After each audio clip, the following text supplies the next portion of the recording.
All right, I think all the live streams are open. Welcome in, friends. Hey, happy Hump Day, Wednesday. Good to see everyone. Should be fun. We had a pretty wild turnout on Monday with the new topic, and somebody suggested we rename the topic a little bit, and I thought it was a good idea. So I'm running it through again with a slightly just small tweak on the topic title. I'm going to see how it works out. I think it's going to be a lot of fun.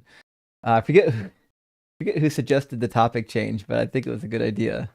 Big W on whoever sent that super chat on Monday to change the topic. Friday we may go back to the original. We'll see. You have to let me know in the comments if you have a preference. All right, let me make sure the streams are up. It looks like we're up. It looks like we're connected on DZ Debates. Let me double check to make sure we're connected on Deconstruction Zone. We should be on Twitch too. But you know what? I forgot. I don't know if I got the Twitch chat plugged in. Let me give me a second to activate the Twitch chat. Hopefully that works. Hopefully if somebody sends in a comment on Twitch, I'll be able to see it. I think I have my Twitch account linked in properly so I can see y'all's comments. If you're on Twitch and you're watching this, send a comment over Twitch with Twitch in capitals, and I'll see if I can catch it. Maybe that's one good way to verify that it's working. But I think we're up and running. I'm going to read it. We do have a couple super chats. We don't have any guests yet. Stream just opened. We should have a guest in the guest box soon. Sometimes it takes a few minutes to get somebody in the guest box, but we'll get somebody in the guest box here. I'm here sure in just a minute or two. Angry Amalekite Infant. Hey, thank you for the $10 super chat, friend. Says perhaps first pretend that the files show some generals, friends of Jeffrey Epstein, taking war brides. Ask guest if that's wrong, and then go to scripture. Actually, I didn't consider that. I bet if we search through them, hold on, let me pull up the website. Epstein library search. I bet if we search through them, I bet there's something in there we can find. Oh, I see some people on Twitch commenting. Perfect. I can see all the comments then.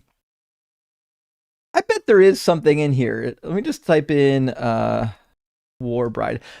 My only complaint with the way the library search is that as far as I can tell, you can't search two words at once. You can only do one word at a time, which is super annoying. You can do like a phrase, but it's going to take the phrase like in quotations. It can't search simultaneously for two separate words. It's not that sophisticated. But you're right. That would be a good way to open it up. And Ohio Boy, hey, good to see you. Thank you for the spirit. It says, would love to do some cooking with you sometime. Keep up the great work you're doing. Well, thank you, Ohio Boy. Good to see there's another Ohio Boy here in the stream. And listen, I don't know if you have a channel, but next time you're live, shoot me a message. See if I can catch it. Help and Mega Deconstruct says, what a great topic for midweek barbecue. I can't wait for the crash outs. Talk for Doug and Tomato for sure. Yeah, there'd be some crash outs actually for sure. Herbie, hey, thanks for sending out 5 DZ debate gifted memberships. I really appreciate that, friend. And Skeptic Sam's with us tonight. Says, hey Justin, can you tell me what the word for word fallacy is if you think it holds any weight against atheists when we read the Bible? Rock Hard for Doug. So the word for word fallacy is stupid. It's basically just saying, like, listen, if you're reading a text and it doesn't say the thing word for word, and then you say, well, it didn't say it word for word, therefore it's not in there. Well, that's the fallacy, right? So for example, if you're reading a text and that text is describing SA, and you're like, well, the word SA didn't show up there, so it's not technically SA, that's the word for word fallacy. It's really stupid. We see it happening here all the time when we read the Bible. Christians will get up here all the time and say, well, the word rape doesn't actually appear there, so it's not technically a rape, even though it literally says taking somebody by force. Okay, sure. And Lake says, I regularly hear the church based the Vulgate off the Septuagint. That seems, well, not the Vulgate. It's the Old Latin, but I also hear Jerome used Hebrew. Is it a combination of both? Hoping you can clear that up. Thanks. Lake, that's where the confusion is. So Jerome was tasked originally that we had a huge collection of Latin manuscripts. They're called the Old Latin manuscripts. And Jerome was tasked by the Catholic Church of cleaning them up and making like an official Latin text with all the manuscripts, right? Now, he didn't have to go back to the original Greek and Hebrew. He chose to do that. He was basically tasked with like making a better copy of the mess of copies that they had. And he was like, no, if I'm going to do it, like I should actually go back to the Greek and Hebrew and double check everything. So my understanding was he actually didn't even know Hebrew when he started. He had to learn it. He went down and visited with the people he called Chaldean Jews. He went down and learned Hebrew from Hebrew speakers so he could do his work. So kudos on him for taking all that extra work on. But I'm pretty sure he did already know Latin and Greek. So that he obviously already had down pat. So, but yeah, so the Vulgate was an update of the Old Latin manuscripts. The Old Latin manuscripts were translated from the Septuagint. He bypassed the Old Latin when he didn't like it and went back to the original Hebrew and Greek. So that's probably where the confusion is. It's just like, it's hard because like the Septuagint sometimes is synonymous with the term Old Greek manuscripts, but it wouldn't be fair to say that the Old Latin manuscripts are the same as the Vulgate because they're not. They're two different bodies of text. So you wouldn't use those words synonymously. And Dylan says, I didn't know that by breaking the first commandment in Exodus 23, it would entail God calling for you to be skewered like a piece of chicken under the sun in Numbers 25:4. Can't wait for tonight's cookout. I mean, the funny thing is, like, there's a bunch of commandments that are in the Torah where, like, you read it and your first thought was, oh yeah, I shouldn't do that. But like, you don't really know how it's going to play out in real life. So for example, this idea to not break the Sabbath gets like in Numbers 15, this guy doesn't really even know he's breaking the Sabbath and he ends up picking up some sticks. And then, well, you know, it happens. They end up taking him to Yahweh and Yahweh says, murder him, right? He didn't know he's breaking the Sabbath. So like, even though he knew you weren't supposed to do it, he didn't have clear parameters. Anyways, Numbers 25:4. I'm trying to remember what happens in Numbers 25:4. Exodus 23z. That's the 10 Commandments. So that's the third commandment or the first commandment. Hold on, let me check.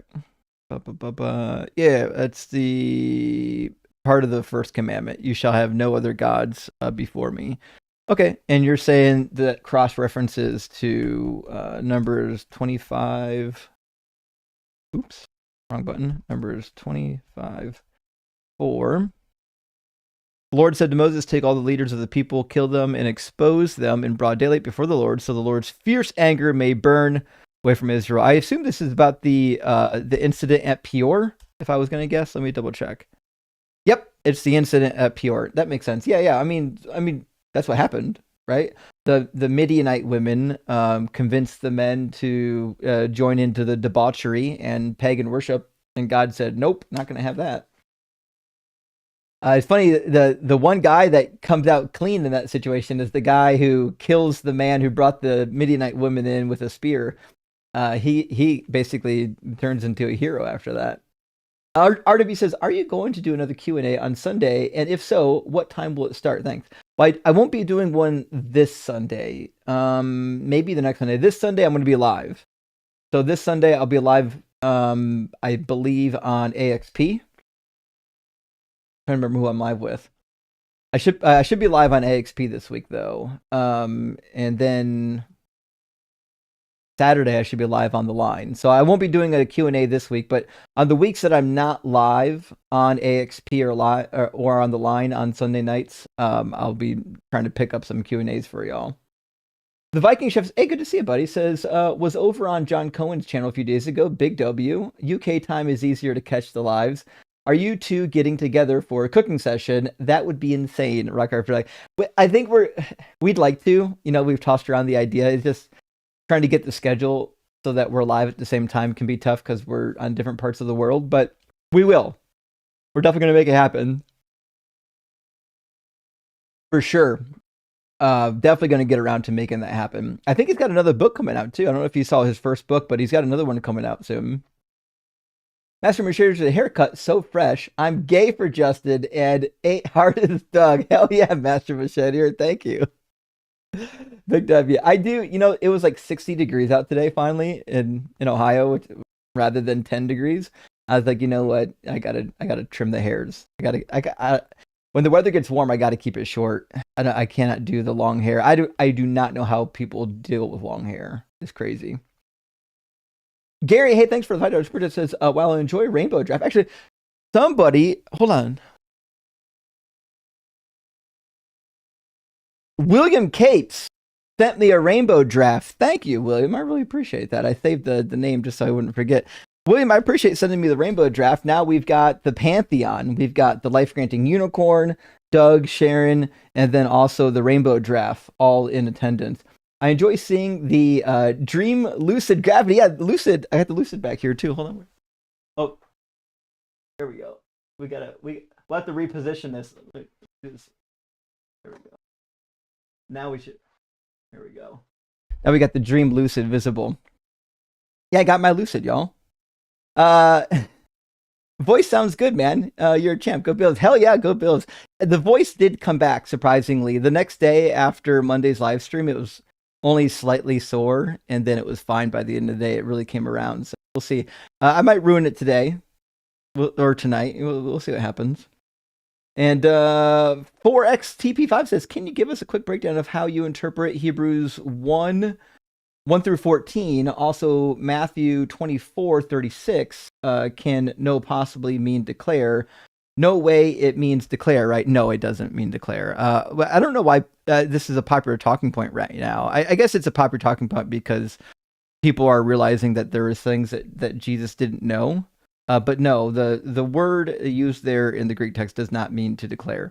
Literally, all you have to do is go to the dictionary and just look at the dictionary and look at the semantic range of the word, and you'll get a pretty good idea of what's up. But Hebrews 1 through 14, let me see what you're asking here for.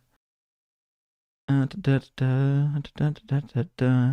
I don't really know what you're asking. So in the book of Hebrews chapter 1, there are 2 different psalms. Actually, 3 different psalms that are appropriated, saying that it's about Jesus when it's not. So this is what we talk about all the time when it comes to how the New Testament treats the Old Testament. It just interprets everything as a prophecy. If you go back and read these psalms, like if you have a Bible that has a cross-reference in it and go back and read these psalms that are cross-referenced, they're not prophecies, and they're not remotely about Jesus. So I guess I don't really know what kind of interpretation you're looking for. I would just go back and read the original Psalms and not worry about what Hebrews is doing. Whoever wrote Hebrews is a maniac that doesn't know how to read. They should have their library card revoked. Herbie says, you could hurt yourself with that haircut. It's so sharp. Well, thank you, Herbie. I appreciate that. It does feel nice to have a fresh cut. I would definitely agree with you there. And Nicasius. I hope I pronounced that correctly. Hey, thanks for the 20 Canadian dollars. Super chat says, was raised Jehovah's Witnesses and taught that we mimicked Abraham's willingness to sacrifice his child as a display of loyalty to God by rejecting blood transfusions, even for your own children. Fundamentalism must be stopped. Yeah, the JW's rejection of blood transfusion pretty wild. I think there are children who have died from it, isn't there? I bet, though, if I was going to guess, if the JWs are anything like other Christians, they're probably doing it anyways, just in secret. But the diehards are going to stick to the policy, which is terrifying, because people's lives could be saved, Clever Moniker says, I didn't know it was haircut day. You could have said, "I'm sorry, clever Monica. I should have told you." I didn't mean to not inform everybody. Next time I'm planning a haircut, I'll make sure to let you know so that we can all do it in unison. All right, last super chat. We're going to get Seth in here. MST says, Justin looking sharp with the haircut. Rock hard for Doug. Well, thank you. MST 3K fan 1. Really appreciate that, friend. And looks like Faraday came to join us too. All right. Oh, Faraday, why you always come over to fart on me? Do you come over here specifically just to fart on me? Can't you fart in the other room? This cat and his irritable bowels, I will never... Volta will destroy my entire house, but never fart on me. This particular cat doesn't destroy my house, but every time I touch it, it wants to fart at me. I will never understand. Okay. Get Seth back. How you doing, Seth? Hey, how are you, Justin? Hope all is well. Yeah, all is well. How you doing? I'm doing well. Also, the kitty's innocent. You're the guilty one. Listen, I didn't fart on me. You're just imagining it. All right. Also, be careful. That's the Messiah right there. That's the spiritual king of Israel. Oh, you might be right. Actually, Yeah, he fulfilled more prophecies than Jesus. I know that much. Speaking of which, is Jesus in the Epstein files? Kind of, yeah. Oof. Yeah, actually, so I mean, just it's not as many as the word God. I did do a search for Jesus, and But it's Jesus only is God. I thought about the Trinity. well, yeah, but specifically for the name though, the name Jesus only shows up 422 times, and I did look through some of them, and it certainly looks like some of them are references to the Jesus, and some of them are references to somebody named Jesus. You can tell which one's which. So the word God shows up a ton, but the word Jesus not quite as much. But they are the same person for Christians. Well, yeah. Last night's stream was a spicy one. I tried to get in, but couldn't connect. But is a busy one. Yeah, listen. Good prompt. I mean, but we're kind of back at the bar, which is that the Bible condones what Epstein did. I mean, obviously, I'm going to assume you disagree. Can you okay? When you say the Bible condones it, do you mean that the Bible?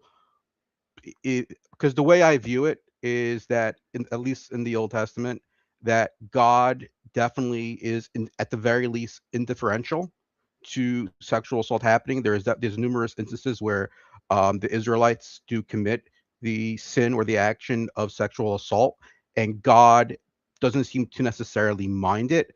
But I think what I'm wrestling with is the idea of God actively saying, "Go ahead and go actively commit sexually assault consistently." I think that is what I'm wrestling with, and what I might take some challenge to, if that's what the prompt is asserting or not, because that's sort of what I'm wrestling with. Sure. Well, I very specifically did condone, because I'm not saying God wants you to do it. I'm saying God allows you to do it. So condone is very specific here, but also there are passages where God basically commands it, and I can walk you through two of them here real quick. That I think you'll be able to put them together pretty easily. So you remember the Levite and his concubine in Judges 19 through 21? I have a rough idea about it, but I'd rather read. I'd rather see the actual verse rather than just assume. We're definitely going to be looking at the verse. So, okay. If you don't remember the story, what happens is there's this Levite, much like the story of Lot and the angels. There's a Levite with his concubine that comes to Gibeah, and he needs to stay the night. Somebody offers him a place to stay, and then the men of the town come and bang on the door of the house and say, bring this man out so we can, ravish him. Yeah. And he's like, no, God. Certainly not. He takes my daughters instead. Yeah. Yeah, take my concubine, right? So he throws the concubine out. The concubine gets essayed all night, and then in retribution, or retribution might not be the right word, but in some sort of ploy to get retribution, the Levite takes her body, cuts it up into 12 pieces, and sends it to the 12 tribes of Israel, and then mobilizes them for war against the tribe that did this horrible thing. And then they go to war, and the other thing that happens is they're like, okay, because they're so wicked, we are not going to allow them to marry any of our daughters anymore. We won't give any of our daughters in marriage to them, and we make a pact before the Lord. And then a little bit later, some sorrow comes upon them because they're like, oh shoot, one of the tribes of Israel is going to die out because they're not going to be able to marry anyone and reproduce. Hmm. So they're like, okay, we need to do something about this. And so this is what happens. It says, now the Israelites sworn at Mizpah, none of us shall give his daughter in marriage to Benjamin. And the people came to Bethel and sat there until evening before God, and then lifted up their voices and wept bitterly. So they're crying out to the Lord. It says, O Lord, God of Israel, why has it come to pass that today there should be one tribe lacking in Israel? So on the next day, the people got up and built an altar in there and put burnt offerings and sacrifices of well-being on it, so on and so forth. So then they get this plan. All right. Hey, which tribe didn't go up to fight with us? Is there a tribe that didn't go up to fight with us? And they're like, there is. Yes, there's a tribe. Jabesh Gilead didn't go up to fight with us. So he says, the Israelites had compassion for Benjamin and their kin and said, one tribe is cut off from Israel today. What shall we do for wives for those who are left? Since we have sworn by the Lord that we will not give any of our daughters as wives. And then they realized the tribe of Jabesh Gilead didn't go up to war. So they go and they do war with Jabesh Gilead. It says, this is what you should do. Every male and every woman who has lain with a male you shall devote to destruction. And they found among the inhabitants of Jabesh Gilead 400 young virgins who had never slept with a man, and brought them to the camp at Shiloh. Okay, so what they did is they went and they murdered the inhabitants via war, and then they took all the girls that were not virgins. That had not known a man, meaning they were virgins, and they used them as war brides. Now, this is important for two reasons. One, because it's going to relate directly to our next verse, and two, because remember, this is the best God could give them. They went before God, they asked for a plan, and this is the best that could happen. If this wasn't God's plan, then God failed in giving them a better plan. So when we go to Numbers 31, what we find is that the same thing happens, except God explicitly gives approval this time. In Numbers 31, they're supposed to go and kill all the Midianites for the incident that happened at Peor, and then they preserved some of the women. And this one I know a lot more. This one I recall. This I is know the this popular one, yeah. So he says, now therefore kill every male among the little ones, and kill every woman who has known a man by sleeping with him, but all the young girls who have not known a man by sleeping with him keep alive for yourselves. And then God chimes in and agrees. You and Eleazar the priest and the heads of the ancestral houses of the congregation make an inventory of the plunder captured, both human and animal, divide the plunder into two parts between the warriors who went out to battle and all the congregations. So God is agreeing with this idea that, yes, you can take these kidnapped little virgin girls and divide them among the warriors, and which would ostensibly mean that they became slaves and or war brides. So, what I would say is that obviously I don't condone at all what happened there. And I have been on record, and you know me, I think at least the God of the Hebrew Bible is an imperfect God, meaning he's not all good. Doesn't mean I still don't think he's God, or that I still don't think he's omnipotent, but I definitely agree he's not all good. Um, my understanding, and again, I don't know if that's something you want to accept, nor is it me condoning it. I believe Rashi brings down that the reason why this occurred was because this was considered a one-time sort of war. The Israelites were sort of in a wartime era, and as a result, they took extreme measures. By taking these women, they sort of try to subject them to the best possibility, as opposed to, let's say, on the war battle, like actively raping them there. Again, it's me not defending them. It's me just trying to understand why this is in the actual Hebrew Bible itself. So I don't disagree with the fact that there is sexual assault in the Old Testament, nor that God is at the very least indifferent to it, or at times and occasionally actively said, okay, you can do these things. What I'm still contending with is that I don't think God is actively saying you can sexually assault women or should sexually assault women on a consistent basis. And the reason I also state that is because if you look beyond the actual text themselves, Jews have been, reading and trying their best, at least their own interpretation of practicing the Hebrew Bible for over 3,000 years. I mean, I don't think you see active sexual assaults occurring on a historical basis by Jewish people post, the writings of, if we assume this is what happened, of course. Well, on a consistent basis. I'm not sure we have documentation from the time period, but my point is this. Uh, First of all, this passage is not God saying that you can just do this forever whenever you want. We agree that this is like a scenario. God is saying that Yeah, in this scenario, I will allow you correct. to do this.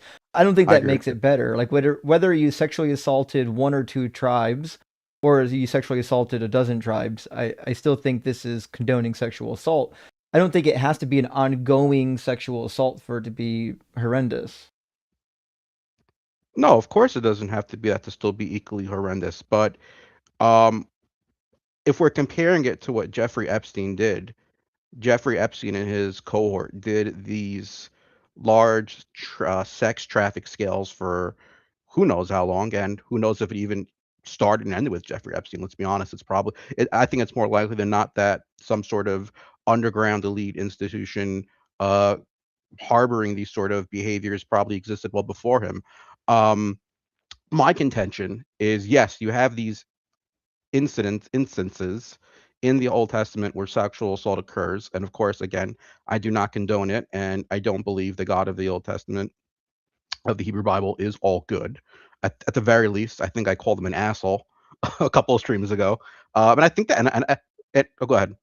Uh, What's more likely that there's a God that says sometimes it's okay to sexually assault girls, or that humans wrote this in a book and claimed it came from God? my viewpoint is that the Hebrew Bible, majority of it, is written by men for their own point of view, with their own point they're Hmm. trying to push, but there are historical kernels of truth, and that has just been expanded over time through mystery. I remember in a couple of streams ago we spoke about. I made the argument that if God would exist, it makes sense that since the world is fucked up, more likely than not, if there is a God, he would be kind of fucked up too. And we sort of came to heads to the idea, at least the argument that you made was that potentially, but more likely than not, since this was written in the late Bronze Age period to the Iron Age, this more likely than not reflected the values of people that wrote these, Yeah. pages during the late Bronze Age to the Iron Age. So Hmm. if that is the case, which I think we would all assume is accurate, um, I think it's what it says is that yes, the people that wrote this would more likely than not at least condone what Jeffrey Epstein did, or be fine with it at the very least. I don't know if they're actively saying go, sexually assault everyone you see, but at the very least they're indifferent to it, as you can see with what's written here.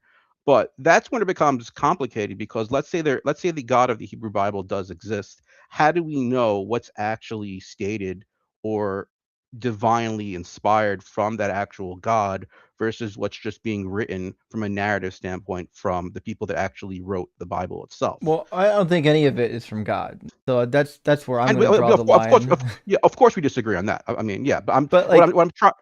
but if Go ahead. God inspired any of it, he should have made it clear which is from him and which is not, right? God's failure to like effectively communicate seems to indicate not that this God is real but is just weird, but that the God probably doesn't exist. If there was a God, he would know that this would be a problem and he would know he'd have to like find a better way to communicate. Why? Why would he have to find why if the God of the Hebrew Testament, the Hebrew Bible, excuse me, Hebrew Testament, the Hebrew Bible, is indifferent towards these sort of actions. If he's more of a, I set the larger events of history in motion, but let things play out as they do. So it's not a super active God. Why would they necessarily care if you know these sort of things happened? I guess is what I'm contending. Do you think God is indifferent to women being essayed? Um, I'd hope not. I would hope not. But there's definitely instances of the Hebrew Bible where he, at the very Do least, is indifferent to it. do you think God would be indifferent to his book allowing SA to happen? Um, we don't know to what extent it is his book. I mean, that's the thing I'm constantly wrestling with is that I believe in the God of the Hebrew Bible, but I at the same time I also recognize that a lot of the Hebrew Bible is written by men. It might be divinely inspired, but it's written by men, so it makes it difficult for me. Did he know the Someone who book was would be written? did he know the book would be written? Mhm. I would. I mean, it's impossible for me to know. It's possible. And Do, if he did, then he maybe just doesn't give a crap. Again, I if don't you think. if you knew somebody was going to write a book about you and you had the Mhm. power to make sure that the stuff that they wrote about you was only true, would you make it so that the stuff they wrote about you is only ever true? Yeah, but yeah, but the problem is that I'm only thinking it from. I don't have the capacity to think as a ontological, omnipotent being. I can only And think neither does as God. well. That's What because you don't think what God good could exists. could possibly be served by allowing your people to write things about you like it's okay to essay little girls? Because I just don't think God gives. Because if the God of the Yeah, Hebrew because Bible God just doesn't give gives a a damn. fuck. Yeah, you're right. He just. He knows that I this text is going to be yeah. used to justify essaying little girls, and he doesn't care. I don't So, disagree with you. I've openly said that Seth, I. if this God exists, he can go fuck himself. I wouldn't worship him for a single minute.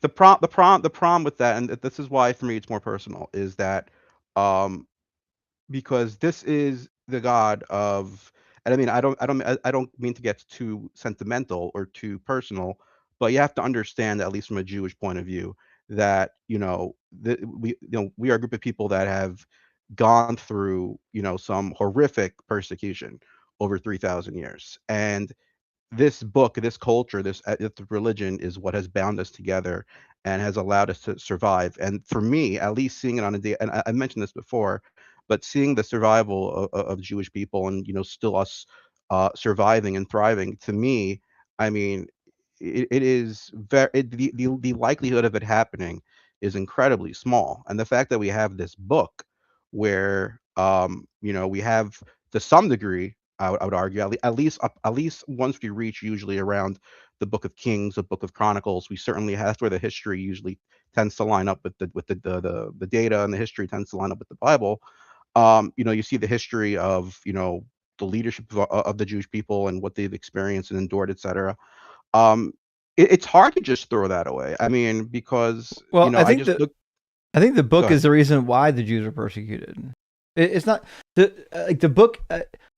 If this God didn't exist and this book didn't exist, then honestly, what happened to the Jewish people would have been more akin to what happened to other people in the Levant when the Assyrians came in and wiped them out, or the Babylonians came in and wiped it out. They would have said, "Oh, there's a more powerful country than us," and they're saying they're either going to wipe us out or we can pay them a tribute. We just pay their tribute and move on. What the Jews did was the exact opposite. They said, no, our God said that he's going to protect us. So we're going to rebel against a nation that's infinitely more powerful than us. And then, we'll just hope for the best. And what really happened is they got all fucked up.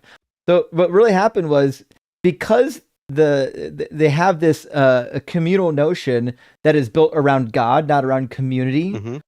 rather than relying on each other and saying, "Hey, what makes the most sense for our survival?" They had this notion, no, God's going to protect us, and God quite literally didn't protect them. Well, I think I have two responses to that. First of all, I would argue the New Testament's actually probably more responsible for anti-Semitism in the past 2,600 years. Um, that's what I'm sorry, I'm actually 2,000. talking about pre-Christian. Oh, pre-Christian. Okay. The pre-Christian persecution would have been avoided if they were a people group without this God, I think. Um, I don't know. I mean, it's possible, but we're entering counterfactual history now. And as much as I enjoy counterfactual history, as much as any history geek, it's difficult to say. I mean, my counter argument, or at least what I would bring up, is that yes, let's assume for a second what you say is accurate, that if they didn't have the Hebrew Bible, the commonality of them being fucked up by foreign nations would diminish.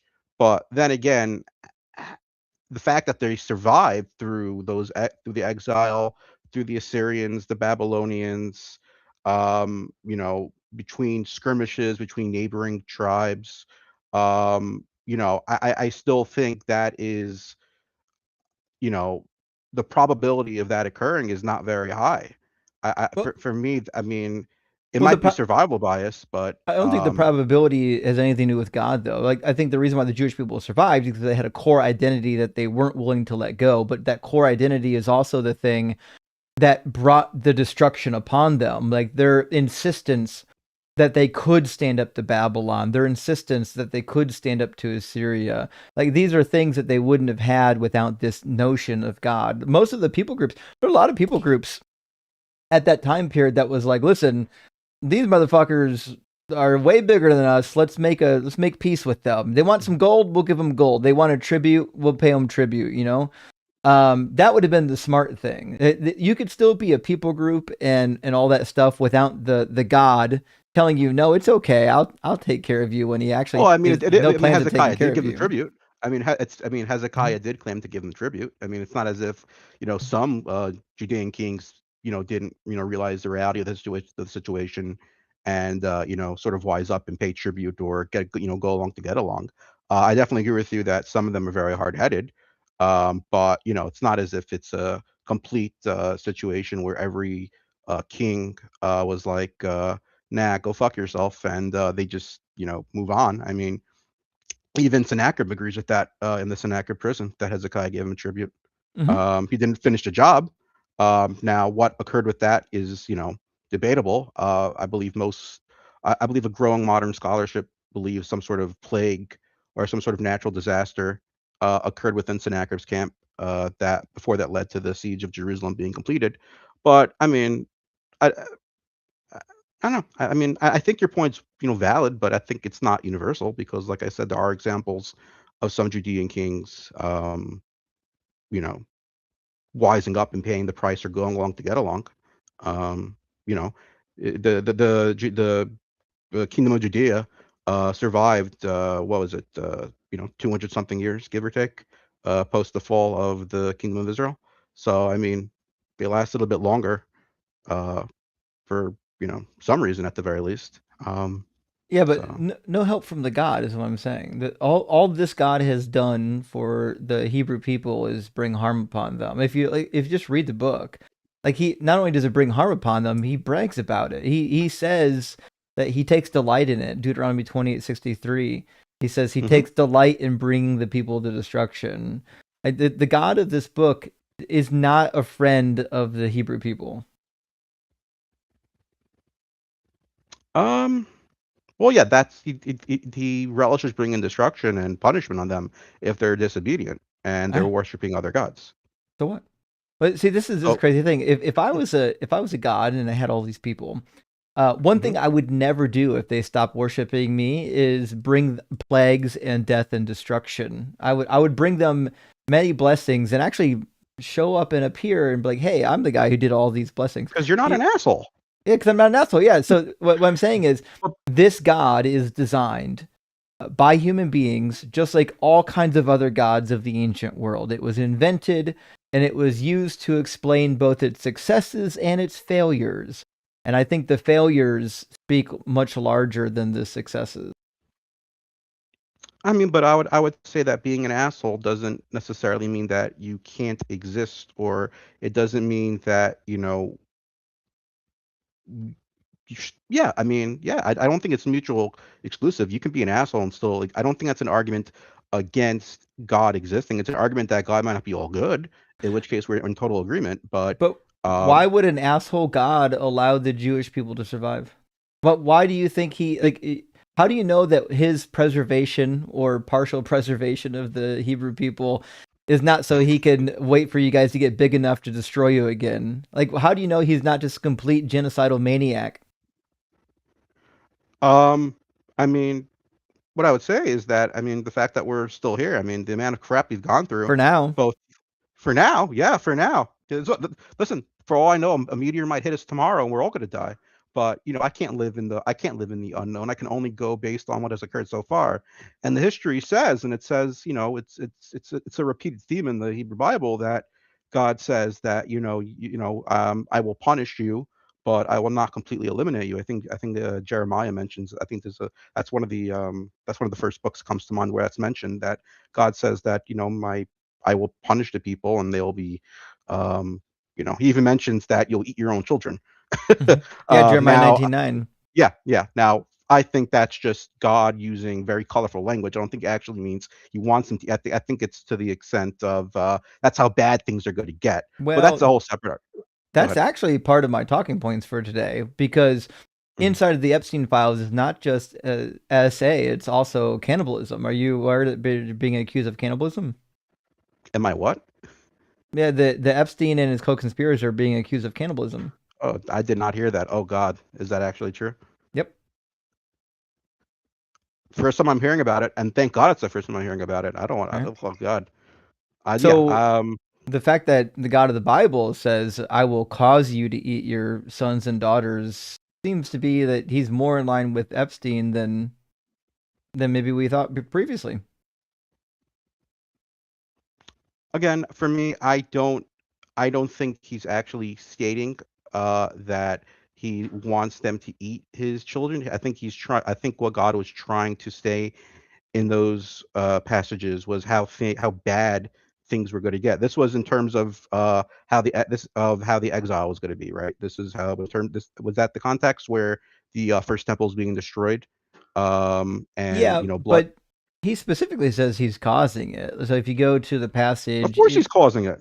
Deuteronomy says, "Because you did not serve the Lord your God joyfully and with gladness of heart for the abundance of everything, therefore you shall serve your enemies, whom the Lord will send against you." So God's sending the enemies, and he says, "In hunger and in thirst, in nakedness and lack of everything, he will put an iron yoke on your neck until he destroyed you.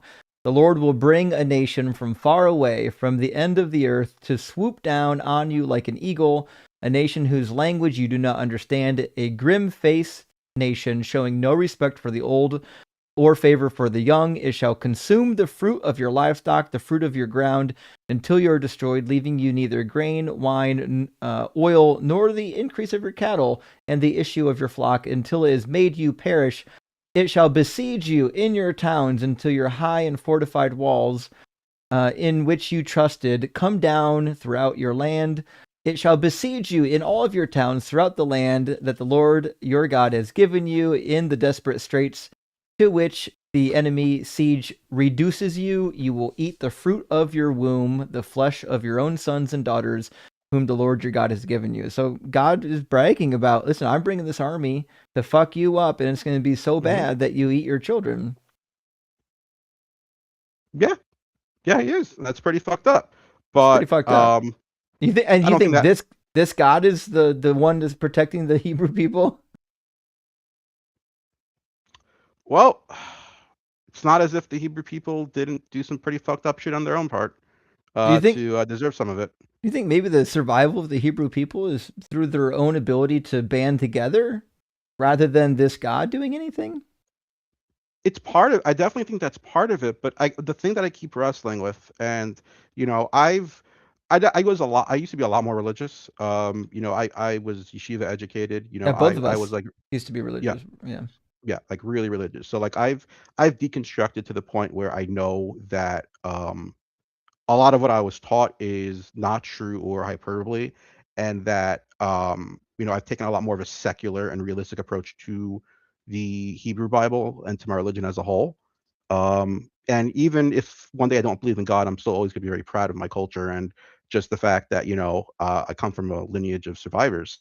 But the thing that I keep wrestling with is that you see a common theme in the Hebrew Bible where God keeps saying that I'm going to punish you, but my people will survive. And you have this is something we went over. I think the first call we ever had was Mm-hmm. you had the prophecy of Balaam, where he sees a nation surviving but isolated amongst the world. And we know Balaam to some degree might have existed actually, but that's a I separate actually think he story. did. Yeah. Yeah, which is actually okay. Which is actually when I learned that in college, and I was like, holy, it blew my mind. Like, holy shit, he actually existed. So that's the thing I keep wrestling with is again, it's biased. It's Well, 100% biased because I grew up in this culture and religion. But um, when you see but how much we've gone through, but we have and similar prophecies, with Egypt. Like there are prophecies of a similar nature that have right, been but the preserved Egyptian in people today Egyptian. are they worshiping the gods of the Egyptian Empire, or are they mostly Muslim? Oh no, no, they're mostly Muslim, like 80% Right. So Muslim. But right, but they're the, mostly Muslim but while the Hebrew people are I'm not still. saying that this is a commentary on their religion. I'm saying this is a Mhm. commentary on the ability to survive as a people group, even when there are larger nations trying to subdue you. It happens all the time. Repeat that one more time. I'm sorry. Yeah, their ability to survive had nothing to do with the gods that they worship. Their ability to survive was their ability to band together as a people group rather than be dispersed. I mean, they surely got conquered, just like the Israelites did. They got conquered by partially by the Assyrians, and then Hmm. partially by the Babylonians, and for sure by the Greeks. But their ability to survive had nothing to do with the god that they worship. Just like the ability for the people in the southern Levant to survive, nothing to do with their god, and everything to do with the people. Are there prophecies from the Egyptian gods that speak to destruction and survival? Yeah, there's some, and not as many as what you find in the nation of Hmm. Israel. But they didn't preserve. They didn't have schools of prophecy that are quite as abundant as what we find Yeah. in Mesopotamia and the Levant. Prophecy was popular in Egypt, but they were pretty ready to dispense of prophets once they failed. And even in Babylon, prophecy was crazy popular. But if you had prophets that got stuff wrong, the kings would kill you. You're done. Yeah. So I think, yeah, I think one last thing I'd want to bring up, because I don't want to take too much of your time. You'll have a lot more entertaining calls than me tonight. We usually agree to disagree. We have very intellectual conversations, respectful, and I greatly appreciate that. And you having me on to have this, as I go through my own journey. Um, the last thing I wanted to mention is that, I guess before I get to this point, it sort of requires just you answering just two or three questions leading to it. So I think question number one, or premise number one, you'll agree, a big reason why I don't believe in God is that this God is a giant asshole and a piece of shit. Correct? I don't know if it's a huge reason, but I definitely think it plays a part. Um, Okay. I don't think it's the number one reason though. It's like way down at like number 10. Okay. But for the sake of the argument, let's just to say that you would agree the God of the Hebrew Bible is an asshole, and not all good. We both agree to that. I would definitely agree that I think the behavior of this god makes him less likely in my mind. Okay. Now, the people that ratified and the people that put together the Hebrew Bible as we know, um, they wrote this stuff down. So a lot of what is documented here is reflected and supported by humans that wrote that down. Now, that being said, will you agree that the Song of the Sea is one of the three or four most ancient pieces of writing in the Hebrew Bible? Yeah, for sure. The Song of the Sea's got to be at the Yeah. top five oldest. Can we go to Deuteronomy 32? Sure. Devarim, Lamed base for those speaking Hebrew at home.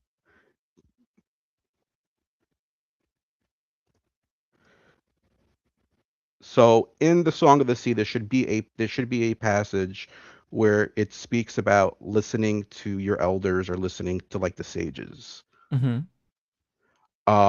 So what I would say, at least, is that if the person who ratified or put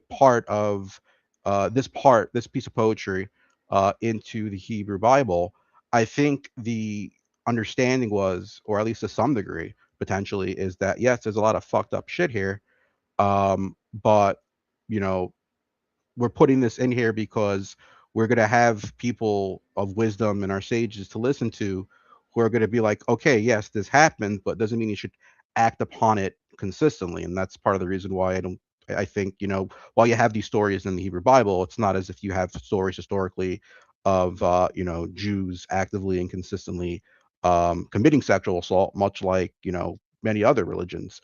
But Well, I'm trying to, well, ideally the majority. I mean, yes, there are bad apples out in every religion, but you know what you know what I'm trying to say there.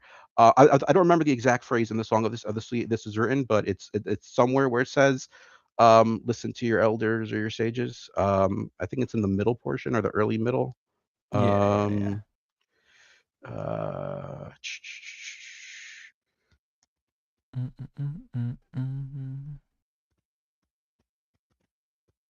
Mm, mm, mm, mm, mm. It's a long one. yeah, it's a long one. Also, fun fact: if you ever open up the Torah, the Song of the Sea is one of the few parts of the Torah where it's written in a very unique way. So you open up a Torah, you see the Hebrew letters from right to left. Um, but in the Song of the Sea, it's written in a way that's space. It's like it's spaced poetry. It's really really interesting. I think the Song of Deborah has this too. Hmm. I think what else? The Song of Miriam or the Song of Song of Miriam. Moses when Yeah, Miriam crosses yeah. over. There we go. There we go. Yeah, there we So go. in here, I think you might be looking for verse 7. Remember the days of old, Yes, consider the yes. years long past. Ask your father, and he will inform you, your elders, and they will tell you.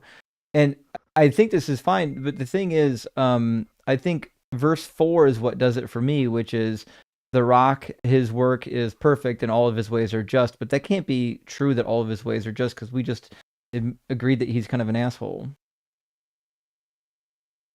Yeah, yeah. You got me there. right? I didn't see that. You got me there. Okay, yeah, you got me there. That happens. There goes that argument. That's all right. You got me there. Well, Seth, But thanks for coming in and giving your yeah, perspective. no, I I have to appreciate admit, you having me. if I grew up in such a tradition like you, it would be very difficult to let go of the God. Yeah, I'm still working through it. I definitely have come a long way, from You like can how zeal. you Go could ahead. be proud. You and you should be Mm, proud to call yourself a Jew, but I don't think you need to be proud of this God. You can separate Judaism yeah, from this God and probably be much better off. could be, could be. You I'm like still. you guys have Go ahead. overcome a lot. Every day. But no, I do appreciate being part of the community. I joined the Discord at one point, but I realized it's probably not for me because I'm still in debating mode, and Right, yeah. it's not meant for debating. But I listen to almost every live stream, and I really learn a lot. And who knows? I mean, maybe there will be a day where I will throw away the God. We'll But it's see. tough. It is. I I appreciate get your it. understanding, and I appreciate you having me on. And I'm looking forward to the rest of the calls tonight. I'm sure it'll be a lot spicier. There'll be some crash outs for sure. Thanks, All right, Seth. pet the cat. Have a good one. Be well. Absolutely. Cheers, buddy. Yeah, I was having this conversation with Tovia at one point off camera, and it's actually pretty impressive how much the Jewish people have survived. If you guys know Christian church history, one of my favorite parts about going to seminary was getting to do church history, and what the Catholic Church did to the Jewish people for the better part of 1,000 years is unfucking believable. Like, I don't think people realize just how horrific it was. Like, even from the beginning, they were forcefully baptizing Jews and putting them in ghettos and telling them what kind of jobs they can have. In fact, you guys might not know this. The reason why so many Jewish people are in banking, anyone know this? Raise your hand if you know it. It's because the Catholic Church did not allow you to charge usury. You couldn't charge interest on loans. So banking was like a non-profitable sector. Like there was no profit in banking at that time. And so one of the acceptable jobs that they allowed the Jewish people to have is like banking, bookkeeping, accounting. And then eventually, when the prohibition against usury was lifted, it was like, oh my gosh, look at this turn of events. Guess who's in the banks, right? So it's really funny because like this conspiracy theory that the Jews are running the world because they're in the banks. We fucking did that to them, y'all. The Catholic Church did that. They just happened. It just turned out that eventually time in that particular instance, time was favorable. Dylan Arts, hey, thanks for the $10 super chat. Says, as an ex-Mormon, we had to memorize Ezekiel 37. Oof, why? I mean, I can understand if you go to Ezekiel like 37:24, you've got like the messianic portion, but everything before verse 24 is like, why, right? Stick of Judah was the Bible. Stick of Joseph was the Book of Mormon. Oh no, they interpreted the two different staves or the two different sticks as the Bible and the Book of Mormon. It's pretty crazy. I wonder what they did to Zechariah, the two different shepherds in Zechariah. I'd be curious to know actually. This really helped me realize that the New Testament authors misread the Old Testament, just like Joseph Smith. Yeah, the New Testament authors are doing the same thing with the Old Testament that Joseph Smith was doing with the Bible, just out of context quotations. And Adam Brown, great to see you tonight. Thank you for the super chat. It says, for your voice, my old boss used Entertainer's Secret Spray. Never heard of that. Throat Coat Tea and Fisherman's Friend to save his voice. for singing on the road. Well, fuck, I've never heard of that. Give me 1 second. I'm going to look it up. Entertainer's Secret Spray. Oh, you're saying that's not a product. That's what he called it. No, there actually is a product called Entertainer's Secret Spray. No fucking way. Okay. I'm adding it to my Amazon shopping cart. And I know about Fisherman's Friend. Actually, I got some of those hanging around. Those are pretty dope, actually. Thanks for the suggestion, Adam. I appreciate that. Although I feel much better today. The voice is starting to come back. And Jeff and Peanut Butter, hey, good to see you, friend. Thank you for the super chat. Says, just finished reading the book of Job. Oof. It's a slog and it's rough. I love how God doesn't really deal with any of the problems Job's been. To be fair to the book of Job, there's no answer, by the way. God does not provide an answer in the book of Job. The answer that God provides is, don't fucking question me, human. Do you think that this is the inspiration for Christians to not answer questions? It's part of it, to be fair. And if you're going to write a book trying to answer the question, why do these horrific things happen to God's chosen good, righteous people, and you know that there's no answer, well, of course you're gonna default to that. Well, God's ways are higher. Mixtress Monica, you got a new PFP. Thank you for the $5 super chat. Says Seth seems like a smart guy. Seth is a smart guy. I suspect he's deconstructing like all of us were. He's at a different part of the journey. But I hear a lot of argumentum ad antiquitatum. That's a mouthful. I suspect that might be right. Appeal to tradition instead of being the change people need. Well, it's hard. You guys know my story. It took me 10 years to deconstruct. Like I fought it every step of the way. You know what I mean? So I don't expect that anybody I talk to is going to be any less stubborn than me. Although you guys know I'm really fucking stubborn. You guys know that. But I think there's a lot of people, especially religious people, that are just as stubborn. Sam Shmuley, hey, thank you so much for the super chat. Says, I got a haircut today as well. Big W. Plus a shave of a 6-month beard. Oh, that probably really helped you to look clean there. If I let my beard go too long, I gotta trim it. I gotta clean it. I'll be baby's face for a day. Got my homemade barbecue sauce and ready for cooking. Rock Harder for Doug and gay for Justin. Hell yeah, Shmuley. Appreciate that. Hope you enjoyed your haircut. It does feel nice to get a good haircut, and especially if your beard is getting long, to get a good beard trim. It definitely helps to clean things up and feel fresh. One of the reasons why I even if I'm underslept, like I didn't sleep well at night, I always feel better in the morning after a shower. It's something about just being clean makes me feel better. And last super chat for now from our friend Reverend Nate. Good to see your friend. Says, latest YouTube algorithm trend is spamming Chris Pratt and Mark famously. No way. Wahlberg Bible app. Wait, oh, I forgot about the Wahlberg Bible apps. Yeah. During atheist streams. Guess they forgot about Matthew 6, 5-6. Yeah, you're supposed to pray quietly by yourself, not to cause eyeballs to attract attention to you. I forgot about Wahlberg. Yeah, Mark Wahlberg is doing the commercials now for that Catholic prayer app. What the heck was the name of it? I forgot. Shit. I saw so many of them, and then they kind of dropped off. I guess they ran out of money to do commercials. But yeah, I know the commercial you're referring to. Let's get Oblivious into the guest box. How you doing, Oblivious? Hello. I'm doing awesome. Good to hear. Oblivious, are you at least 18? Yes. Excellent. And do you believe in the Bible God? No, I don't. Oh, congratulations. That's what we like to hear. Something on your mind tonight? Yes. I think that there is something out there besides, that there is a God. And my proof is just, I have synchronicities that happen to me in my life that defy explanation, defy thought. Just they shouldn't happen. And I've had a couple dreams that let define the way I think of God. And I have to say to you, Justin, I think you're awesome, and I'm so envious of your ability for reading comprehension, because I'm a person that's, I couldn't read till I was in fourth grade because I just have reading disabilities. So Mm. the way you think of God and the way I think of God is completely different because of your ability for reading comprehension versus my learning disabilities.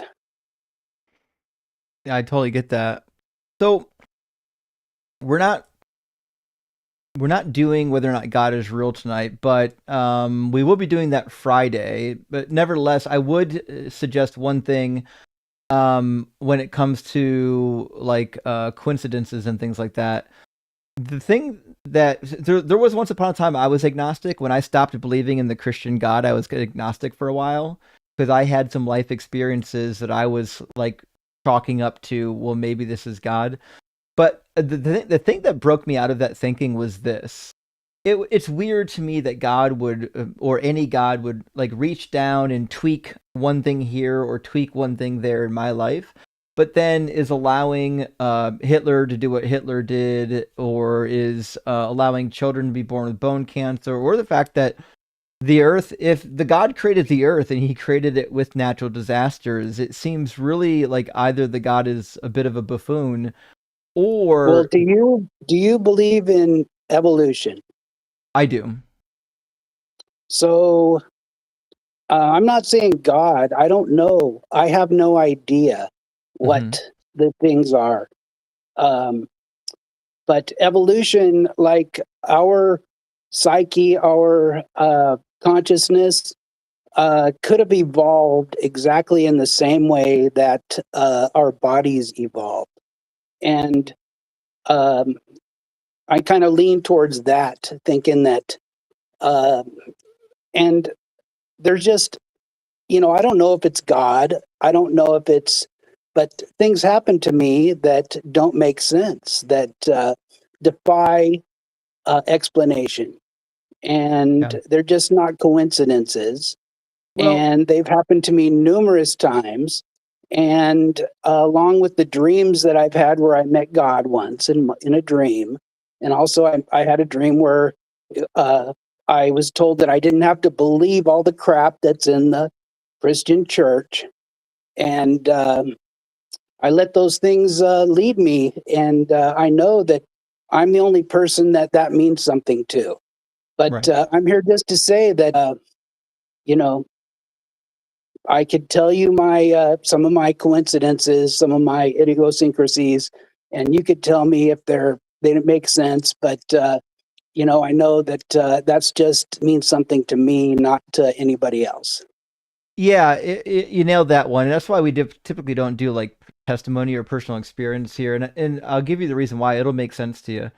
So, I know a lot of people in a lot of different religions, and all of them seem to have some kind of testimony about like very specific gods typically. So I know it's uncommon for Indians to have this type of testimony, but I had an Indian friend who literally was visited by two of the Indian deities because I was curious myself. He immigrated from India. So I thought there might be a good chance he actually was a practicing Hindu, and he was a practicing Hindu. I asked him, I was a Christian at the time. I said, what's other than growing up in it, what's the thing that led you to believe that Hinduism might be true? And he said he was visited by two of the deities, right? I also have a friend who believes in the Greek gods and the Egyptian gods, and she said she was visited by two of the Egyptian deities. So if personal experiences are valid, then I guess what that would mean is that all the gods are technically real. Or the other option is that none of them are actually real and that people's brains are really good at tricking them into believing that, events happened when really it's probably more of a dream or a hallucination. All my or my uh, uh, things that have happened to me all sound like dreams. That's for sure, but they're not dreams. Right. And a lot of stuff happens. I mean, were you, it was at nighttime? Were you asleep when they happened? No, one I was falling asleep, the one that told me not to believe in the things that the Christian God, that I don't have to believe anything that doesn't make sense to me. That was one. But the other ones, and yeah, the dream where I met God, um, yeah, I was asleep, obviously.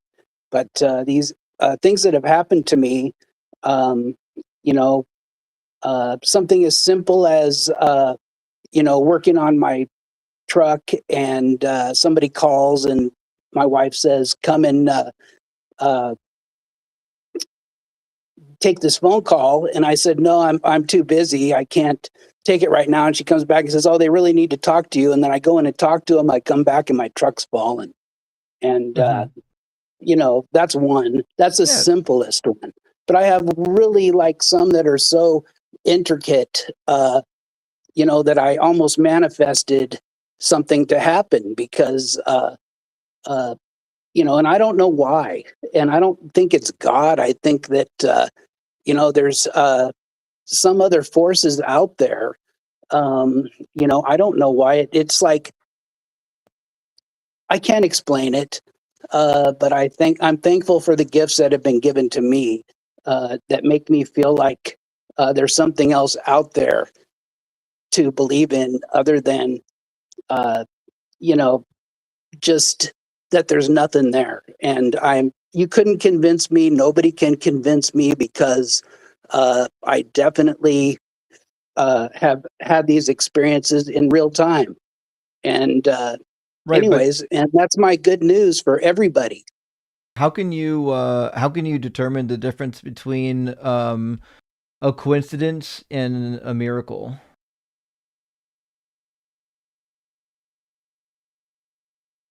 Um, a miracle, I have no idea what a miracle is. What would be a miracle? Like where you Well, say, do this happens, you're going to say, this can happen. I want this to happen and it happens. I can't do anything like that. I mean, these are well, just things that have happened. there's some force that's causing somebody to call your house so that you're not under your vehicle when it falls would be what I would consider a miracle. So what I'm asking is, how do you know the difference between something like that coming from a god or just being a coincidence? Uh, I don't know. I have no answer to that. I haven't thought about it. I'd have to really think about it. Right, because I know coincidences happen all the time. In fact, I've seen coincidences. I knew a guy that got struck by lightning 3 times, which is pretty wild. And That's very wild. there's a really interesting. I think I've told this story before. There's something really interesting happened to me back in 2004. So I took a trip. I grew up in this tiny, tiny little town in Ohio. And I took a trip randomly down to Tyler, Texas to visit a friend, which isn't exactly a large town. Certainly wasn't when I was there. And there was a whole group of people from my tiny town in Ohio that just happened to be down in Tyler, Texas when I went down there. The odds that people I knew from my hometown were going to end up being in Tyler, Texas for some apparently completely unrelated reason at the exact same time as me is pretty astronomical. But coincidences just they happen sometimes, and you can either say, hey, this is a coincidence, or you can say, hey, this is a miracle. But I think coincidence is always going to trump miracle, because then you have to ask the question, if there's some entity out there that cares enough to save me to do whatever this thing is in my life, then why doesn't it care about 3 million children that are going to die this year of starvation? I totally agree. I don't understand it and I don't know. Yeah, So can I tell you one, my most funnest one? sure. I don't want to bore you. I was hiking the Pacific Crest Trail. 2 weeks into the trail, 3 weeks into the trail, there's a hiker house that I go to that's called Ziggy and the Bears. Uh, but every time you start the trail, you're missing certain things. You figure out you're missing stuff. So for me, like, and this is something I've done forever. As I go along, I say in my mind what I'm missing every day, like several times a day. So after like a couple 3 days, I figured out I needed a tent. I needed a tent stake, I needed something to comb my hair, and my sunglasses had already broken. So you can see where this is leading. So I gone to Ziggy and the Bears. They gave me my resupply box, and in that resupply box was a bottle of tequila. Oh, hell yeah. So I I'm out of their house and I'm hiking. It's like 5, 6 o'clock. I never stop until between 7 and 8 o'clock. So that bottle of tequila just keeps calling my name. It just keeps saying, "Come on, you want to stop and drink yourself some tequila somewhere?" Of course it does. So I'm going along, and it's only 5 o'clock in the afternoon, and I see this knoll of sand, and it's just perfect. It's shady and everything, and so I decide I'm going to go over there and drink me some tequila instead of keeping going. I get over there, and looking right at me on top of the knoll is a pair of sunglasses. They're native sunglasses, just the exact kind that I wear. So then I start putting my ground clock down, and I find a tent stake. And then after that, I find a comb. And I'm just freaking out. And I sit down and start sipping on that tequila, and I'm smoking a joint, and this hawk flies up and lands literally 20 feet from me in a tree right in front of me. And I sit there and talk to this hawk for 15 minutes, telling him what an awesome day and what an awesome thing just happened to me. And that's one that's happened to me, and I have numerous ones like that. And all I can say is thank God, thank whatever's there. I love Jesus, because who can't love Jesus? I can Because definitely not love Jesus. Also, did the hawk talk love your back? neighbor as yourself, and love, you know, all the things. Love justice. That's loving Jesus. All these kind of things that make sense to me. That, anyways, Did the hawk that's talk back? just no. The talk never talked back, but it did move around. It did flutter its wings. It was beautiful. It was an absolutely just out of body, out of brain, out of everything experience in life. I mean, I'm just so fucking unbelievably fortunate that I get to do things like that. You definitely are. Well, listen, Oblivious, it was great to hear from you. Thanks for sharing your story with us, and thanks for being cordial. Hey, and you're awesome. Hey, and keep it up, my man. Appreciate it. Cheers, buddy. Bye. Well, he's nice. You know what? There's it's kind of a shame because I actually really love hearing people's stories, by the way. It's just not good live stream content. Maybe one day, I always dreamed of starting a channel where I would just get people's stories, just like record people's stories. I really would love to record people's stories from like World War II era that are still alive. Like, it would be dope to, because my aunt I got an aunt who's like 86 this year. She's a storyteller.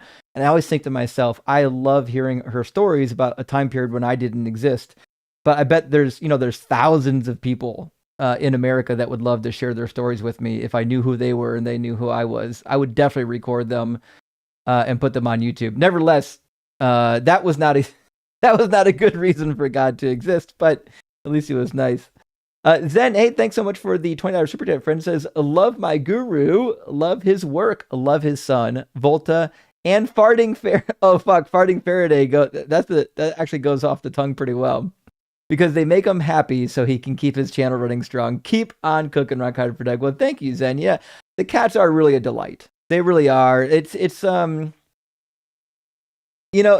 really helps you to, because I don't live completely alone, but it really helps you to never feel like you're alone when you've got like a pet in the house. And SkepticQuest, thank you for the $10 super chat. Says, am I wrong for thinking there is a sense in which Jewish people did not survive as a people group, given that modern Jewish communities differ greatly from their ancient counterparts? I suspect so. And, if you do the statistics on the global Jewish population, only about half of them still believe in God. So that, there's that thing. I do know that the ones living in Israel are more likely to believe in the God of Israel, but outside of Israel, they're typically pretty atheistic. Shirley Temple, hey, thank you for the super chat. Says, what are you feeding those cats? They're getting so big. Rock hard for Doug, simply wet for Shared, and gay for Justin. Shirley, thank you so much. So right now I'm trying a Purina chicken. I was using a Hills kitten formula for a while, and it was really giving Faraday the farts. So I've switched over this week to Purina. See if I can get better results. Eventually I'll find something. I might have to get something different for him. I might have to get something like sensitive stomach type of food, which is fine. You know, Pi was like that. My last cat, Pi, had very sensitive bowels and stomach and skin. He would get rashes really easy and lose patches of fur. So I had to really he had a prescription diet actually. So I'll have to shop around and find a food that Faraday's digestion just agrees with a little bit more. Hey, and HP Lovecatch, thank you for the super. It says 4,000 hungry children leave us per hour from starvation, while billions are spent on bombs, creating death showers. Boom, System of a Down. I actually do like System of a Down. I was a huge metalhead back in the day. I think I've calmed down a little bit, but I was really into to metal. Not so much of the new metal was kind of bullshit. I liked Linkin Park, but like Limp Bizkit was terrible, just fucking awful. I hope they get lost to history. Lord Illuminous Pooh, thank you for the $5 super chat. Says, God's all knowing. He knows what'll convince me. He's all powerful. He can make that appear. He's all loving. He wants me convinced. Why am I not convinced? Lord Illuminous, you know why? Because the God's not real. That's either the God's not real or those properties can't be ascribed to the God, you know? Randy Wilson, great to see you tonight, friend. Thank you for sending out 20 Deconstruction Zone memberships. I really appreciate that, friend. That's super generous. Helps the channel out a lot. I hope you're doing well, Randy. I'm going to read 2 more super chats, and I'm going to get Pete in here. Lord Illuminous Pooh coming in again. So if you remember, it's stare into the abyss and shout into the void. We at the abyss are getting ear strain. Ears strained. Thank you. That true. I typically remember shout into the void, but I always forget to stare into the abyss. Next time it comes up, I'll definitely make sure to get the quote correctly for you at least. And Book Club, hey, thanks for the super chat. Says, and yea, verily, didst thou imbibe of the tequila and toke of the loud, and the Lord thy hawk god did swoop down and talk about the doors for 15 minutes. I didn't want to suggest it while I was up here, but when you're having a conversation with an eagle, it's probably a good time to step back, just take a stock, you know, of what's happened, and maybe I don't know, maybe rethink a few things. Just saying. I love my cats. I love animals in general, but I can't say I carry on conversations with them. Not for 15 minutes at least, you know. All right, let's get Pete in here from our YouTube queue. TikTok queue, surprisingly quiet tonight. How you doing, Pete? Hey, good. How you doing? Yeah, I can't complain. Yeah, so it's all about coincidences and miracles tonight? No, it's not. So the prompt for tonight is that the Bible condones what Epstein did. Do you agree or disagree? Oh my gosh. The Bible condones what Epstein did. Well, it was meant to be. You know, I mean, the thing is, you know, everybody's got a choice. You know, What do you mean meant to be? was meant to be. I mean, everything's meant to be. Epstein had a choice to do right or wrong, right? Well, So what I'm he saying, did. how would he know that it's wrong? How do you know it's well? We know it's wrong No, because how would well, the God of the Bible says that there are occasions where that's okay. Yeah, there are. Okay, so for Yeah, example, the thing is the God of the Bible. If he gives you both the good and the bad to choose. right? But no, He no, gives no. I'm he not. I'm gives not. you both the good. He gives you both Maybe the good and the bad to choose. And if you choose the good, you choose the good. If you choose the bad, you choose his bad. sure, but That's that's just not how my it claim. works. My claim isn't that God gave you free will. My claim is that God commands you to do horrific things. You want to see some of them?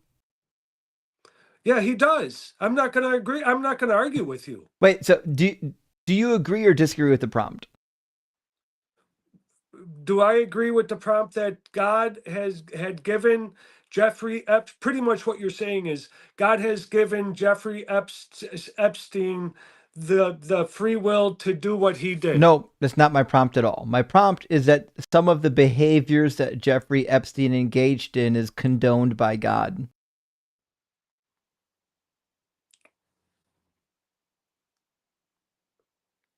So we can start with just start with sex trafficking. I'll show you a verse that maybe will illustrate what I'm talking about. In Exodus 21, God allows you to traffic little girls. He says, "When a man sells his daughter as a slave, she shall not go out as the male slaves do.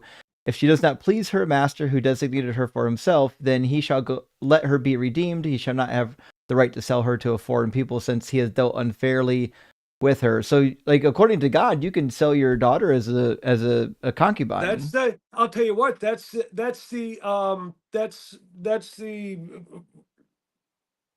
what you're asking for. I mean, the thing is. Wait, who's asking for what?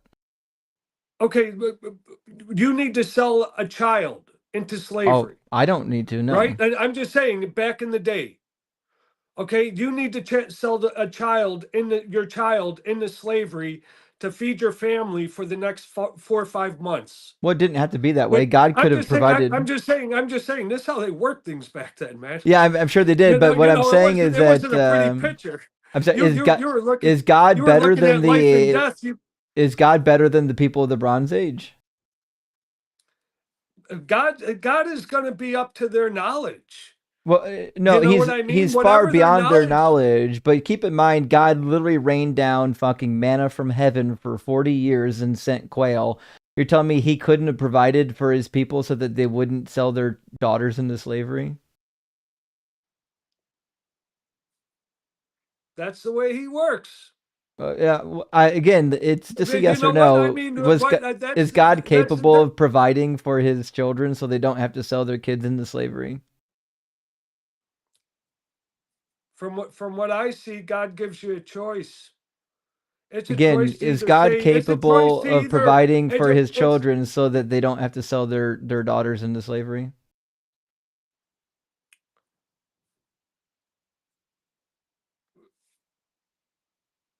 Well, it doesn't look like it. So God's not all powerful?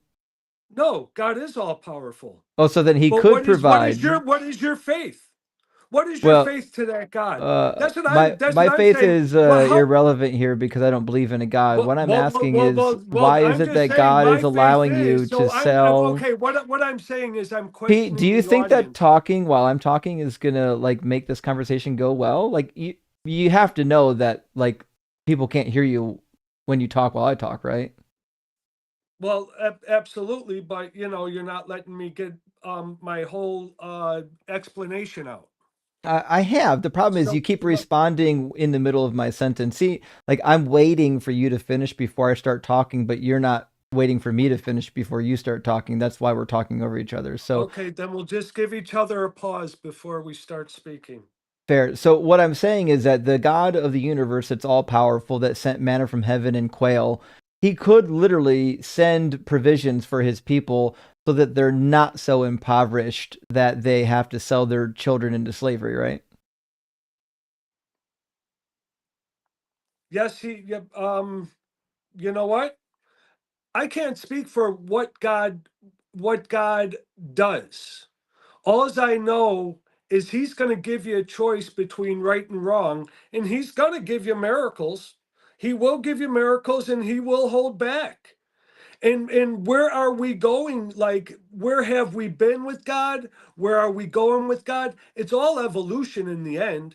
And in the end, and this is what the truth needs to come out, but it has to come out on our own time to make us stronger, wiser, more knowledgeable about who he is, who we are to him, and what his true identity is to us. We are not there yet, but we're getting there. And these are the things that we need to go through with this God, with Hashem. Awesome. So you know that they didn't sell little boys as concubines, right? Only little girls. I don't think that really matters if it's little boys or little Well, girls. it does, because my point here is that I God mean, they're didn't children. have You don't to. want to hurt Hey, children, you see how right? you're talking over me again? Oh, okay. I see. Gotcha. Okay. So my point is this: God doesn't say that you can sell your sons as concubines. You can't sell your sons as sex slaves. He only allows you to do it to little girls, which means God fundamentally thinks that little girls should be treated differently than little boys. For in that moment, in that time, for some reason, that was the case. You know, I mean, what happened to the boy concubines? They all became Roman Catholics and had their nuts chopped off because they needed to sing, or they got raped by priests, right? This I is mean, the first thing you and I I, agree on, but that's not what we're talking about. I'm just saying. Look at what it Oh all boy. goes into. That was the following. That was Oh Hashem boy. following the Christian ways and giving still right and wrong decisions for people to make on where they need to go with it. Right, but what And I'm that's what it's suggesting, about. It's I'm about not, in the end. but I'm not talking what the Catholics did. We agree what the Catholic priests did were horrendous, right? What I'm saying is that some of those behaviors are condoned in the Bible. And we can't say that these laws are temporary. God says that these laws are not only are they perfect, they're also eternal. And it's the thing that's going to bring blessings upon you when you follow them. So even like Deuteronomy 29:29, it says, the secret things belong to the Lord our God, but the revealed things belong to us and to our children forever to observe all the words of this law. So the God of the Hebrew Bible says that the words of this law should be followed forever, which means we should still be allowed to sell little girls into concubinage. In which I would disagree. I think any good human being that thinks those things are wrong, to hurt and rape little children and throw them into slavery and abuse them in whatever manner. You know what? I mean, I think that, you know, one of the commandments, you know, that were and this is I just want to be very brief with this because I don't want to get too out of the way, off base. But you know, the commandment to honor your father and mother should have came with you know, the commandment of, you know, don't abuse the kids. You know what I mean? I mean, I agree. I think those two go hand in hand, and somehow we missed it at the Ten Commandments. So we have to revisit this, and we have to like really we this is a God that is living. This is a God that is like a father. Like Whoa, he might no, say, he "Hold can't on, be a good listen, father. listen. Yes, it is. I mean, in that time, whatever that time period is, but he's allowing us to grow within the knowledge in the framework of the time that we are living in, to know the right and wrongs of his lessons. Now, since the Right. Torah has, But yeah. Pete, just pause for a second. No one's questioning whether or not God is allowing people to make like choices. What I'm suggesting is that God gave commands that He says are good and perfect and eternal. So what that means is you can't tell me that it's wrong from your point of view. You can't tell me that it's wrong to sell my little girl as a concubine because the Bible says that this is part of God's perfect law. I think God goes along with us in that moment of time. That was the perfect law at that time for what they Forever. had. If he had to sell those, that, believe me, back then it wasn't easy for anybody. Forever, he You says. had you had pay you had so many brutal tribes and people. Hmm. It was just, we're not talking about, you know, getting Oreos out of the refrigerator. Yep. How You, long did you God say to follow the law for? Did he say forever? Yeah. Okay, then follow that law forever. So that's what I'm saying is you can't say that these laws are for. Follow that law forever, but you could still say no to it. Well, I'm saying God didn't say that these Yeah. laws are temporary. He said that these laws are permanent, right? So what that means There you is go. that even in today's age, if this God Yeah. is real, this God Yeah. would be okay with Yeah. you selling your daughter as a concubine. Today, in today's world, Yeah. for it to be no, because yeah. I mean, he's giving me that choice. I mean, yeah, I got the choice. He's look at this. I could sell my daughter in the camp, but know what I say? I'm not going to do it. I'm listening because you're I'm better going to than the say, God, hold on. obviously. What? No. I'm saying I'm not going to do it. That ain't going to happen. See, we're looking at God's look. God has a shaitan. God controls it all. Hey, are you He allowed has to? to hold on. It's not separate from him. It's not some little devil running around in the bushes that's just as powerful as him, and he's making us want to do these things. This is all coming from the most powerful being in all the universes everywhere. And what he's giving you is he's giving you that poor choice. Right, Because but maybe that's the only one you have to feed your family. sure, but do you have But the I'll tell choice you, of having yeast in your house during the days of unleavened bread? what's that? Do you have the choice to allow yeast in your house during the days of unleavened bread, or does he tell you not to do it? Tells me not to do it. Gotcha. Okay, so there are some things he tells you not to do, and why does he do that?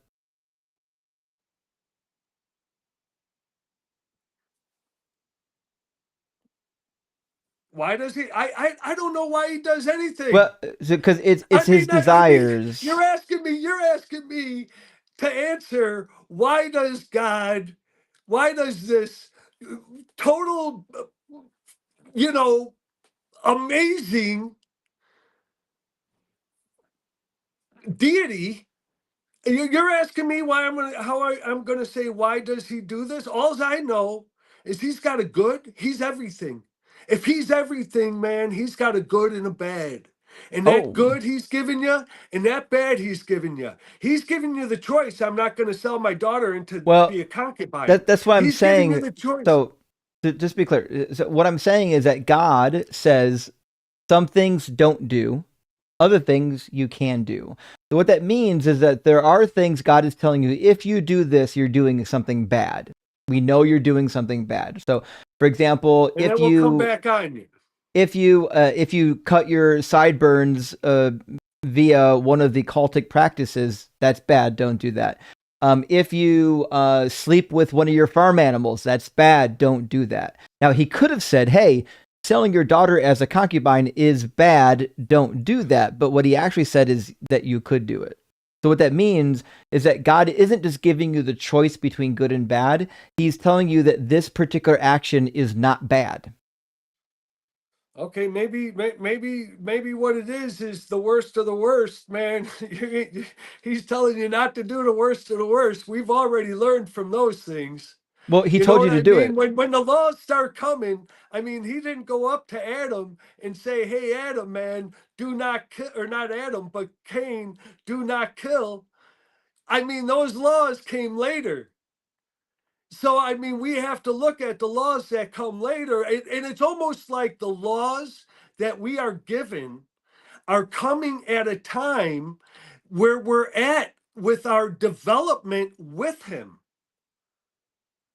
So if we're in a society to where you've got to sell your daughter to feed your family for 3 months, well, you got a choice. Right, but what I'm saying is this is not about a choice. This is about what God labels as acceptable and unacceptable. So according to the God of the Bible, it is acceptable to sell your daughter as a concubine. So we Yeah, can't say that God will give you a lie. so God lies, Yep. but he says that he doesn't lie. No, he lies. Interesting. So what are we supposed to do with like Deuteronomy 32:4, where God says that all of his ways are just and perfect? All his ways are just and perfect. They're balanced. Well, lying Just wouldn't as be much just as and he gives you perfect. lies, he's going to give you the truth. The So higher the truths, the lower the lies. have The middle you truths, the middle lies. They're all there, brother. And I'll tell you what, and that is justice is always perfectly balanced between them both. He's the perfect fulcrum. Have you read the book of Numbers? Because in I mean, Numbers, I've hit upon it. I mean, with sections, I usually like to learn Torah from speakers. sure. So in Numbers, it says God is not a human being that he should lie, or a mortal that he should change his mind. And then same in 1 Samuel 15:29, the glory of Israel will not deceive or change his mind. So if these passages are true, that would mean that God wouldn't lie. Well, you know, I think those passages, we got a problem with them because God does seem to lie. I mean, if you want to be perfectly truthful about it, I mean, the whole thing is God is both good and the bad. I mean, we can't say he's all good. We can't say he's all love. He's got hate too. So, I Okay. mean, if he's got hate too, he's got a lie in him. And if he's got a lie in him, he's got truth in him. I mean, it has to both be. He's everything. I just don't see. And you could argue those passages. It's just like if God came up to Abraham and told him to sacrifice his child as something that Abraham had a choice to do. Abraham could have owned all, just said no. And I'll Yeah, tell you what, if Abraham would have just said no to it right there, we'd have a whole different story. I'm sure we would. So, but the point that I'm trying to bring up here is not whether or not the story would be different. It's that the God of the book allows people to do things that we are saying is evil. Like Epstein trafficked little girls as basically, we're going to call them sex slaves. We're saying this is bad, but you can't say that's bad because your God allowed it. So I can say it's bad from my framework, but you can't say it's bad from your framework. Well, from what we know and the knowledge we have in the time frame that we are in, this society, of course, we all see what Epstein has done is a major, major grave error in the marks of humanity itself. But not according to You your know, God. but Your God that's doesn't where know that. my God will know in his own way. I mean, like I said, he knows. I just say he knows everything. He sees it all. He knows what he wants to happen and how it needs to get there. It needs to get there. And if it's people making the right decisions to get us there, that more the right decisions to get us there, the better. If people are making the bad decisions to get us there, he'll work within those bad decisions with the liars and the bullshitters and the thieves and everything else.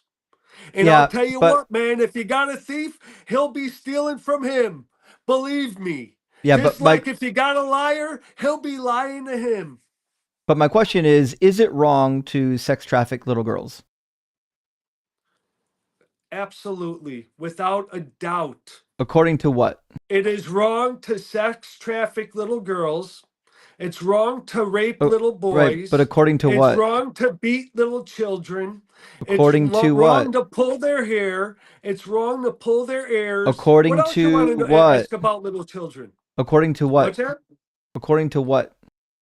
According to the heaven that is within us all. No, no, according to what? Because the Bible says that it's acceptable. The Bible says but the Bible says a lot of things are acceptable, but I mean, is for the Bible true or not? their time, it could have been acceptable, but it ain't today. Oh no, You know we what I we mean? already We've actually went gained a over little bit this. more knowledge on what we need to do. We We're we not living already in the we already went over this. God said that these laws are for forever, right? So what that means is that God thinks forever it is acceptable to traffic little girls. there you go. Okay, so It according is. to There okay, you go. But there but you but go. is it So acceptable? just to Is be it clear, acceptable? Hold on. Is it acceptable for you to traffic, or is it acceptable for you to take that shaitan that shaitan choice and say yes to that shaitan choice. It's not a shaitan And that's how choice. he will know your heart. That's how he'll know your spirit. That is how he'll know what you truly mean to him. Right. So Because if again, you take that, it's not a choice of Satan to traffic little girls because God says it's okay to do. It's not bad. the choice is coming from shaitan. Oh Oh no, it's well, not. It's coming from there you go. God. Well, there you go. That command is coming from shaitan. No, from God's God. shaitan. It's Nope. coming from God. It's coming from Yes, God, not Satan. all of it. That comes from God, shaitan. What do you think God Right Shaitan there. means?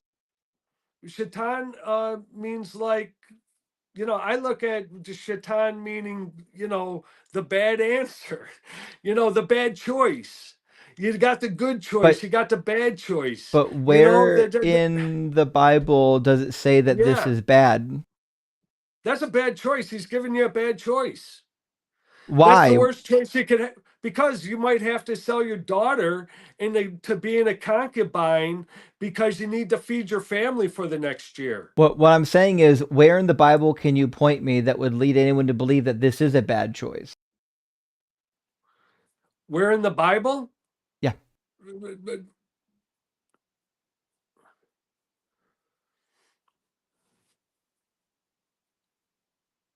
That's where it comes with your own soul. So That's where it what you're comes with your suggesting then? that's where it comes where God is dwelling within you. So what you're That's where suggesting then that's the is pure that we can throw away that's the laws of the God and just go by our own instincts. no, I think that we're on this journey with God that we're not going to get off very easily. Okay, so if And I we're have an taking it and we instinct, got to take it all the way. if And I all have the a way moral, is all the way is utopia. Pete, if I have a Wrap your head around that one. oh, for fuck's sake, Pete, if I have a moral instinct and my moral instinct disagrees with God, who's right? Your moral instinct is agreeing with God?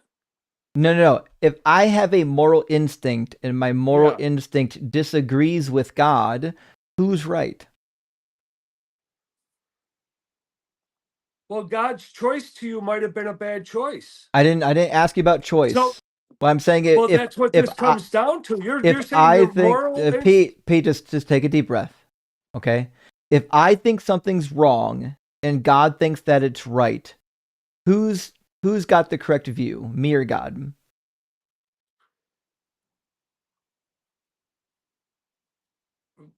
who's got the correct view?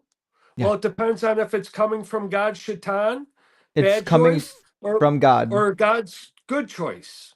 It's coming from the mouth of God. If I Oh, say I think X is wrong and God specifically spoke in his book and said it's not wrong, who's correct? I would say for that moment in time, if he is saying that it's not wrong, I would say that, you know, I would say Pete, that. Pete, Oh no, no, because I hate to what you're interrupt doing is you. you're Pete, feeding, hold on. you're Pete, just pause. I'm only interrupting you because you keep going back to a point that we already settled, and I don't want to have to repeat the same point 10 times. what We, was the point that we we already settled? So we've I'm already under this. we've already agreed, according to the Bible, that these laws that God gave are forever. They're not for temporary. So you Right. can't keep saying for that time. This is for all Yeah. time. Right. Absolutely. Okay. So No if God doubt. says for all time that something is okay to do, and Yeah. I think that it's not okay to do, who's actually correct? I would say if it's coming from God's shaitan, and you're saying that it's not From okay to God. do, you're correct. From God. I said if Yeah, God God's says it. shaitan. No, It not doesn't God come should. from No, from no, it Yahweh. doesn't From Yahweh. it comes from either God's good or bad, Do you or think that? God's neutral section, Do you think that God has? straight from the fulcrum. Do you think God has split personality? Do you think Satan is a personality of Yahweh? I think God has, you know, who am I to say how many personalities God has? Well, You know, please, he might I, have a million. I Who need knows? no, I need I don't know. clarification. Do you think Satan Yeah, is a distinct character apart from God, or do you think that Satan is part of God's mind? absolutely. Okay, Yes. so Satan is not a figure. So in Zechariah, when God speaks directly to Satan, he's speaking to himself. Pretty much. Yeah. Okay. Okay. So Yeah. He's speaking to his own. He's speaking to his own bad, like we do. is wild. Okay, so then if Yahweh spoke laws that were bad in the Hebrew Bible, how do we know if it came from Yahweh the good part or Yahweh the evil part? See what happens in your life next. Again, I'm asking for a measure, right? If I read a passage in the Hebrew Bible and it sounds Yeah. iffy, how do I know if it came from the good part of God or the evil part of God? Because that's for you to discern. You know what? I mean, you have to discern that. You have to saying yes or no to this. Is this good or bad? Is this going to bring me bad or good? Okay, You so know, God, yeah, I mean, God telling, you know, I mean, he's a warring God too, you know. I mean, he's told his own to take the babies and smash their heads against the wall of his enemy. At the yeah, time, was that a good thing or a bad thing? well, I think it was always evil, but what I'm suggesting here is that Right. Where according with to the that war is Bible, war, right? You have to even talk war. You know, I mean, it's so huge, it's so big to really wrap our head around this and really say that any of us have the truest answer. It's just not going to happen. all right, so And then we'll just wrap everything up here, hold on. and I think But the we've got connection to a is point here that God's good. I'll just put him on mute for a second. So what we've done so far is we did it different ways. What we've done so far is we actually got to a point of agreement. I don't know if you've noticed this, but we're actually at a point where we actually agree. We both agree that the Bible does condone what Epstein did.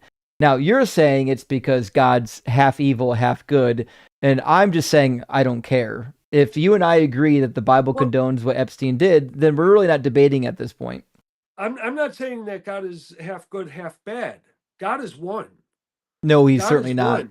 Couldn't be. Yes, he is. Nope. He's one God. That's Nah, it.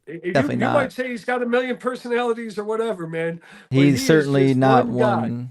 Nope. And he's got good and bad, and he's gonna give you the choice. He's And definitely not one. he's gonna say to you, hey man, kick your cat or don't kick your cat. It's okay to kick your Uh-huh. cat if your cat is, you know, tearing apart your maybe Sure. a child or something. But if your cat isn't just laying on the sofa, you ain't gonna go up and kick it, right?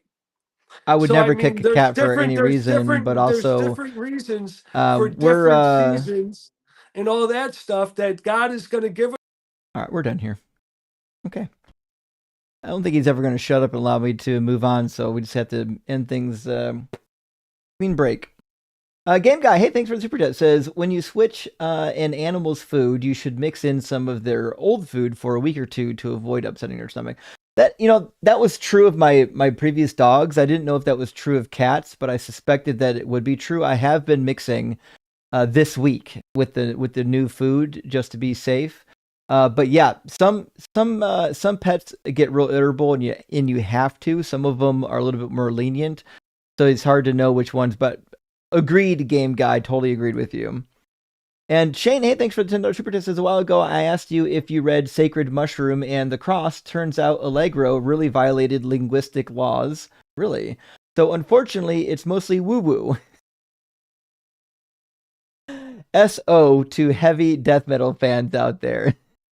So it's funny, I bought that book. I haven't read it yet, so I don't know what you're talking about, but I wouldn't be shocked if he was stretching the semantic range of a couple words, because the title of the book itself is a little bit sensational for sure.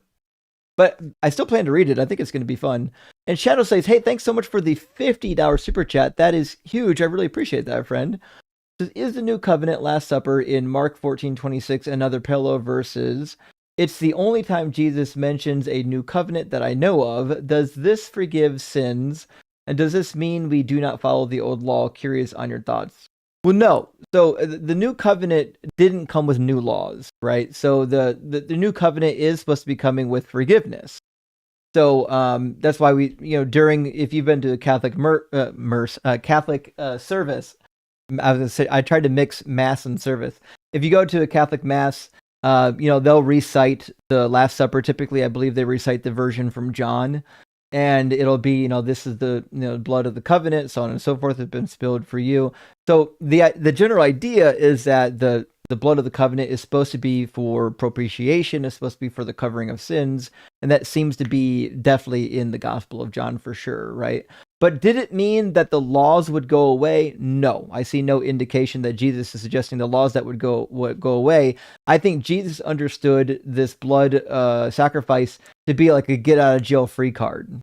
Does that make sense? Like, it wasn't that you didn't have to follow the laws. It's that, hey, we know you're going to fuck up. Rather than doing endless animal sacrifice, you can just follow me. Does that make sense? I hope that makes sense. An anonymous undead, hey, think of a super chat, says, if you like metal, Justin, check out Rotting Christ. I haven't heard them. Like Father, Like Son, and Fire God and Fear are really good. I'll definitely have to check them out. I have so many music suggestions. I don't know how many I'll be able to get to, but I do love some metal. And Space Lord says, the existence of God is the biggest claim I can think of, and no common claim has less evidence. The more I think about this stuff, the less I believe. I'm with you, Space. The most important thing ever that probably has ever been claimed, there's just no evidence for it. That seems preposterous. If the God really existed, he would lend some evidence to us, even a little bit. We don't really have anything. Empty Directory, thank you for the super chat, says, my cat Macaroni has gut issues and Orca has skin issues, and the Hills ZD food is the only thing that helped. It's expensive, but they're worth it. I agree. My last cat, Pie, had a really precise diet with prescription food. It took a while to get something nailed down. In it is what it is. It's always worth it. It's always worth it. Take care of your family members, even if your family members come with 4 legs and fur. It is what it is. You know what I mean? Like, pets are part of the family. They're not throwaways. Mo, hey, thanks for the super chat, says, do you ever take note of callers' poor grammar as a hint to how the call will go? Example, saying sexual immortality, but meant immorality. Not so much. Only because I think it happens to everybody, especially if you're not used to public speaking. You get tongue-tied, you get nervous, you say things you didn't mean to say. It just happens. Yeah, so I try not to hold it against people. I do say there is one thing, when I hear it, my mind instantly goes to, oh no, this is going to be bottom of the barrel. And that is a real deep Southern accent. That's me. That's my own problem. I know there are people with Southern accents that are super intelligent. It's just that I was raised in the North. And so like your first instinct when you hear it is like, oh no, well, here we fucking go. Lord Illuminous Poo, thank you for the super chat. Says, caller, just because you're a waste doesn't mean you can't do something worthy. It's called a garbage can, not a garbage can't. Oh, fair. I like that. I've never heard that before, but I like that one.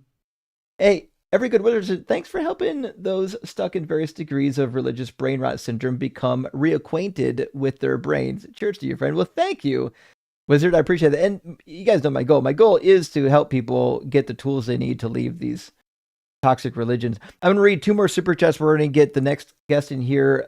Ariadwin, I hope I pronounced that correctly this time. Ariadwin, fellow metalhead, thanks you for doing lives at times that I can catch from the underside. Yeah, because you're over in Aussie. Also, loving this topic, really brings out the lizards out from under their rocks. Happy cooking, rock out for Doug. It really does. These more confrontational topics really do bring out some wild guests. So hopefully we'll get some pickup here tonight. Hey, Aaron, great to see you, my friend. Thank you so much for the $10 super chat. It says, isn't it crazy how adults talk about God just like kids talk about Santa Claus? Yet they unironically don't even realize they're doing it. True. And when things stop making sense, rather than saying, oh, there's no Santa, They're like, no, let me change my idea of this God, right? They could just say, oh, it turns out there's no Santa Claus, but that's way too difficult. They've already given up Santa Claus, and like this is the last fictional thing they have left. They're like, so they're holding on for dear life, you know what I mean? But we all know the reality. Eventually, you kind of lift the lid, and you're like, oh, nothing going on here. It's just it's all made up. All right, let's get here to understand into the guest box. Welcome in here. Are you at least 18, and do you believe in the Bible God? Yes. Yeah, I'm 18, and I currently do. Okay, fair enough. You say currently, like maybe you might not in the future. I mean, yeah, in the sense of, I tend to try to believe what is what holds water and to the truth, Fair enough. So, yeah. I'm with you there. Okay, so my prompt tonight is that the Bible condones some of the behavior of Jeffrey Epstein and his co-conspirators, and I've got a couple passages that I think would lend credence to that claim. Do you agree or disagree with the claim? I disagree with the claim from the standpoint of my understanding of condone. I was on earlier. You were talking about kind of what you mean by condone. So, in terms of my understanding of the definition, I disagree with the claim. Okay. Well, we were speaking previously. I've got it up still yet of Exodus 21. In Exodus 21, God allows clearly young girls to be trafficked. And so, for example, when you buy a male Hebrew slave, he shall serve for 6 years, but in the seventh he shall go out a free person without debt. If he comes in single, he shall go out single. If he comes in married, then his wife shall go out with him. If his master gives him a wife, and this is the important verse, if his master gives him a wife, and she bears him sons or daughters, the wife and her children shall be her master's, and he shall go out alone. So this woman and any of her children would become permanent slaves. Sorry, I'm just reading what you said. If his master gives him a wife, and she bears him sons or daughters, the wife and her children shall be her masters. This is referring to the slave has been given a wife. Uh-huh. So this or the servant, I can't remember how it's phrased here. Okay, Hebrew So slave. The slave's been given a wife, and the wife belongs to now this is the slave has become her master, or she belongs to the current guy that gave her away. yeah, so what I'm saying is there's a single guy, he owns a woman and also a temporary slave, indentured servant.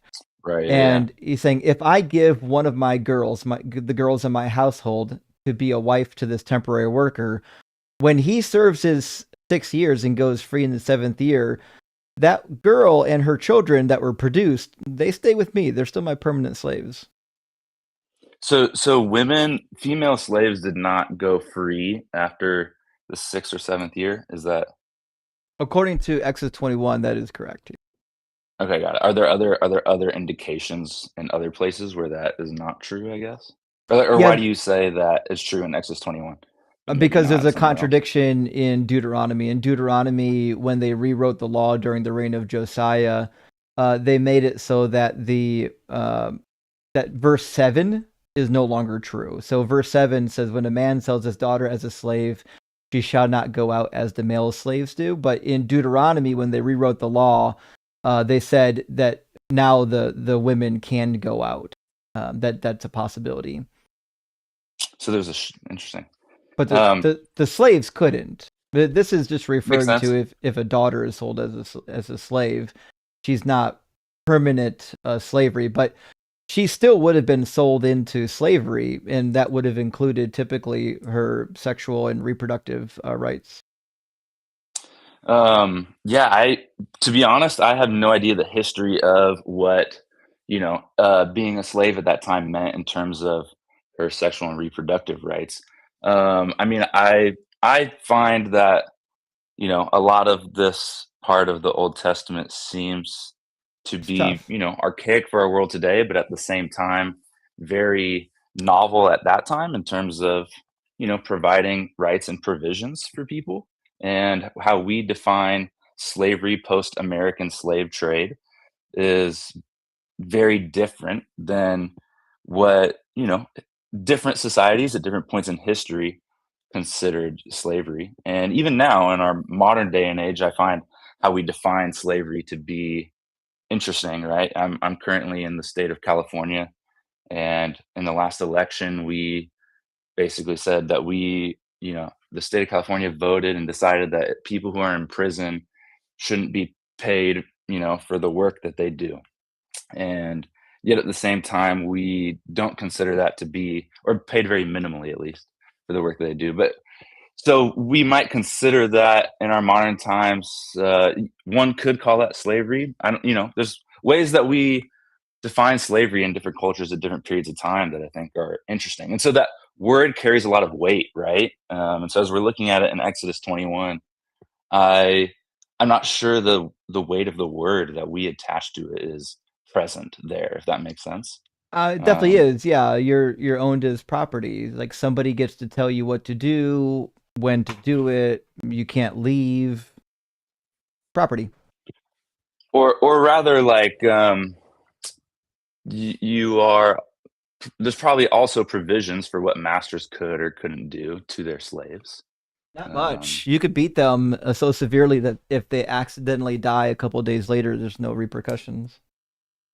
That's the same chapter actually. If you go to Exodus 21 verses 20 and 21, it's clear if you have a Hebrew slave that you can't purposely murder your Hebrew slave, but if you accidentally do it, there's no punishment. It says when a slave owner strikes a male or female slave with a rod and the slave dies immediately, the owner shall be punished. But if the slave survives for a day or two, there's no punishment because the slave is the owner's property. got it.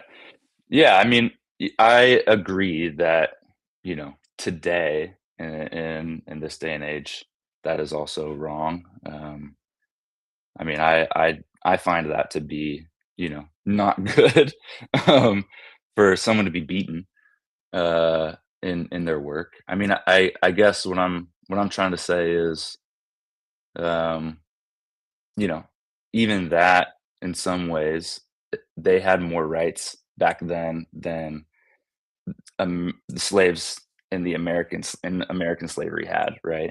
In What our rights did recent they have? history in America. I mean, I would think that, if a slave owner striked a male or female slave and they died immediately, that the owner would not have been punished in the last 250 years of our country's history. Well, in America, we did have laws against purposely killing slaves, right?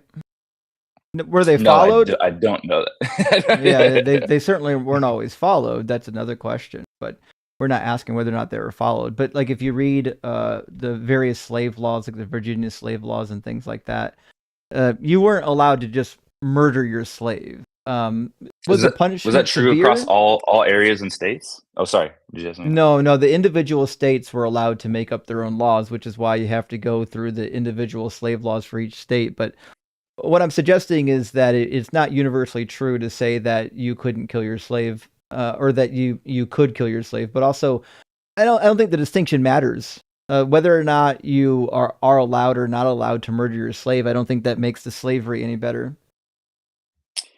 Well, I mean, I would think that there are conditions in which, if someone is really poor and unable to afford, certain things or whatever, and someone says, "Hey, we'll make a contract for the next 6 or 7 years or whatever. If there's 3 years left in the 7-year deal, you can come live here. We'll house you, take care of you. You just got to work the land." Um, what all that entails in terms of what they believed was proper in terms of motivation. Clearly, I don't agree with that, but Right, but what I'm saying is that these little girls were sold into this slavery by their parents. They didn't have a choice in it, and they would typically end up becoming somebody's concubine. That's one of the reasons why Exodus 21 says what it says, is because if she does not please her master who designated her for himself, then he shall let her be redeemed. He shall have no right to sell her to a foreign people since he has dealt unfairly with her. If he designates her for his son, he shall deal with her as a daughter, so on and so forth. So you could purchase this little slave girl and decide without her consent if she's going to be your concubine or marry your son. Yeah, I mean, I guess how different is that from, an arranged marriage where, people were given a dowry in order to be in a relationship, or, certain, I guess, certain things that are cultural that maybe we have a certain perspective on these ideas today that aren't necessarily shared, 3,000 years ago. Right, but what I'm saying is God's timeless, right? So if these laws came from Moses and not God, then I'd be like, oh, yeah, Moses was just like everybody else in the Bronze Age. But these laws came from God, and he said to follow the laws forever. So if these laws are divine and they're perfect, according to Psalm 19, and they're forever, what that means is we've got a huge problem here. We can't say that, like, well, these were temporary laws that just were adequate for the time period, because they're not time dependent. No, I agree for sure that God is, he's not locked down into a time and place. And so the morality that he has today should be true to the morality that he had 3,000 years ago, right? So there shouldn't be a shift in that. Right. I guess what I am trying to say is our reading of this, the things that we read into these words, right? What all went into slavery at that time and what slavery meant to them versus what it means to us today, right? Could be different things. Now, if you are saying no, actually they don't. They actually mean the same exact thing. I don't know. I would find that to be challenging, right? Because I considered American slave trade to be genocide, right? Very Well, different than what was done when someone could be a slave for 3 years because there's only 3 years left on the 7-year deal or whatever, right? And then all land goes back to the original owners and so on and so forth. unless you're a foreigner. Yeah, but then there's also paths for people who are foreigners to no longer be foreigners. No, they'd still be foreigners. They could participate in the Israelite culture and even the religion, but they'd be a foreigner living with Israel, kind of like how there was the exception that shows up in Joshua chapter 9 to allow foreigners living alongside the Israelites. So these were what the fuck were their names again? Let me grab that real quick. I agree with you. I have seen their provisions for land to go back to original owners, not necessarily redistributed to those who are foreigners. I The guess Gibeonites. I understood that there was a pathway for people who were foreigners, either for them or for their kids to no longer be foreigners. And many characters throughout the Bible were treated as residents, even though they were foreigners. Is that Well, not right?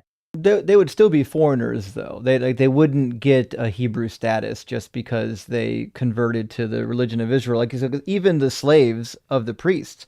So we get slave laws, but we also have laws for like who can eat what meals for the priests, and Mhm. the priests would be able to share some meals with their slaves because the slaves were like considered household members as long as they abided by all the regulations that Yahweh set out. But they're still Mhm. slaves. They don't become not slaves just because they're following Yahweh's laws and religion.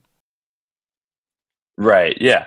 No, I understand what you're saying. I maybe one thing that maybe would be an interesting thought, or topic in all of this is I find that the Old Testament tends to be a message about values or the heart of a subject as opposed to always something that I should be living by today, if that makes sense.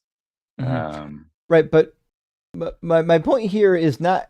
I know we're kind of talking about slavery right now. My point actually isn't about the yeah. slavery. My point is about the concubinage, the sex slavery. Right, the fact that women were traded and dealt like property, and I if guess. you Oh, sorry. raped them, even like in Deuteronomy 22, there's a provision for for, we'll just call it what it is. There's a provision for rape. As long as you're raping a woman who isn't already betrothed to somebody else, like the punishment is like next to nothing. It says if a man meets a virgin who is not engaged and seizes her and lies with her, and they are discovered, the man who lay with her shall give 50 shekels of silver to the young woman's father, and she shall become his wife. Because he violated her, he shall not be permitted to divorce her as long as he lives. So like that's pretty crazy. Like adultery gets you murdered, but raping a virgin gets you married for life. Yeah. Yeah, no, the power dynamics there are not good. I mean, yeah, So that's why I say I agree with when that. I say that the Bible condones what Epstein did, this is actually kind of what I'm talking about. Like the Bible condones treatment of women and children is pretty horrendous, and like God doesn't seem to have much regard for the children or the women. So, for example, you probably know about the Babylonians, how they came in and they roughed up Israel, and then eventually God was going to Mhm. Right. do retribution on the Babylonians. But like Yeah. even like the Babylonians, there are some Babylonians that didn't have anything to do with it, right? When he talks about what he's going to do to Babylon, he says their infants will be dashed to pieces before their eyes, their houses will be plundered, and their wives raped. See, I'm stirring up the Medes against them, who have no regard for silver and do not delight in gold. But like, why? If God's mad at the Babylonians, why is he having babies murdered and women raped? I'm curious as to why, the translator translated this in a format that it is, where it seems almost like a song or a poem of some sort. Is that So, true? The message came in some so artistic format? typically, so typically, what happens when they lay it out, it's because there's either a meter or there's parallelism, which was common in ancient Hebrew. So if you not just ancient Hebrew, ancient Semitic languages, you find a lot of text was written in poetic format. In fact, the earliest Semitic writings are almost all in poetic format because writing was an art. Kind of like, have you ever Sure. seen like classical buildings, like where every building is a piece of art, and then it got more Right. generic and boring over Yeah, time? yeah, That's yeah. basically how writing was. The older the writing is, the more likely they were going to do it in a way that was artistic. And then, Yeah. but now we've got boring, boring writing today. Now, the reason I ask is because I am curious to know, if this written piece that had some form of meter or rhythm or whatever, Hmm. if that was meant to be literal, or if that was meant to be, hey, this is the emotional truth of the situation, right? God is communicating that literally every single person is whatever, whatever it said, or if this is more a message to give people the imagery of what justice is, right? Like if there's evil out in the world and there's people in Babylon who are doing, the things that Epstein did or whatever, right? And we want justice, in that land or something. This is an emotional communication about, hey, we're going to do everything that we can to, uh, you know, cleanse this area and bring about justice. Does that make sense? It does make sense, but I I don't guess think that. I think I'm the not learned reason. enough to know it. Yeah. Mhm. Mhm. I think the reason why I would reject that is because we've got other passages that are clearly not poetic, where God is reiterating the same thing. Like Zechariah 14:2, God says He's going to bring all the nations against Israel to do war and have the women raped. And that section is not poetic whatsoever. And we've got other sections like Deuteronomy 28 where he says some similar stuff, not in a poetic fashion at all. In fact, he says he's going to bring the Babylonians against Israel. And it says, "It shall besiege you in your towns until your high and fortified walls, in which you trusted, come down through your land. It shall besiege you in your towns throughout the land, and that the Lord your God has given you. In the desperate straits to which the enemy siege reduces you, you will eat the fruit of your womb, the flesh of your own sons and daughters, whom the Lord your God has given you." So he's pretty serious. Like when he brings in these armies to do his justice, he's pretty much kind of okay with whatever they're gonna do. Yeah, I mean, I guess two thoughts that I have on that. One, early in Genesis 1, God defines early in the Bible in Genesis 1, God defines human to be those who have ruling authority and power, right, alongside of Him. And in that sense, that God is, if God has given over rule or power or authority to other people, then He inherently has to diminish His own. Um, and so sometimes there's things in the Bible that are descriptive, and sometimes there's things in the Bible that are prescriptive, right? Describing what would happen versus prescribing what should happen. That's number one. I guess the second thing, or I guess that's 1A and 1B. There were two things I said there, but I guess the second thing is I tend to come at this from a more English perspective, and English is the most explicit language, right? Throughout history, whereas I have friends who maybe are Greek, and in order to ask, hey, can you pick me up? The literal translation would be, hey, where is the car? Right? And so it's a very implicit language or implicit way of describing something. And I find that Hebrew, I've not studied it probably, and I'm not as aware of it as you are. But I find that Hebrew to be much more of an implicit language than English, much more descriptive and an image-driven language, right? Communicating ideas through pictures or images or those kinds of ideas. And so that's why I think in those passages of the Old Testament, it's describing the heart or the value of something rather than literally what is going on, which is why I think They described it those though. passages are hard to link to God values. But we know we know in ancient warfare that they did all these things. In fact, the Assyrians bragged about it. The Assyrians, Ashurbanipal in his war annals literally said that the women were captured and raped, and that the babies' bodies were thrown into a burn pile, and that the men were skinned alive, and that they used the skin of these flayed men to wrap around the pillars of the temple. Yeah, no, I agree that there are times in which probably these images, come from somewhere, from some story. Right. So some example. Yeah. When these armies came in and they murdered into the babies, Jerusalem?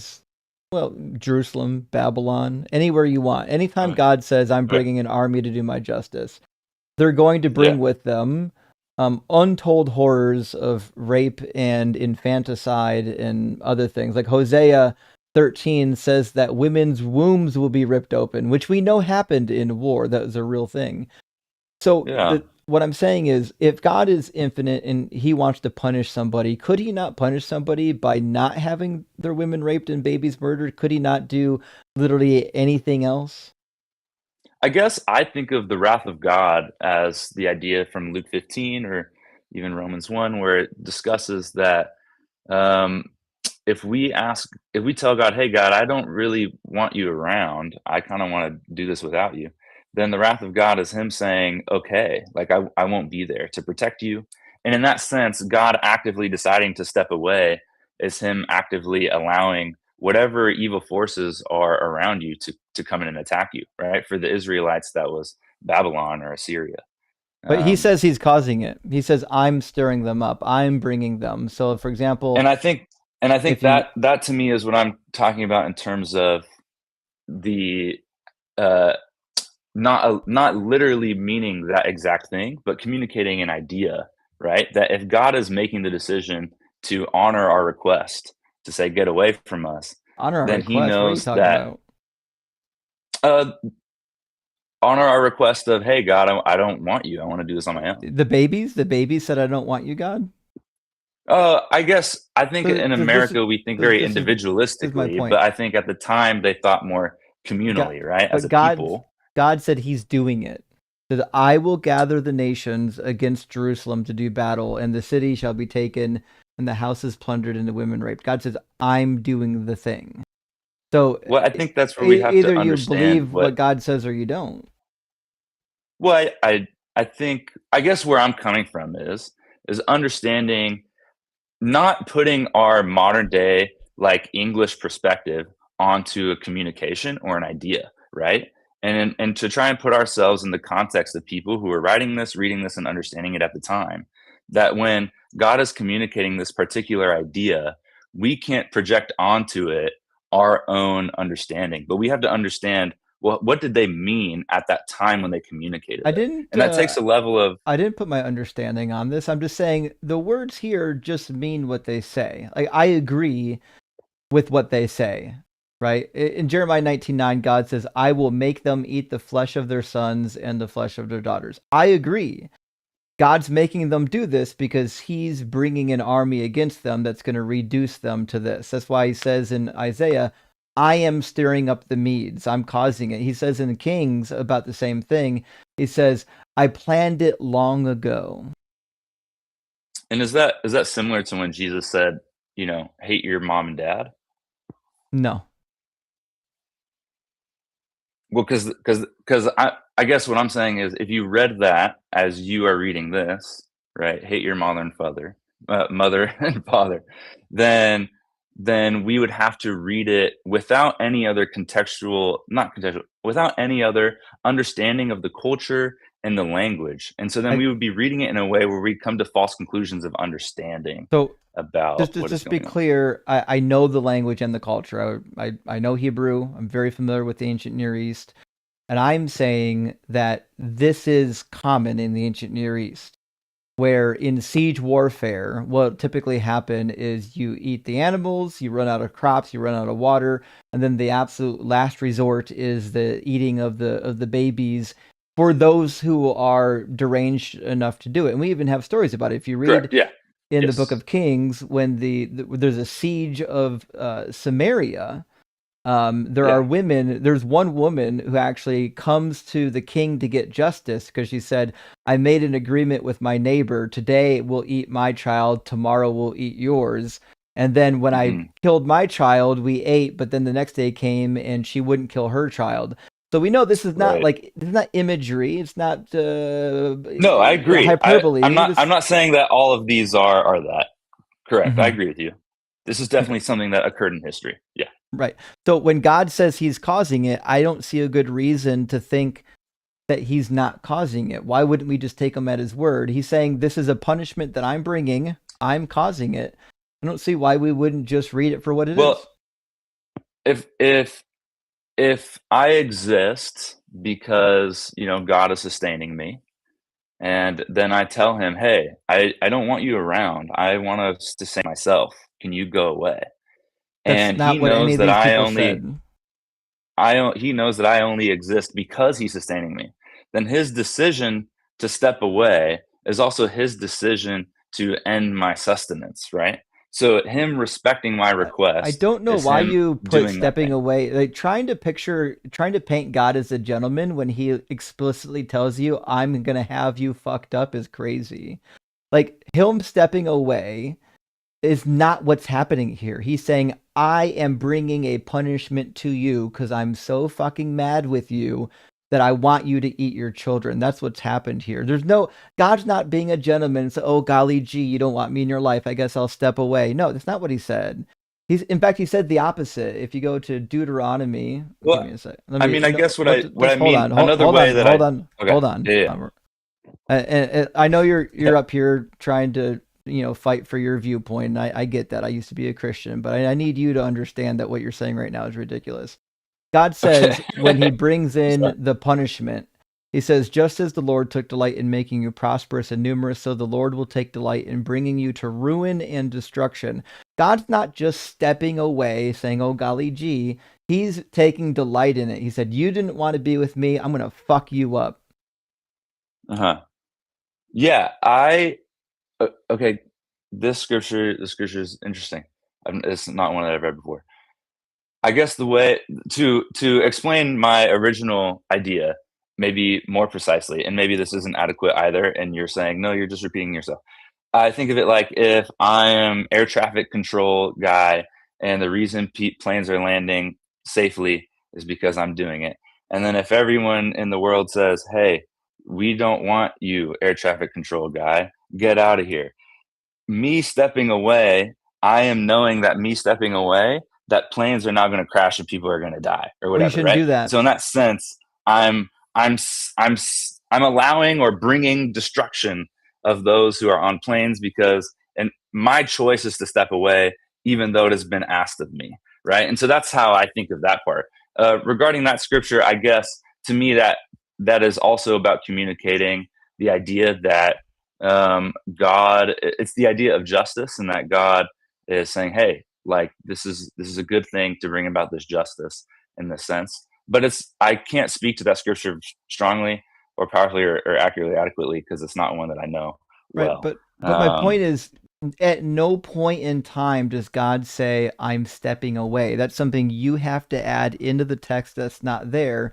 Whereas my interpretation of the text is that it just means what it says. In fact, God over and over again takes credit for what's happening. He says, therefore, says the Lord of hosts, because you have not obeyed my words, I'm going to send for all the tribes of the north, says the Lord, even for King Nebuchadnezzar of Babylon, my servant, and I will bring them against this land and its inhabitants and against all the nations around. I will utterly destroy them. I will make them an abject horror and of hissing and an everlasting disgrace. God says, I'm doing the thing. At what point do we just stop pretending like God's a gentleman and just admit that God's doing the thing he said he's doing? Well, I guess I'm not trying to pretend. I'm trying to I'm trying to factor this of the writings that are here and what they're trying to explain and describe in terms of God's character and how it fits in to the entire story of God's character. Similarly, as to when Jesus said, hey, you can't have a relationship with God unless you hate your mom and dad. We know that Jesus didn't actually want people to hate their mom and dad. It's communicating a specific idea that that has to be understood in the context of what is trying to be explained in that moment, and the character of God in its entirety. So I guess that's ultimately where I land on it, but which we is know why that I think if you look at the entirety of the whole, we see many scriptures where God is actively against the things that Epstein did or whatever. no, he's not. And Right? I'm demonstrating so that then right now. We know trying to when Jesus says understand, to hate your mother and okay, your father, we know that it's hyperbole because what is Jesus trying to be is a communicated fan of hyperbole. in all of these Anyone who's read ideas. the Gospels knows that Jesus uses hyperbole over and over again. A camel going through the eye of the needle, hyperbole. Hate your mother and father, obviously hyperbole. Or else you think he's contradicting himself because elsewhere he says that you can't have hate in your heart. So Jesus was a fan of using hyperbole. I don't see that in the Hebrew Bible. There's no reason to see that in the Hebrew Bible. You can't just say, well, Jesus used hyperbole here, so every time I see a passage in the Hebrew Bible that I don't like, I'm going to call it hyperbole. What a ridiculous thing. Yeah, that would be ridiculous. I'm not trying to be intellectually inconsistent. I guess my effort is to be intellectually consistent. I don't know if we can. I don't know if that's true that the Hebrew Bible doesn't use hyperbole. Well, again, this is not one of I them.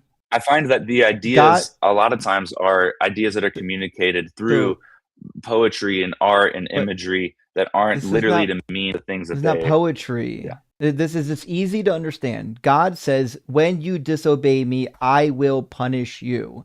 And he has various ways of doing that. One of the ways that he does it is he brings an army to invade. Another way that he does it is he'll bring a famine. He'll stop the rain. 2 Samuel 21, God sends an entire famine for 3 years because he was displeased with what Saul did that David has to rectify now. God causes punishments to happen. In 2 Samuel chapter 12, he causes the rape of 10 of David's wives as punishment for what David did with Bathsheba. God causes these things to happen as punishment. So what that means is that whatever is happening is only happening because that was what God willed to happen. God willed that since you did this, I'm doing that. So you can't just say, well, golly gee, God just backed off. That's not the case. God says, I'm doing it. This is my punishment for what you did, which means God's an active participant in what happened. Also, even if he did just back off, that doesn't make it better. That what that means is exactly what my prompt says, meaning God condoned and desired those things to happen, or else he wouldn't have backed off. Yeah, I mean, I think if condone means that God backs off, right? Then I guess I could agree with it. Desired it to happen, I find to be, I Well, think differently on from the would you be standpoint wrong? of God well, all already right. told you. He already told you in Deuteronomy that he takes delight in it. Well, no, I don't know if that scripture is saying he takes delight in people sinning against another person of some sort, right? He says So, he'll take delight in bringing you to ruin and being plucked off the land. That's what Babylon did. This passage is specifically about what the Babylonians are doing to Israel. It says, the Lord, and just as the Lord took delight in making you prosperous and numerous, so the Lord will take delight in bringing you to ruin and destruction. You shall be plucked off the land that you're entering to possess. God takes mhm. delight in it. Yeah, I mean, it does use those words. I guess what I'm trying to say is, one, I don't think I can speak to that scripture, but speaking to the concept as a whole, that God, I believe that God gives us free will to be able to make these decisions. That there are some things that describe what happens and some things that prescribe what happens, and that a lot of the Old Testament is a message about the character and the nature and the emotional truths of God, not necessarily uh, and the values of God, not necessarily literal things that are directives for us today. I think Well, to address the point that you made earlier in terms of God never says, you know, uh, that it's something that he'll just back away or whatever. I think there's a lot of scriptures in the Old Testament that are about how God sustains his people, which is why I'm saying that if the people rebel against God, then similar to the language that we use in our day today, right? In English, we say, if you don't speak out against the problem, you are the problem, or whatever, right? So that well, there's this God doesn't linguistic sustain his idea people. That's that, hyperbole. uh, uh, sure, okay, yes. You see, I'm pointing out the And flaw in your so, hermeneutic, right? When you like what the Old Testament says, it means what it says. When you don't like what well, it no, I says, you think say it's that hyperbole. could be hyperbole, and that would be It's an not example of hyperbole. hyperbole in the Old It's Testament. Okay, it's well not. then, either it's hyperbole and there's hyperbole in the Old Testament, or it's not hyperbole, and Not. it means that, and that's what I'm saying in terms of if God steps away, then He's not able How to long sustain did His God people. say to follow the But law for? how long did He say? He probably to the end of the age. I don't know. Yeah, forever. Deuteronomy. There's like 6 different instances in Deuteronomy where he says forever. Be careful to obey all these words that I command you, so that it might go well with you and with your children after you forever, because you will be doing what is good and right in the sight of the Lord your God. And even, believe it or not, in the Messianic What age, verse is that, by the way? it's Deuteronomy 12:28. 28.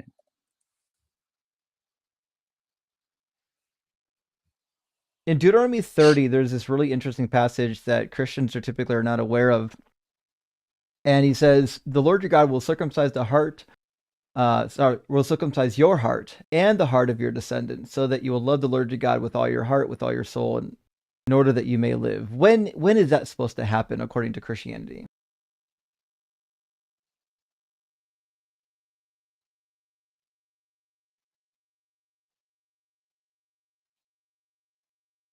Do you know? Well, sorry. Can you hear me? Yep. Mm-hmm. I think we lagged on my end for a second. What was your question? When is it that God is going to circumcise the hearts of the people so that they will love the Lord their God with all their heart? Off the top, I would say is that it's the coming of the kingdom at the beginning in Acts 2 when the Holy Spirit or the counselor arrives. That's right. The circumcision of the heart, according to Paul, is during the Messianic age, during the age of Jesus. So it's interesting because if you keep reading, it says, the Lord your God will put all these curses on your enemy and on the adversaries who took advantage of you. Then you shall again obey the Lord, observing all of his commandments that I'm commanding you today. So he's saying, even when I do this thing where I gotta follow these laws. So these aren't temporary. Then you shall obey the Lord, observing all his commands that I'm giving you today. Yeah, yeah, I mean, I guess I find that, and maybe this is going into a topic that isn't what we're talking about tonight, but I believe that, you know, right, at different instances throughout the Bible, they say, "Oh, all the law and the prophets can be summed up as love God and love your neighbor as yourself," or whatever, right? There's various iterations of summing them up in Not sure different what that ideas, means. and What's that got to and do with that the temporality of the law? that Jesus came to be a fulfillment of the law, Oh, Jesus didn't and say that. and Jesus didn't say that he came to fulfill the law.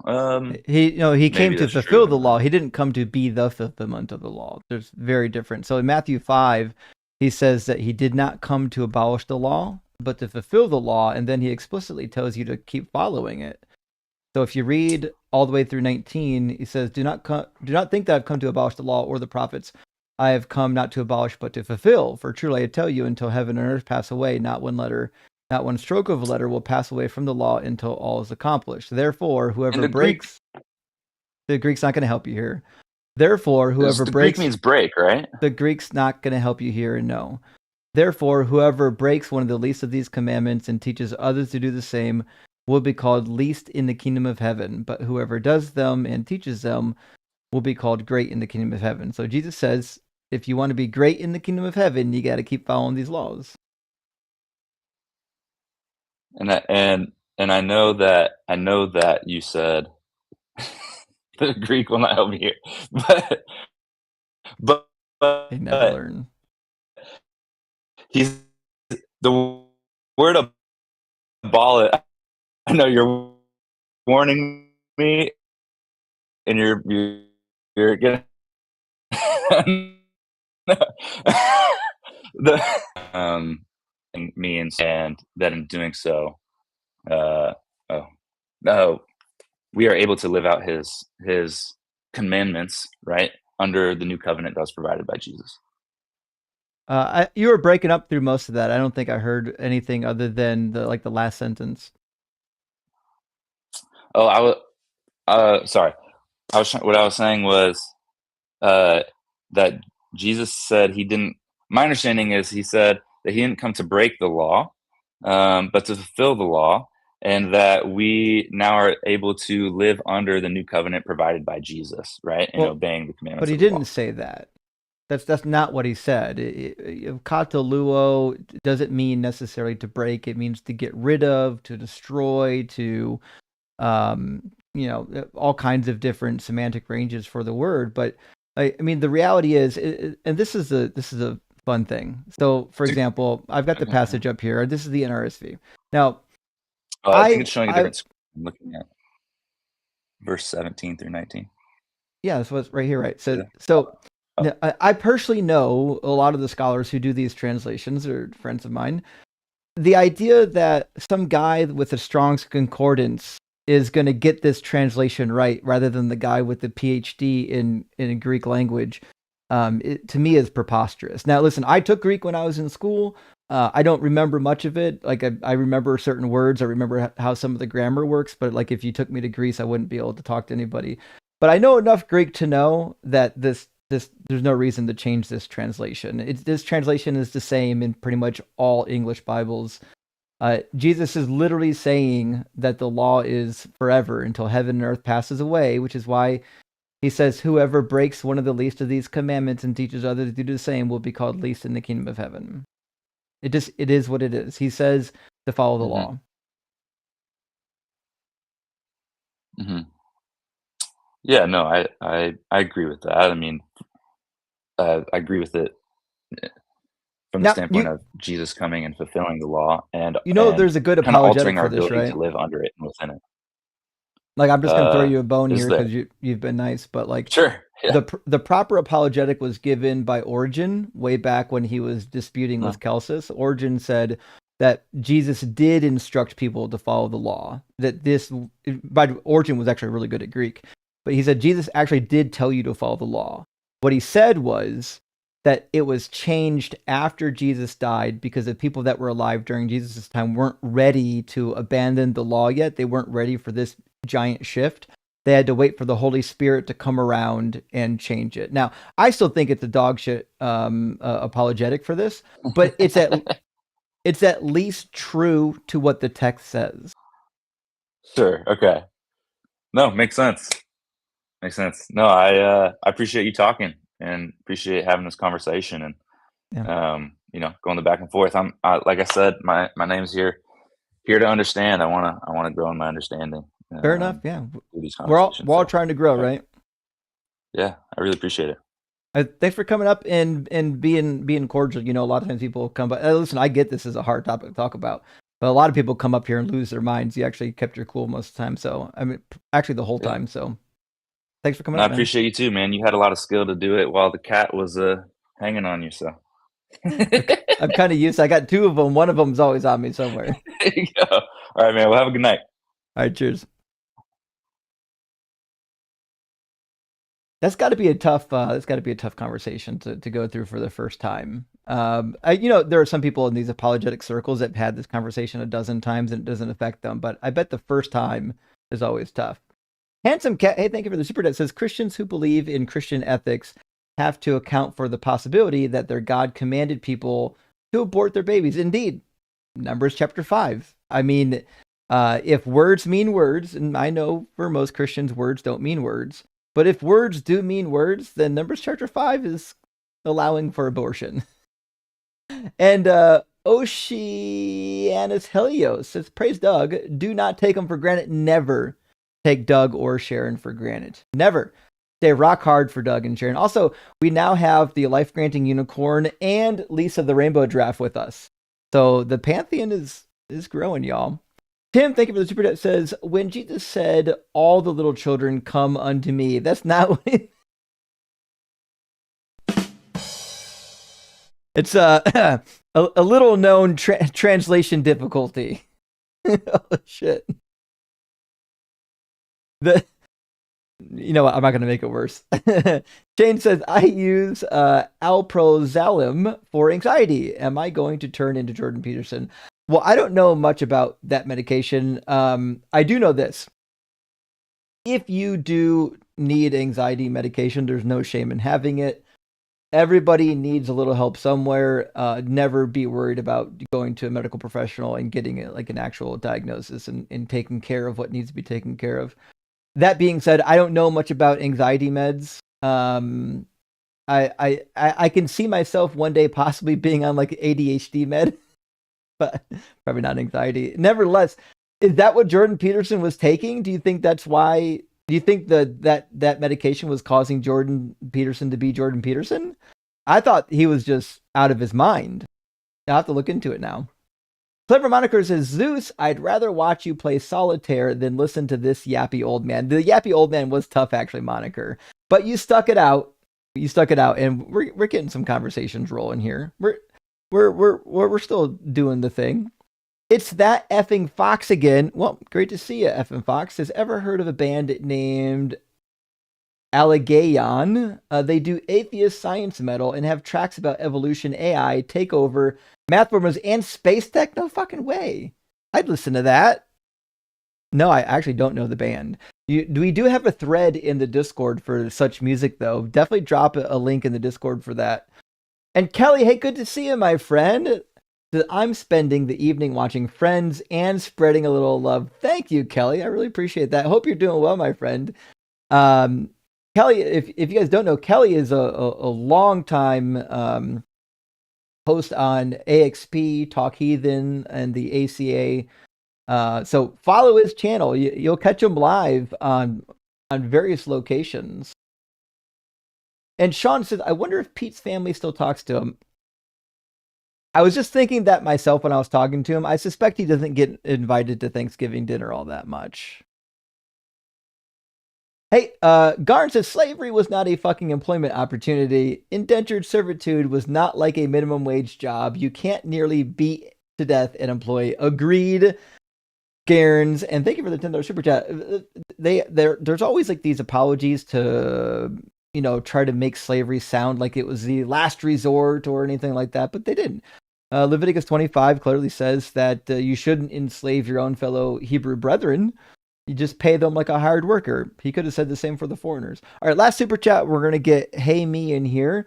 Rufinus, thank you for the super chat. It says Swedenborgs believe marriage is till death do you part, so you can get a better soulmate and spouse in heaven, where everyone is young and virile. Rock hard, but like, you know what's funny? I actually know a little bit about Swedenborg. In fact, I've got his monumental text in the other room. He's a really interesting guy. Now, obviously, he doesn't fall in line with classical Christian doctrine, but really fucking interesting. If y'all don't know about Swedenborg, highly recommend checking him out. Really interesting dude. He apparently had like these visions and got like divine revelation to have his own version of Christianity. But I will say this: of all the people that have started their own Christian sects, he seems really nice. Like he's a real like love, peace, and bacon grease type of guy. You know what I mean? He's not like the fire and brimstone type of cult leader. So I think he gets a little bit of props for that. All right, let's get Hey Me into the box. How you doing, Hey? Hey, can you hear me? Yeah, I can hear you. How you doing? I'm doing pretty good. So I have listened to your podcast before, or to your live before, and I actually came up on, you were super respectful, and I truly want to just preface this with, I am a Christian, but I'm not following the very, I have a lot of disagreements with some of I share a lot of the same opinions and questions that you do as well. And I think that at this point in society, like, I really think that these kinds of conversations and critique of the Bible and how people so blindly follow things are really healthy and good. So first of all, I'm going to claim that I have not read the Bible front to back, and that has to do with some of my own religious trauma, because I was actually abused in the name of God with the Bible open at a very younger age. That said, I still have had some, because I have seen how the Bible has been weaponized against people, right? And so that said, I've also had some very good experiences and some very wise teachers of the Bible that don't follow things. They truly understand that faith and religion and our bodies and where we're at now speak to a bigger truth of what they believe. And I've had some, so I'm kind of at this point where I still identify as a Christian. I can't say I'll ever go away from that, but I'm probably not your Bible thumping know-it-all, and nor will I ever be. And I love to be challenged on these questions, because I completely respect the atheist or other religions, because quite last I'll say before we get into this is that I believe that fundamentally speaking, whether you believe the Bible or not, that at this point in time, given Christian nationalism, everything that's going on in the world context, for how historical these wars go back in time, I think it's important for everybody to actually just know what's in it, because a lot of this has really impacted how people have this just goes back generations for what people have believed and done, good and a lot of bad, in the name of the Bible, quote unquote. So I think it doesn't matter if you're atheist, religious or not. I think everybody should read the context, because a lot of people around you do, right? So I love what you're doing, and I love the platform that you give for like healthy debate. So anyways, wanted to start off with that. Then I wanted to dive into some questions, because how does the Bible condones what Epstein did prove you wrong? I will say that there are a lot of points that you're probably going to make where, I mean, I would agree, and I would tend to argue that it could be spun that way, right? And it could be interpreted that way. But I'm also of the fan of Jesus's teachings more focused on the New Testament, and how it doesn't condone that, and how my faith lives within the context of the Bible. But a lot of Christians will adamantly say it's infallible, and unpopular as it might be, I have done the research enough to understand of how the Bible, what was selected to go in those scriptures for more modern Christianity, has potentially, I believe there's some room for some fallibility also in the semantics of how many translations we have and all of that stuff. So the Bible is like a living document. I don't believe that God or my faith or Christianity exist in pure text of the nuance for just arguing on a word for word scripture thing, right? So I'm not worried about that part, but I'm curious to know from your perspective, because I jumped in late, how are you saying for the New Testament with the Jesus teachings specifically, right? Like, I understand the Old Testament is arguably like shit. I heard a joke today about, like, I mean, we had two people on the planet, they had two sons. The third person on the planet, according to Genesis, murdered the other guy. I mean, let's be real. I mean, Cain killed Abel. Like, so, I mean, it's been pretty brutal since the beginning. And like, so let's go to the New Testament. How have you been arguing that Jesus's teachings for Christianity specifically, how are you arguing that point? Because I jumped in late. How are you arguing that would support Epstein's actions? Just so I can understand where you're coming from on this. Well, that wasn't my claim. My claim is that the Bible condoned it, not that Christianity specifically and only condoned it. But also, I could make that case from Matthew 5, which we literally just went over, because Jesus says to follow the law. He says, "Do not think that I've come to abolish the law or the prophets. I have not come to abolish, but to fulfill. For truly I tell you, until heaven and earth pass away, not one letter, not one stroke of a letter will pass away from the law, until all is accomplished. Therefore, whoever breaks one of the least of these commandments and teaches others to do the same will be called least in the kingdom of heaven. Whoever does them and teaches them will be called great in the kingdom of heaven." And if Jesus is God, that means he gave the laws anyways. So that's obviously why he would agree with his dad. Okay, so if he fulfilled the law, then my understanding, and this is kind of where this conversation, I'm trying to understand. If he came to fulfill the law, then we're moving into a new era of, like, we're not gonna do things not new laws. that way before, right? So the what? Nope, that's not what that means. Well, so what would when you interpret fulfill the as, law of buckling your seatbelt? Do you no longer buckle your seatbelt, or what? Well, so I hear what you're saying there, but Like, what do you think fulfill means? Maybe we'll start basic. What do you think the word fulfill means? So fulfill means, like, it's been fulfilled. So, like, your crime has been, like, if I've been sentenced to something and I've nope, I've fulfilled my How do you fulfill a law? I've fulfilled my obligation. Nope, I'm not talking about obligation. I'm talking about laws. How do you fulfill a law? Right. So that's where the semantics and the nuance come into that. So what I'm trying to understand is your perspective on this and the my various perspective teachings. is pretty easy. Fulfill can't mean that they go away, because then he'd be lying point blank. He says, "Do not think that I've come to abolish the law." So he didn't come to make the laws go away. That's what abolish means. If he actually meant to say, "I didn't come to abolish the law, I came to get rid of them," he would be affirming a direct contradiction. Those words would be the exact same thing. So you can't come to not abolish and then also come to abolish. So fulfill cannot mean that they go away, which is why he says in verse 19, "Whoever breaks one of the least of these commandments and teaches others to do the same will be called least in the kingdom of heaven. But whoever does them and teaches them will be called great in the kingdom of heaven." So Jesus fulfilling the law has nothing to do with whether or not you should follow them.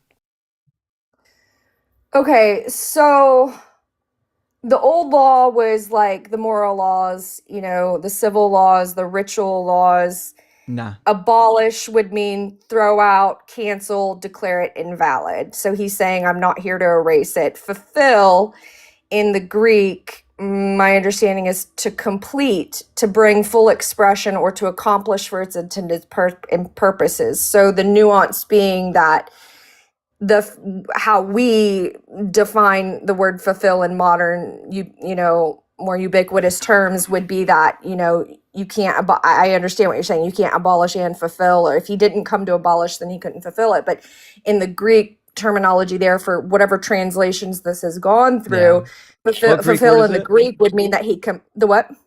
What word in Greek is it? It's P-L-E-R-O-O. Fulfill in Greek means to complete, to bring full expression, or to accomplish its intended purposes. So it's like kind of like. Is so abolish, that's where I'm kind of. Is abolish part of that definition? I can see. Let's see. Not. Abolish. It's a rhetorical question. Abolish is not one of the definitions of plurality. No, I'm just trying to see what like for what abolish would mean in Greek.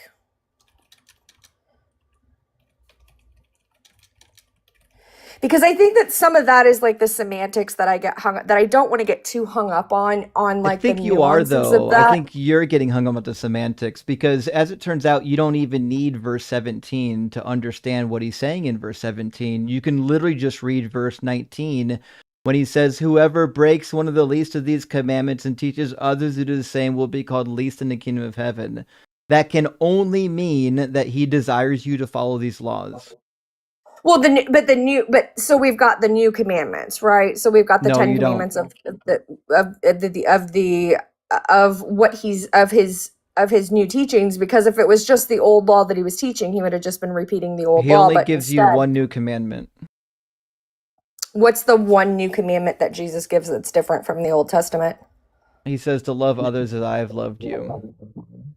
Okay, so when you put that together with like Corinthians of talking about love comes above, then by definition, when you start looking at what love means, if that's above all other things, then how could you love and still follow the old law? To me, I see these contradictions. So this is where I'm sorry. where God not love when he commanded people to follow the old law? What a wild thing to say. well, I would say Did God that give it in hate? I would not say that God gave it in hate. And this is where I deviate slightly from some of the religious doctrines myself, right? That like I kind of this is a personal thing, right? In my deconstruction of Christianity itself, while still being a Christian and staying that way, I kind of see these contradictions as like evidence of man and the prophets and what was chosen to be in the Bible of like, hey, we should probably pay attention to these contradictions. I don't see them as like negating the goodness of what the intent, like what the intended outcome is. I don't think that God, the one that I believe in, loves in a sense of or commands evil and that takes pleasure in any of that. Like I don't fundamentally believe that. He says so in Deuteronomy 28:63. It says, just as he took delight in making you prosperous and numerous, so he'll take delight in bringing you to ruin and destruction. Well, and that's where I say that whenever that'll be the fine line of probably where you argue with me versus some of the other Christians who take the Bible like verbatim and think that it's infallible. I don't take that approach with all, and I don't, and I have to be careful not to cherry pick out of it either. So I mean, that's because a lot of people cherry pick. The what? Is Matthew 5:17 through 19 verbatim? I'm not sure that any of the Bible is. It's hard for me to prove any of it's verbatim. It was how in the world could you? How could you make a case that that Jesus thought the law was going away if you can't even tell me what words he even spoke? I think that if you look at the context of the general things that have, like I said, because you're talking about text that's been translated through language, and then to so many versions of the Bible, how I would make that argument is that just from Greek to English. New Testament is just Greek to English. There's no intermediate translation. Right, but after that, we've got New Living Translation, King James Version, and it just goes on and on and on, right? For how many different versions people read. I'm not translating my translation through those translations. I'm just using one translation right now, which goes directly back to the original languages. So if you're going back to that, okay, have you ever heard, I'm probably not going to quote this right, but like that the writer doesn't give meaning to the text that's written, but like the reader is actually the one that's authoring and why when we go to Bible college and seminary, they teach us to do exegesis and not eisegesis. We're trying to understand what is the meaning of the text based on who gave it. And so if Jesus is speaking Matthew 5 to his followers, and he says, whoever breaks one of the least of these commandments and teaches others to do the same will be called least in the kingdom of heaven, I have no choice but to believe that he's suggesting he would prefer you to follow the laws, which is in agreement with what God says in the Hebrew Bible. If Jesus is God, he said in the Hebrew Bible like 15 times that this law is forever. See, and I guess that's probably a takeaway that I'm gonna have to. I mean, I'll have to probably table that, and that's a question that I'll have to dig more, deeply on for how to argue that more. Because I mean, clearly, I mean, it's pretty obvious You don't studied, have to the argue scripture it. on it. You But don't have what to, I'm right? saying is that You could just read it and accept it for what it says rather than arguing with it. but what I'm saying is that I'm not like, I don't think that I need to like how the Bible's interpreted and what it is word for word, and how you're seeing that and taking it for literally what it is. I just don't think that that's an all-encompassing view of the message that Jesus taught overall, and that it in any way, shape, or form. I don't think that Actually, I in feel any like way, you shape, or just form. keep like not listening to anything I said. Is Jesus God? Well, he said, I mean, there's the three parts of it. So he's the Son of God. He is God. I mean, there's we've Are got. Jesus and God always in agreement? Are Jesus and the Father always in agreement? According to most, that would be yes. Yeah. So when God gave the laws and said to follow the laws forever, was Jesus in agreement with that? I hear you, and I hear that that's a leading question for me to say yes. I would say you can say no. I'm not saying you have to say yes. I would say that I sit in the middle of I don't think that that's what it's saying. What? I didn't say it said anything. I said, no. Was no. Jesus in agreement with his dad when his dad said to follow the law forever? I would say if that's how you're interpreting the text, yes. Well, it just says it. I mean, I can show you all the places where it says it. Like even during the Messianic age, Deuteronomy 30 says it's going to happen. Moreover, the Lord your God will circumcise your heart and the heart of your descendants, so that you will love the Lord your God with all your heart, with all your soul, in order that you may live. When is this period, according to the New Testament, where God circumcises the hearts of the people? I don't have an answer for you on that. I would just say that Paul says that Christians have had their hearts circumcised in lieu of, their own genitals circumcised. They receive the circumcision of the heart. So this time period where God circumcises the hearts of the people, he says, the Lord your God will pour all these curses on your enemies and on the adversaries who took advantage of you. Then you shall again obey the Lord, observing all of his commandments I'm commanding you today. So according to God in the Old Testament, when he does circumcise people's hearts, he's going to do it and also require them to follow the law. Right, but I think that, okay, so I think that following the old law that was very external, Jesus, whenever he proclaimed authority over the law, like external. He's internalizing it. He moves it inward. It's not don't murder, it's don't harbor hatred. It's not don't commit adultery, it's don't cultivate lust. So he definitely made it harder. He tried to make them more strict, but that's he turned it more inward on focusing on yourself and love. That's the opposite of making it go away.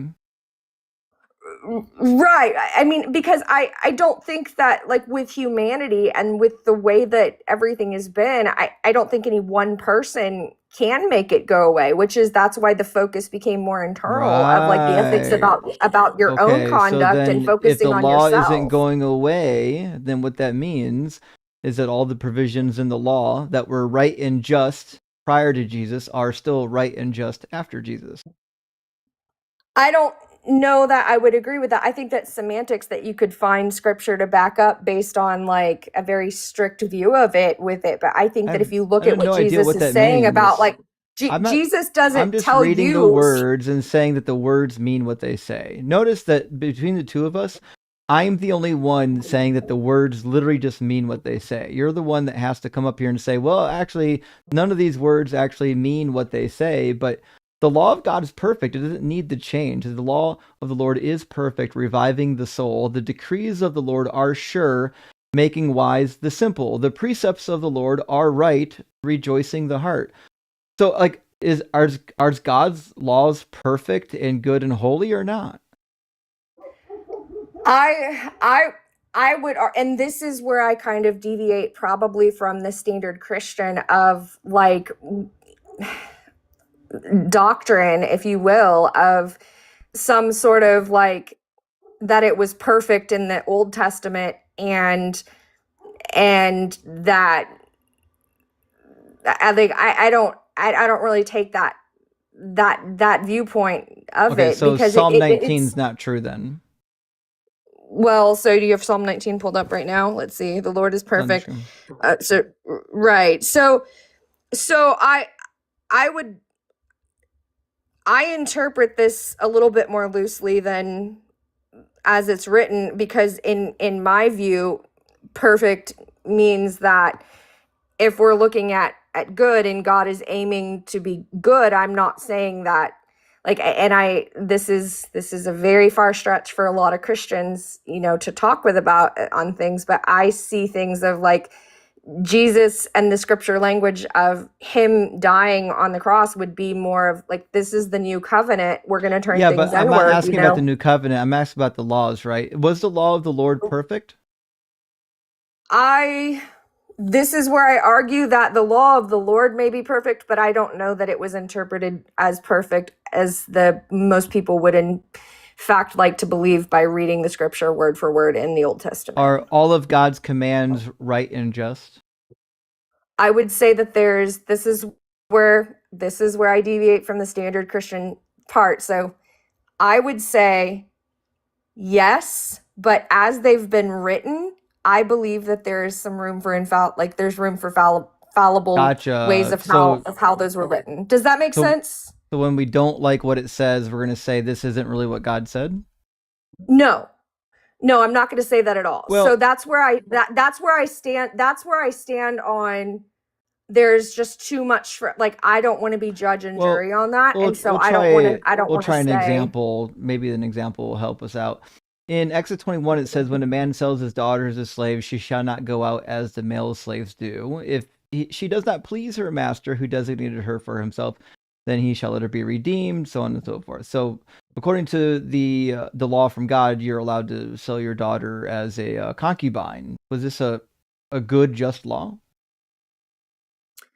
In my opinion, no, but that's where I differentiate on how people wrote the scriptures, and if you are going off of like I don't see this as necessarily I see this as potential room for error in however the institutions that were around at that time saw fit to use God in their favor to do what they wanted. Did God give this command or no? According to who wrote that scripture, yes. Because so we have no idea what God said though. When Jesus said that we should not survive on bread alone, but on every word that proceeds from the mouth of God, we actually don't know what those words are.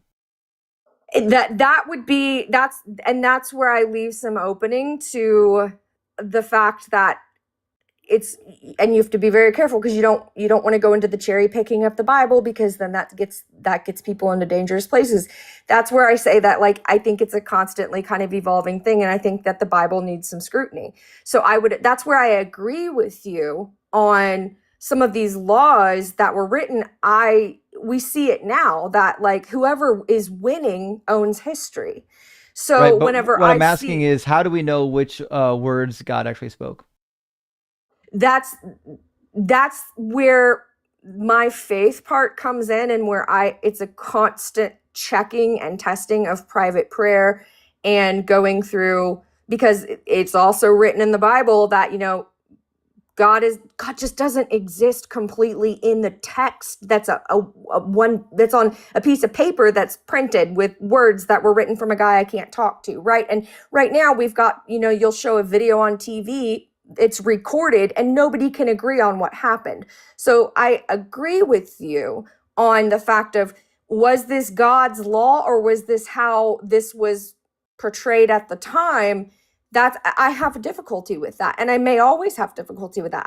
I don't think that that's worth me arguing and saying and defending the old Bible and saying this is that and God was good for doing these things, because I think that there's just I'm only one person, right? And so, but that doesn't So, mean that I think that the the only Bible way is. to know which words God actually spoke and which ones men claimed he spoke is to have God divinely reveal it to you. I don't think that we will actually ever know. Like, I don't think I'll actually have the exact phrasing word for word, and so that's why I So use the why do we Bible as trust a. anything in this book then? Well, What a so waste that. of paper. Well, so I can't argue with you on some of those facts, and I won't, because I actually share some of the same thoughts, right? And so, but that what I'm trying to say is that two things can be true. That doesn't negate my faith, and that doesn't mean so. Like when you have a lot of the Bible that's written, I have to take this as okay. Some of it could be true, and some of it could be false, and what I'm learning and as I'm growing, there a lot of it deserves some scrutiny, right? And I think that that's fair. Probably all of But it. all of it deserves scrutiny. That's absolutely fair. But what I'm saying is that there are some good teachings in the Bible, and that even if the teachings of the Bible are in fact wrong and right, which I think that the truth always lies somewhere kind of in the middle. We always know that there are two sides to every story, and I think there's somewhere in the middle. I think that the Bible deserves a lot of attention because you've got Jerusalem, you've got Zionists right now, you've got all sorts of religions that have been fighting wars since biblical times. And this was clearly an important text that we need to study because a lot of people have based some pretty horrible decisions. Actually, in my own personal experience, I have seen the Bible used for horrific acts in the name of God. Do I believe that that's God's doing? Absolutely not. But it's very confusing, and I can see how it can be weaponized. But I also don't want to negate some of the good things that are in the Bible. And then at the same time, you don't want to just cherry pick what's good for you and in a context take that out. I look at this as a very historically significant text that deserves some kudos to some of the more beautiful parts of the Bible and some scrutiny to the other parts. And I think that the Bible's own contradictions to me just show that it's actually true in some respect that we don't fully understand. And I'm okay with that, if that makes sense. Like, Yeah, but what I'm saying is, why would we trust any of it? If we can't know if any of it actually came from God, why would we trust it at all? because I think that because I think that there is some truth in it. I think that there is, Like what? well, I believe a lot of Jesus's teachings where you have to turn inward and look at love above other things. Love doesn't always mean like doing what other people, doesn't mean the comfortable thing, but it definitely doesn't mean killing of children. And it doesn't mean like That's not the case. In Mark chapter 7, he chastised the Pharisees for not killing their children. well, can you pull up that one there? Yeah, he says, "You abandon the commandment of God and hold to human tradition." Then he said to them, "You have a fine way of rejecting the commandment of God in order to keep your tradition. For Moses said, 'Honor your father and mother,' and whoever speaks evil of father or mother must surely die. But you say, 'If anyone tells father or mother whatever support you might have had from me is Corban, that is an offering to God, then you no longer permit doing anything for a father or mother, thus nullifying the word of God through your tradition.'" So Jesus chastises them for not following the law of Moses, and the example that he picked specifically is killing the children for dishonoring their parents. I'm gonna table that, and I'll take that and I'll read into it a little bit more. Like, I mean, that's fair. I mean, I think, like I said, that's why I like talking through this with you. And I don't see, like I said, I want to be real careful here that I don't cherry pick Bible verses in myself, because like I'm very aware of many of the contradictions of the Bible, if that makes sense. Like the things that you argue about, some of the things that have been done in God's name, from my own personal experience, it's undeniable. So how I take these words and how I look at it, I think you said that was Mark chapter 7. You said that what verse was that? Mark what? Mark 7, and Mark it starts 7. in verse 9. Okay. I'm going to table that and I'm going to look it up, and then maybe I can come up on one of your other posts and talk about that a little bit more. Cause I mean, I'm a little bit more curious. And like I said, I am very, very hesitant to base my pure faith around it because why can you believe anything's true? Well, I think to disregard the Bible is true in and of itself. Like, let's take faith out of it, right? And let's say the entire thing's false. Even if you go that route, even if the entire thing is false, the historical reference for how the Catholic, the Catholic religions and Rome and the history of what the battles of, fighting for more territory in Gaza, I feel like it's worth scrutiny and worth knowing the Bible, because I feel like there is truth in the fact of how historically significant this Bible has been. So there are some truths within the Bible. Is the Quran historically significant? I believe any text that has historically influenced war, politics, power, and greed, anything that has had such historical significance to be passed down, and even in the evangelical culture that we have today, is worth knowing from any perspective that you stand. Gotcha. Atheist, So non-atheist, you've read the Quran alike. then? No, I have not read the Quran. So it's But I historically believe, significant. but it's on my bucket list. I only Just have like so the much time in a Bible day. is. Which one's more historically significant? I think they're actually probably all equally historic. I think they're probably all. I would probably rate them all about the same. Like, as far as like what we should know. Did Allah speak in the Quran when it says that Gabriel delivered the message of Allah? Is that true? I don't know. I haven't read the Quran enough about it. So, I mean, I would say that there are some very strong similarities between text and differences. But I'm saying that, like, just because I haven't finished my bucket list, I still believe it's significant to know and understand what was said, what wasn't said. So I'm not going to say if it's true or not. Like, well, I agree. I think know. all of these texts are worth reading. I think Yeah. next, I don't think they're worth following. I think they're mythologies from many years ago when people were describing a God that resembled the culture. It was God created in man's image, not the other way around. So while, yeah, I agree we should read the text, I also agree that they're only as valuable as, I don't know, fire kindling.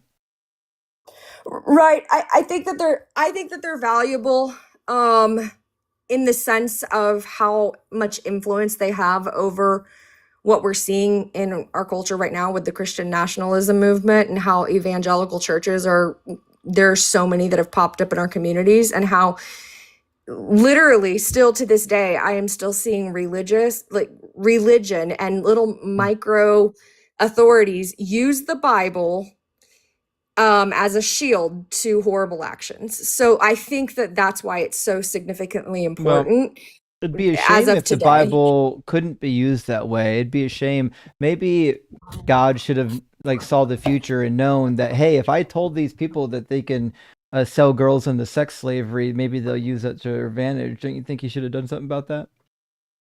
Well, I take a different view on it. And again, this is where you can agree or not agree, but I don't believe that the God that I serve, the God that I believe, has ordered or ordained any of that.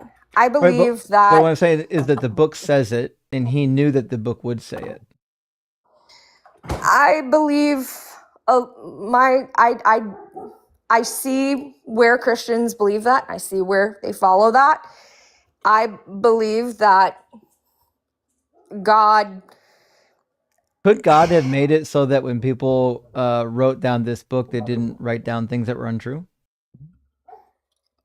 Oh, you would think. And if that's how you follow as a Christian, then absolutely. And I agree that that's most Christianity view of it. That's not my view of Christianity. But don't you think that would, if you're a God, that would be the right thing to do so that people wouldn't be confused about what you actually wanted?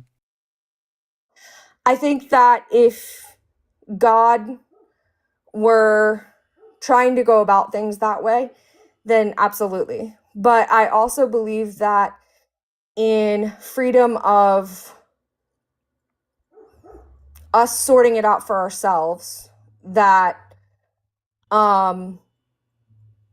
ordering a universe in which is just compliant and obedient to no harm, no foul isn't going to rule out the evil that we can work with, that is taking a long time to sift through What can within you know?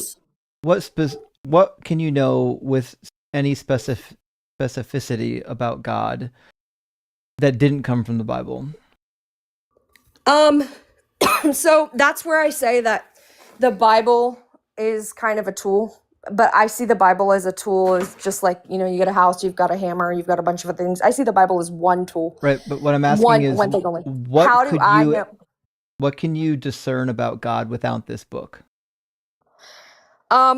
It's from my own spiritual prayer life for very specific things that I've had to document, journal, check myself against, and for very specific things that hold my faith into a different reserve, like a different protected area that isn't just magistical or magical or, oh, this is coincidence, or whatever thinking it might be, that I have been through. I'm not going to go into my story, Right, but what but I'm saying is that you don't know really anything about this God without this book. This book is the critical pathway to knowing and understanding this I God, would, and which that's where I disagree. means That's where which I means disagree. well, That's where I disagree. you wouldn't know who Jesus was without this book. I would agree, and I would argue that wouldn't have mattered with my faith or salvation, because if I didn't know about him, then I'm But not held responsible for that. God would have made you divinely aware of Jesus without the Bible. I don't think that I don't think of Jesus specifically, but I think that innately, like, I didn't need to be taught about Jesus to understand, like, faith and a higher power, and in what God works for with good versus evil. I will say But there's the that has whole nothing to argument do of with the nature Bible versus God. nurture. Like everybody believes Right. in a God typically. I'm asking Right. specifically about the Christian God. What would you know Right. about this God without the Bible? Not much. From I think that and it's hard to imagine. Like, I'll admit that's a hard place to imagine, like, without that, right? But I do separate that a lot, because it's from lived experiences, from what I've seen, and from what I've gone through. That said, there are some people that live in very different circumstances, and without the Bible, what would they know about them? It's a hard place to. I mean, Not much. that is the So that's my point. it's a Is cognitive dissonance that's hard to reconcile. I agree, but I'm the saying primary information conduit for God comes through this book. That's why he tells you in Deuteronomy 17, he says, whenever you elect a king, have them write out all of this law, have them recite it. In Deuteronomy 30, he says to have the law recited before all the hearing of Israel every 7 years. God's Yeah. conduit for communication has always been this written text. And what you're suggesting here is that not only is this God's conduit for communication, because what the Bible says, we also can't trust it. So what that tells me is that this book is basically useless. And that's where I'll argue on the useless part, because I think it's useful in understanding how humans and prophets or whatever, how these things got into the Bible in the first place. I'm going to So argue is the that there are Quran. some. The what? Like this thing is only useful for its social commentary or psychological commentary. Then it's no better than any work of fiction. You could read The Great Gatsby. You can read any work of fiction and read Fyodor Dostoevsky. Way better fiction than the Bible. Yeah, I mean, and I can see how you'd say that. I think that, like I said, my faith doesn't rely around the Bible alone. I don't think that it's a waste.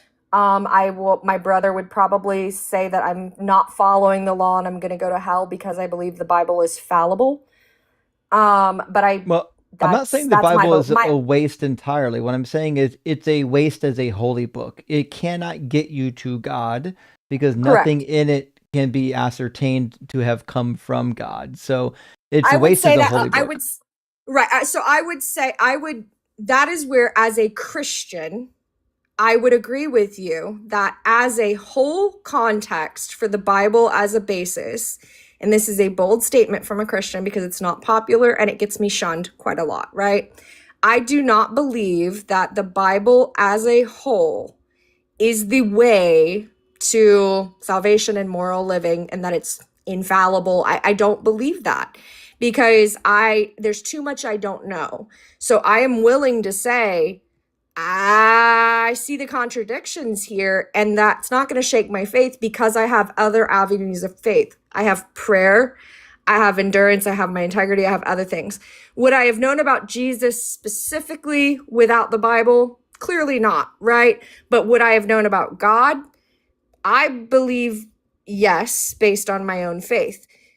I also am aware that I only have a human brain that's been given and influenced by my algorithms and my culture surroundings and what I've been around, right? So I'm aware that there's a lot that I don't know, and I'm willing to say I could be wrong, right?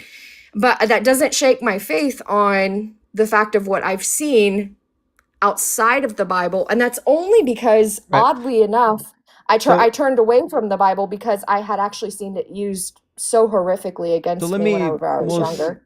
We'll summarize, I Yeah. guess, where we're at Yeah. here. So it sounds like the claim on the board is the Bible condones what Epstein did. I agree. The Bible does condone it. Now, you're saying that the Bible might condone it, but it's not actually from God, which is, to me, a whole different conversation. So Potentially, I think yeah, potentially. And I guess I just want to end on the fact that I don't believe the entire Bible condones what Epstein did. I believe that pieces of it could be taken that way, and I could see where you could take it that way, and I could see how people could cherry pick out other portions that don't. But I want to say holistically that there are portions of the Bible that would clearly not condone that. And I think that there are enough arguments in there to say that the holistic text in and of itself does not condone based on that law Oh, I of what disagree. you're quoting. we already went over it. Yeah. Based on the text, Jesus that's said to follow the law. So if Jesus said to follow the law, and if Jesus is God according to the text, that means Yeah. Jesus condoned whatever his dad did. So it doesn't matter. That's my It doesn't really matter that Paul came along later and said, no, we're not going to do the law thing. Jesus and his dad both condoned it, even if you think it was only for a time period. They condoned it for a period of 1,400 years. I mean, I see where you're coming from on it, and I think that my only homework and my takeaway from this, which is valuable to me, is the part where you're talking about the law abolishing, fulfilling it, not, right? Like, I do kind of want to do some research on that myself, just so I can have a more articulate response to it and figure out where I stand on it. That doesn't shake my faith in the God I know for what it's condoning it. But if you're going to say the Bible condones what Epstein did, prove you wrong, I think it's, I mean, you come with a lot of good points. I just want to say, as a Christian, I feel like it's a fair statement for me to say that there are other things in the Bible that don't condone that. And I don't think it's worth disregarding those truths just because there are other contradictions in there. Yet you couldn't show me. Where in the Bible does it say that you can't sell your daughter as a concubine? Well, I don't believe that Jesus' teachings say that. So, I mean, Well, I can follow up with... Jesus didn't say you couldn't do it. He said follow the law. So where in the Bible can I find where it says don't sell your daughter as concubine? Because even if you think that the law was abolished, that still doesn't fix it. Abolishing the law doesn't mean that you can no longer sell your daughter as a concubine. In fact, now it means you can do anything you want to because you don't have the law anymore. Okay, so I see where you're coming at this from an argument standpoint on the law, and I think I'll have to think about how to argue that differently so that I can probably share a better perspective on why that's different, because I disagree with you, but I agree that I'm not able to really articulate it. But I would be very hesitant to say that I'm like wrong just because I'm not able to like point it out. Like, I've admittedly stated I don't, you know what I mean? Like, I'm just saying, like, to be fair, unsubstantiated claims do mean that you lost the conversation. Like if I'm saying the Bible condones Epstein and I show you passages that are clearly condoning the behavior, and then you say, well, the Bible doesn't, but then you can't show me where it doesn't, then it just means by default that I was right and you were wrong. Well, okay, here's the deal. I agree with you on so many things that you say because that's why I like watching you, because I think that you have a lot of really great points on it. I want to just say that I wasn't really prepared to think about it in the way of how you mentioned with the law versus abolish versus what that meant in Greek terms, if that makes sense. Mm-hmm. So I'd like to be able to pause that. And Fair I mean, enough. if you need to feel like you won, that's fine. But I don't feel like you and I are on different teams here, if that makes sense. Because like I'm not here to defend the Bible, like because I've already told you I think it's fallible. Like, right? So if Mhm. I'm saying that the Bible is fallible, that means that there are some truths and there are some fallible truths potentially in Sure. it. So I think that you and I are on the same page when it comes to the contradictions that the Bible has. I'm not arguing with you on that. What I'm So then just wanting to let's say is do that this. I don't want to look at it as a win or a fail. I just want to look at it as a growth point of saying So you made a good point. I want to go take some homework and look at it and we'll come back on it. And neither of us, I'm not here to win or lose.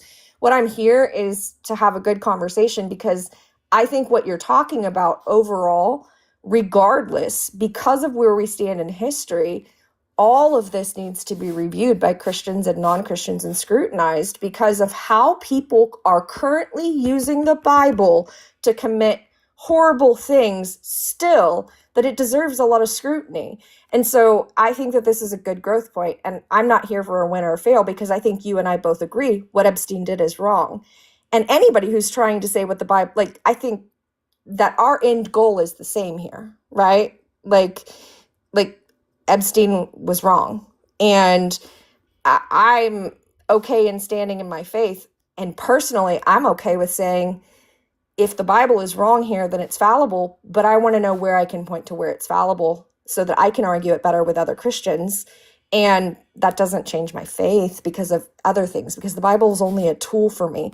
A lot of other people use the Bible as, this is infallible gospel. I don't think like that. So I don't right. know. So we'll put a pin in this. Go do some research on Matthew 5, and when you feel prepared, come back and we'll continue. Yeah. And like I said, I'm sorry for interrupting so much. I just get excited. And I do think that your platform is really great here. I mean, like I said, I think you're respectful to Christians and you're not really trying to destroy anybody's faith.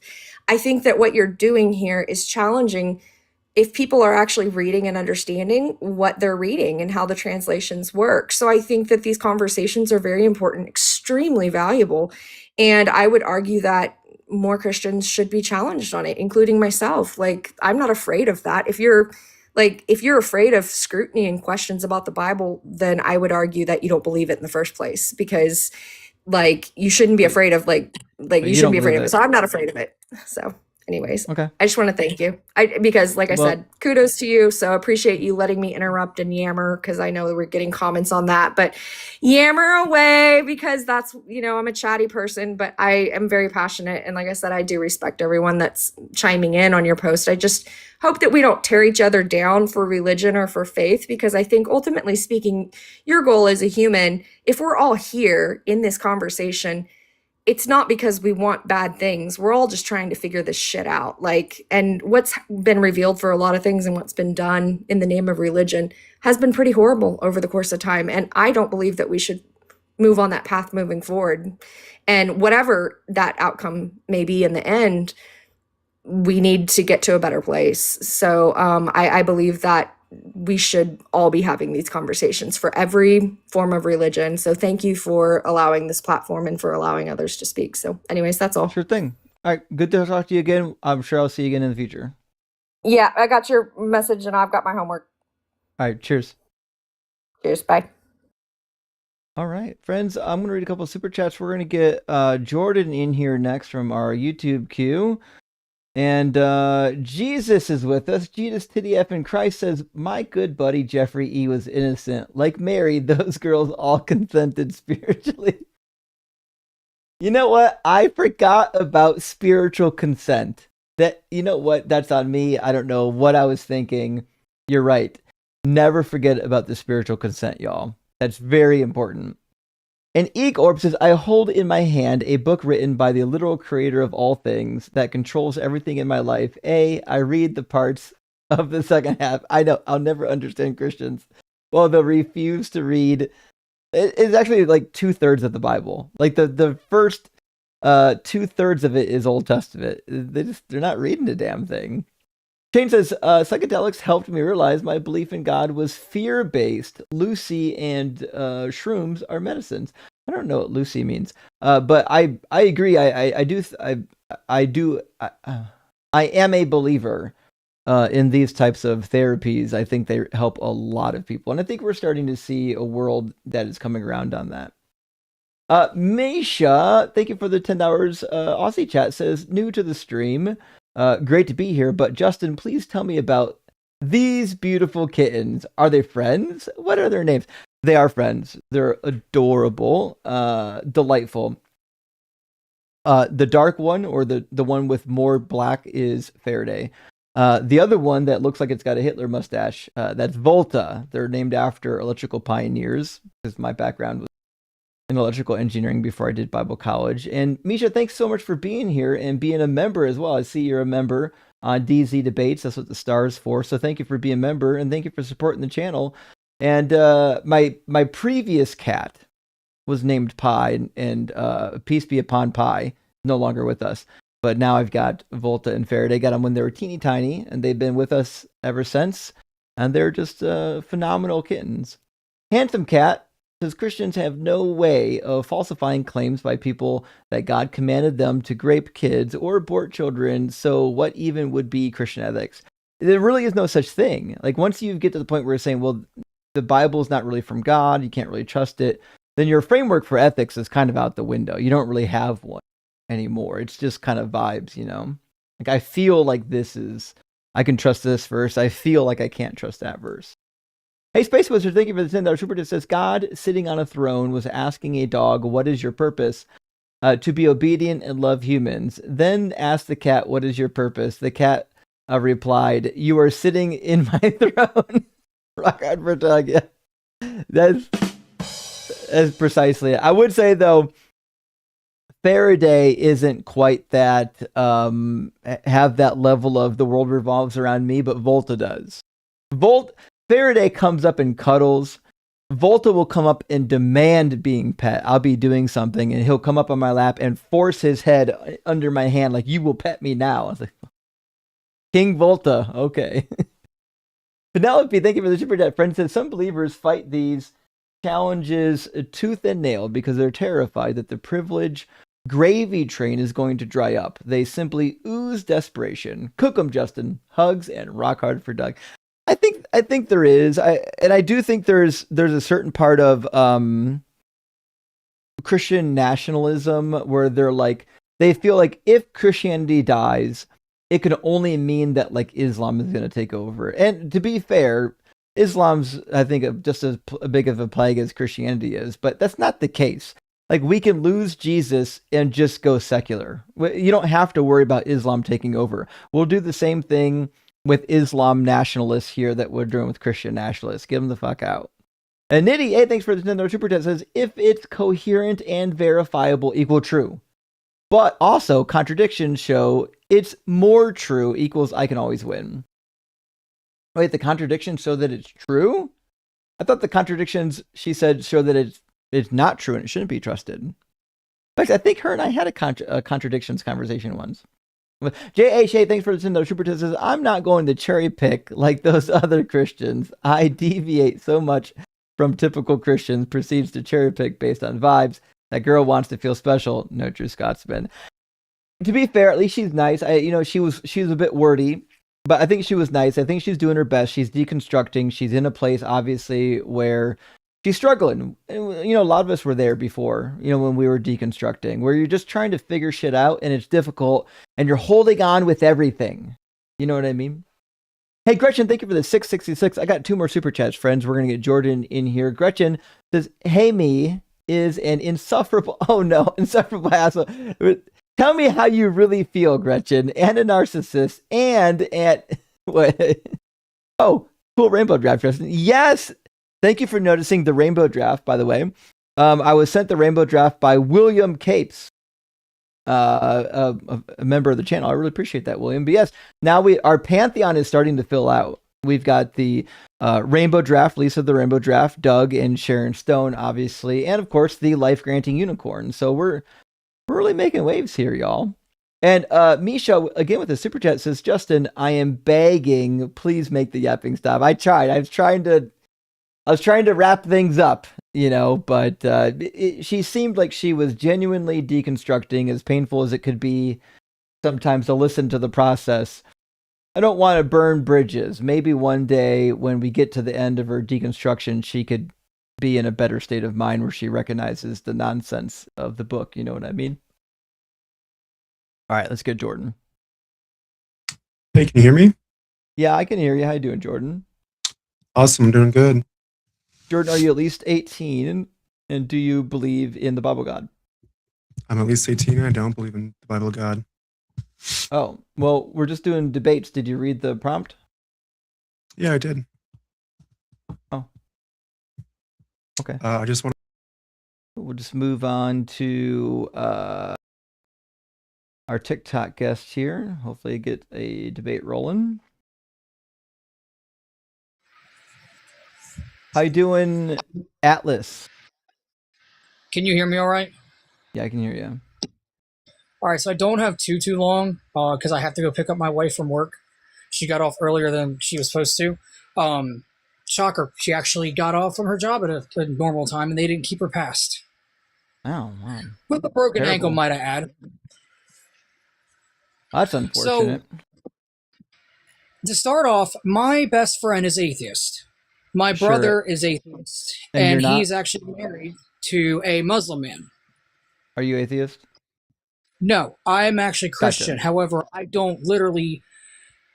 Put it this way, I get embarrassed when I see other Christians trying to say they're Christian when they're cultist.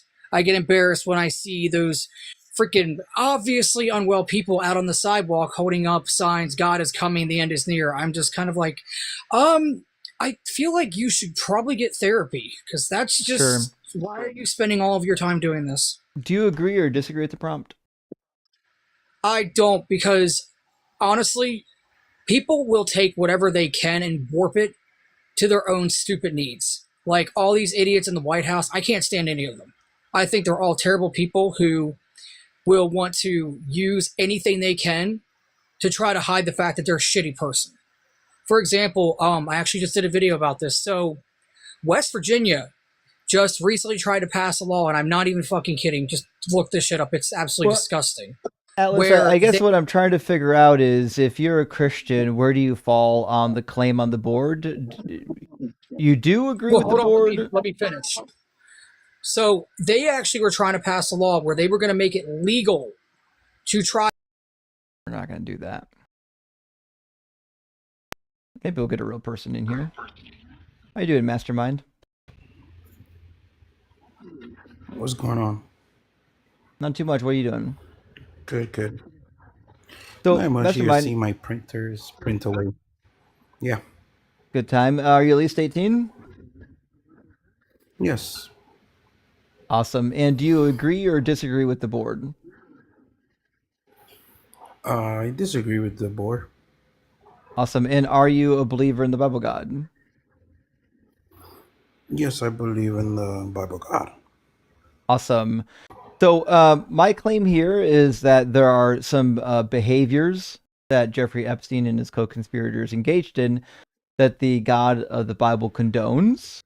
And I think that's kind of horrific. So, for example, I might point you towards cannibalism. Are you aware that in the Epstein letters, there's some documentation of possible cannibalism? Never read the Epstein files.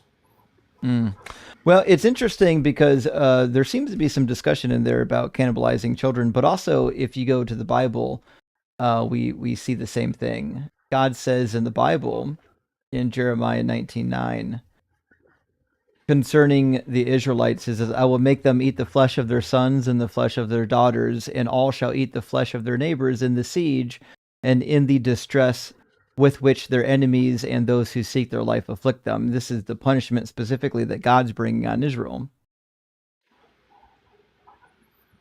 Okay, that was their God, and that's what they believe in. But that's what you believe in too. No, Okay, so not you at don't all. believe the Bible is true. I believe the Bible is true. Okay, this is in the Bible. You know that, right? Yes, I'm very Okay. clear of that. I read it. So then in the Bible, God says, I will make them eat the flesh of their In sons and America, there was daughters. a time of slavery. Are you an American?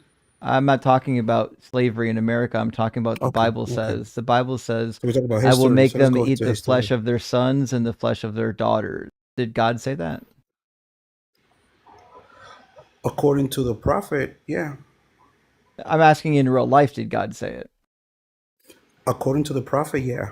I'm not Do asking you know according to the that? prophet. I'm asking you according to reality. According to the prophet, according to reality, no, it could be questionable. Gotcha. So you don't know if God said that. So then we don't know what the Bible says is true then. Because I thought you said the Bible is true. Now you're saying it's not. I said that. Yes, I did. I'm Okay, not. I'm but not this, but speaking. this, but I'm this not speaking verse to isn't different true. things. That's not what I said. If Okay, that's what the so prophet said that I, God said, I guess that's I'm what he believes confused. that God Is said. the Bible 100% Oh, you true or sound only partially confused. true? That is who depending who's interpreting. I'm asking you, do you think that the Bible is 100% true? Do I believe it? Yes, it was written. And when it says God spoke, did God really speak those words? According to the prophet, yes. I didn't ask according to the prophet. I said according to Well, what you want me to say? reality. According to me, I didn't write it. According to reality, when the Bible Then says what is God reality? spoke, did God actually speak? If I'm gonna agree with you, right? God wrote it, right? If I agree with you, or God said Okay, it. If I agree because with I you, because I read you a verse in Jeremiah 19 where God said something, and you just said maybe God didn't say that. I don't know that. Buddy, are you intoxicated right now? What's wrong with your brain? You just said it. Because I'm dealing with a dumb person, so I talk like a dumb person. No, you're the dumb person here. I'm asking you to verify something you said 30 seconds You cannot ago. verify. How you gonna verify something you ain't even write and you don't know nothing about? All you do is reading like all them books behind you. You don't even know half of them person. Buddy, You just I'm got a book. asking you what came out of I'm your telling you. mouth. You said that the I Bible already was told you out of my true, mouth. and then I read you Jeremiah 19, and you said, well, maybe he didn't say that. So I'm trying to figure out if you believe when the Bible says God said something that he actually did, in fact, say it. According to the prophet, I that's what didn't God ask said. you according to the That's what I said. prophet. I asked So you, I'm answering you what I believe. do you I already told you believe what I believe. That according to the prophet, that's what God said. I didn't According to ask the you according to prophet. the prophet. I said according to what you believe. If the Bible says God said it, did it mean that he actually said it? According to the prophet, that's what I'm God not said. asking you according to the That's what said. prophet. I'm asking you independent of what the prophet said. If the Bible says God spoke, I did God choose actually not speak to. those words? Well, I don't know. I wasn't there. Okay, so then do we know anything in the Bible actually was spoken by God? I don't know. Do you know that? All right, get the fuck out of here. What a waste of time. Could you fucking imagine getting up here saying the Bible's 100% true? It doesn't say what you said it said. The minute you start reading it, well, we don't know anything in the Bible is from God. What a fucking loon. I'll never understand people that are that stupid and worthless. Could you imagine? But it's crazy thinking there are people that are that dumb in this world. Or just that dishonest, to be fair. He might not be that dumb. He might just be so dishonest that he doesn't realize that every time he speaks, he says something that trapped him in a corner somewhere. Hey, Zen, thank you for the super chat. Says, Justin, let him yap. It strengthens your patience, which is already super. Great gurus are super patient too. Rock on for Doug. Well, thank you, Zen. I do need to work on my patience. Sometimes I get needlessly hot, although when we get guys like that, that's not needless. He's just a waste of space. But yes, it does help in a public debate to try to be calm and patient. It always reflects well on you. But there are some people that just need chewed out as well. How you doing, John? Hey, how you doing? Good. John, are you at least 18? And do you believe in the Bible God? Yeah. Awesome. And do you agree or disagree with the prompt? I disagree. Awesome.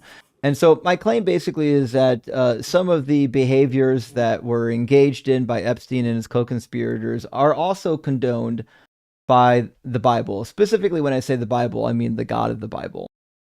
Did you listen to the last guy that was up here? Yeah. Awesome. And did you hear the verse we read? No, can you pop it up again? Yeah. This is Jeremiah 19, verse 9. When God says he's going to punish the Israelites, he says, I will make them eat the flesh of their sons and the flesh of their daughters, and all shall eat the flesh of their neighbors in the siege in which the distress, in the siege and in the distress with which their enemies and those who seek their life afflict them. So God says, I'm going to punish them by making them eat the flesh of their children. That's cannibalism. Yeah, I think that portion that you're talking about, he's not describing or saying that's what I'm ordering you to do. He's saying during that time in that warfare, that's what would happen. No, he's saying if I'm you causing guys, it. No, that's not true at all. Yeah, it's true. It says, I will make. What does it mean when someone says, I will make? When he's saying I will make, so let's go back into it. If we actually read, right. So when he's saying I will make, he's more so referring to, hang on, and I actually want to give evidence before that. Just to be clear here, John, the more you lie about what the text says, the worse it's going to look. No, that's what he's literally referring to. You can even do your own research and do it that way. I have done my own research. That's why I Because he's know when basically it says saying, I will make them eat, it just means God's going to cause it to happen. no, you're making it sound as though he's saying I'm going to force him to eat each other's flesh. I That's didn't the say action of what would happen I didn't say that. by going against it. Didn't say that. I said God is going to cause it to happen. Okay, can you go to the English Standard Version? Nope. Oh, what's the difference, right? If they're It's all the going to same read Bible. going to read identically the same because the Hebrew underlying word is in the causative verbal stem. So it literally says, I will cause them to eat the flesh of their sons and daughters. In the Hebrew term, is that right? Yeah. Hang on, let me show you some. I popped that up right here. Yeah, pop it up. I did. I'll make them. I give you 10 bonus points if you know what the causative stem in Hebrew is. There's 2 of them. Are you fluent in Hebrew? I can speak Hebrew. I can read Hebrew better, though. Are you fluent? No. Okay, just making sure. Vasim. Generally translated as Vasim. Okay, so let's go to and you can look that up as Vasim, if I'm saying that right. You're Since not. you are fluent. Okay, how do I say word. it? That's fine. How do I say it? The first root word is going to be okel or akal, some form of the word for eat. That wasn't what you just said. We're talking about the first term as in I will make. So you're Jeremiah, saying the order I will make is the primary term. I will make is not in the Hebrew text. It's conjugated into the hold on, I'll explain to you. Yeah. It's conjugated into the first word. That's why I said a call is in the Hebrew causative stem. There are verbal stems in Semitic languages. One of them is causative, which is why it's not translated I will eat. It's translated I will cause them to eat. I will make them eat. It's a causative verbal stem. Right, but you just suggested, so I'll let you look it up while you're doing that.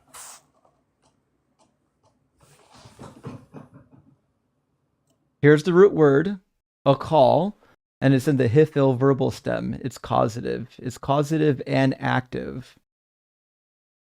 Mm-hmm. And that same word, I want you to copy and paste it and then go to the Hebrew of the Bible. This is the Hebrew of the Bible right here.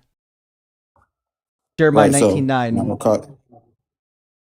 I will cause them to eat.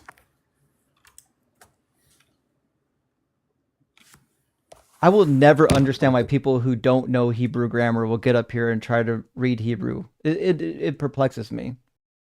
I mean, that's what you would do, right? We would both go into it because you're saying you brought up that the Hebrew No, term. I brought up no, Hebrew term. I'm talking I'm about saying you. Like, it's I different actually, because you're saying that I will actually make went to them as school in and he will I physically learned force them, but it's not the actual. All right, go ahead. causing is making. I will cause them or I will make them is going to read the same no matter what. It's implying causation, which is why it's in the causative verbal stem. Exactly what I just No, told it's you. So again, no, it's I told you it's already. different because It's not he's different. saying if. Just Okay, I'll stop let you talking for finish. 5 Let me know when seconds. to go. I Go love ahead. yeah. Let me know when the host is done. I'll let the host finish talking on his own show. It's crazy.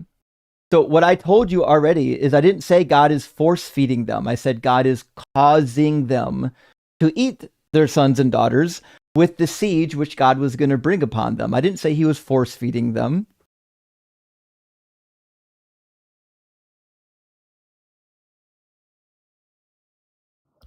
So, is it fine if I speak? I'm sorry, do you not know how conversations work? No, you earlier you kept talking and Apparently you don't. Apparently you don't know how conversations work because Okay, so are you saying you don't know that when I stop talking with what I'm saying that you should start talking. Okay, so is he forcing them to eat each other or not? He's causing them to eat their children is what I said. And what do you mean by cause? He's the cause of it. He's the reason it's going to happen.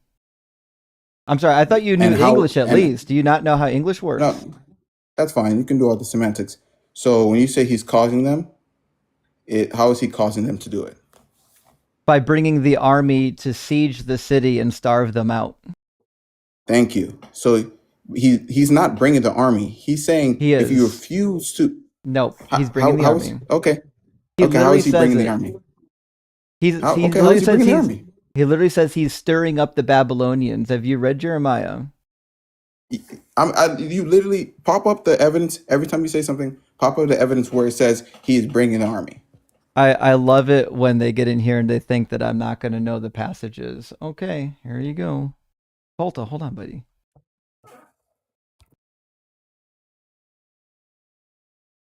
Jeremiah 25, therefore says the Lord of hosts, because you have not obeyed my words, I'm going to send for all the tribes of the north, says the Lord, even for King Nebuchadnezzar of Babylon, my servant. And I will bring them against this land and its inhabitants, and against all these nations around. I will utterly destroy them, make them an object of horror and of hissing and of everlasting disgrace. So God's bringing the Babylonians, bud. Okay, so he's bringing the Babylonians because if you're going against, so wait, and let me bring this all back so I can tie it back in. So I know I'm not going off in a tangent. So we brought up this point to relate to what again? So I can remember. 'Cause I kind of got lost. My point is, God is punishing the Israelites with a method that he knows and is okay with the result, which is eating children. He knows that when he brings the Babylonian army, Nebuchadnezzar is going to surround the city.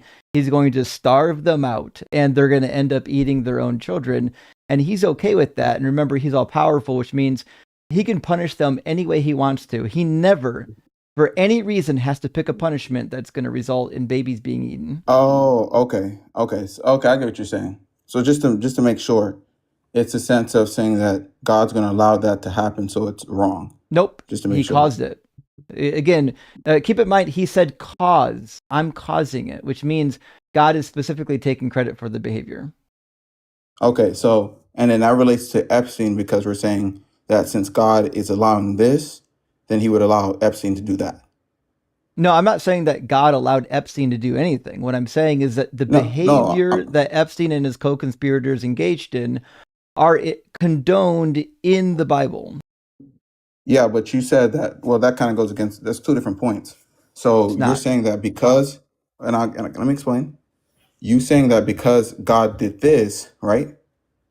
Right? In the Bible, he shows that he was able to do that. So that means he would condone Epstein. Nope, didn't say that.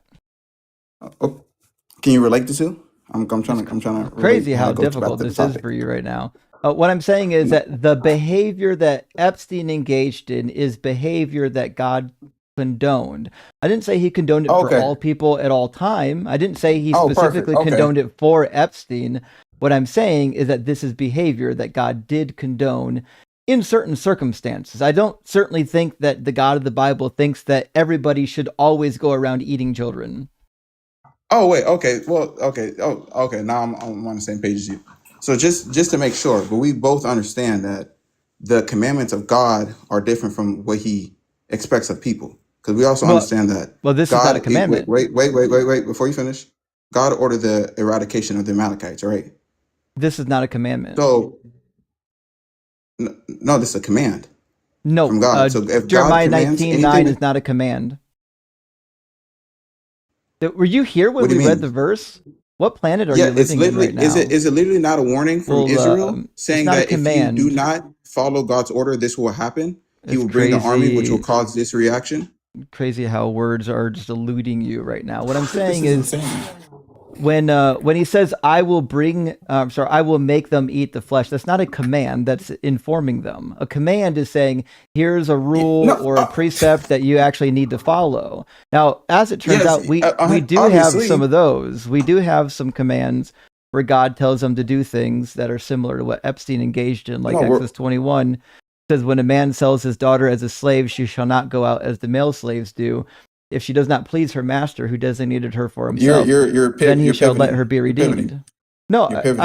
You're pivoting. I'm You're pivoting. saying that Let's what you're saying Okay, about go ahead. commands is true of the Bible. There are commands in the Bible where God specifically says to do things that are akin to what Epstein did.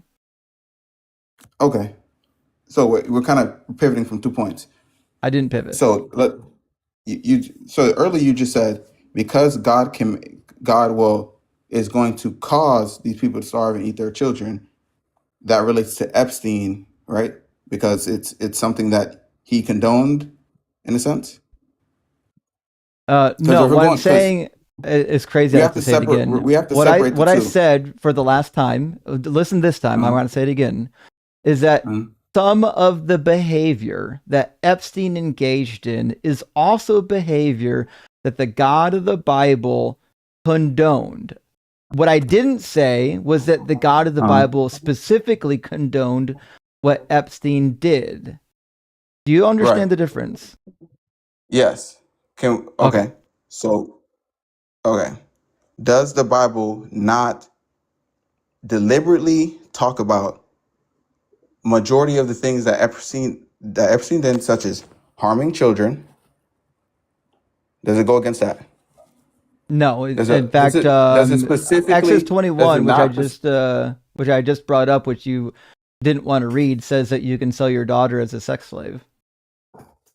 what you said which one? Where Exodus 1? Exodus 21:7, when a man sells his daughter as a slave, she shall not go out as the male slaves do. If she does not please her master, who designated her for himself, then he shall let her be redeemed, so on and so forth. So you can sell your daughter as a concubine.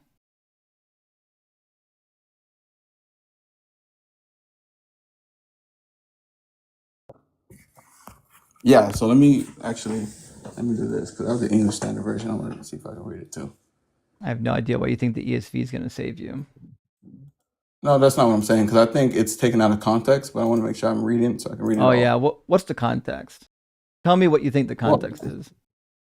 well, I think when you're saying slave, when you're saying sex slave, I think that's an assumption It's because not it an never says that you assumption. can use them as a sexual. It Somebody doesn't make who is a sense because concubine quite Exodus 20. often is a sex slave. When your daddy sells you as a slave, and then All your right. slave owner decides who you're going to have sex with, it's called sex slavery. Okay, so again, a concubine, again, that's an assumption. Because you're saying you just Nope. said most times. Well, you're just saying No. most times. So there's Again, times where it what isn't. Right, because if we're talking about the well, if we're talking about the law that it's not describes sex slavery when you're an adult. These are children. Children, when they're sold into concubinage, are sex slaves. Adults are different. no, that's These are not not adults. facts. These No, are that's children. absolutely not a Those are fact. facts. Where's the evidence? Okay, look that up right now and show me that's a fact. When a man Because the law you're sells his daughter describing, as a slave, it's talking about the do you right. think she If we're wanted going to back be to sold? Do you think she wanted to be sold as a slave, John? perfect, I'm glad you asked. Yes, and you want me to explain Oh, why? What a crazy apologetic. In order to make sense of the passage, you literally have to think that girls in the ancient world wanted to be Yes. sold as slaves. What a I'm glad. I fucking love it. crazy. What a crazy. Oh, wait, Let wait, me. Well, did they enjoy look. it? Did You notice they, how he's hold going on, to John, interrupt me every John, time. did they like Let it? me. If I Did give they a like point, it? let me give John, evidence just to my shut point. the fuck up for 5 seconds and answer my question. Do you think that the little girls sold into slavery liked it? Are you gonna let me talk or what? It's a yes or no. Do you think they liked it? Repeat the question. Do you think little girls sold into slavery wanted to be sold as slaves? They wanted it. They liked it. Yes. Okay. And here comes it. Give me the evidence that little girls in the ancient world liked to be sold as slaves. Okay, perfect. Here's the evidence. Right. So we're talking about the ancient Near East, where most families were extremely poor. Can we agree? No. In fact, between the Oh two of my us, only God. I've Wait. So between they the were two all of wealthy? us between the two of us, only have I've studied the ancient Near East, not you. Well, wait. So you're saying that majority were living very comfortably? No, I didn't say anything at all. What I said Were they is living that, even nearly? well, Were most of them not so dying of so starvation? no, they weren't. So just pay attention for 5 seconds. I'm going to show you why you said something stupid. What you said is Okay. most of them were poor. That's not true. Then you said, okay, most of them were wealthy. Let's That's also not fucking true. In the ancient world, let's look we it up. had I don't in want to the hear your ancient wording. Let's world, look it up. Let's look there it were up. classifications of people. So even in Egypt, you had the artisan class, you had the slave class. Ancient Rome had a lot of slaves. If you were in ancient Look it up. Rome, if Look you it were in up. ancient Rome, I have a degree in this, dummy. Well, I So have 2 degrees. It doesn't matter not what you have. Look it not up. in this, not in this Look it field of up. study, not Look in it this up. field of study. I don't want to hear from your You words. Show realize? evidence. Did you not read the Bible where it lists all the jobs these people had? Did you not read Leviticus 25 where it says if your brother You're falls talking into but not debt? showing any evidence. I just told you Leviticus 25. You want to read it with me? No, we literally just said no. That's I'll not thought. just You're pivoting. I'll just read it for The you. wording is saying you just said I'm back going in to show the ancient you times right that most of here. them were living comfortably. This That's I not didn't say true. again. I didn't say that. I have no Okay, idea but why you okay, keep saying I said that. Like you're insane right now you with just your you inability just to listen. Your you inability just to disagreed listen with is me. going to ruin this conversation. So what I said is that most people were on various levels of something in the middle of being poor or wealthy. You said that they were all poor, and then I said no, and then you said okay, then they're all wealthy and comfortable. I said no, that's also not the case. Just like any other period in history, there are multiple layers within society, and you can find yourself in any one of those particular layers at different points in time. So that's why I'm bringing you to Leviticus 25, where we specifically get rules for like what to do in these societies, and we learn that people actually could get jobs. If any of your kin falls into, actually, let me go all the way down to 30, let's do 39. If any who are dependent on you become so impoverished that they sell themselves to you, you shall not make them serve as slaves. They shall remain with you as hired or bound laborers. They shall serve you until the year of Jubilee. So what we can learn from this passage is, in fact, that there were some people who could fall into debt. They could fall into what you might call poverty, but there were enough people in society that there was some sort of a social safety net. Did you hear anything I just read? Were you paying attention? Yeah, I did. I was just looking up the Okay. evidence. So the person who is going to pay the Hebrew brother to serve as a hired worker, are they poor?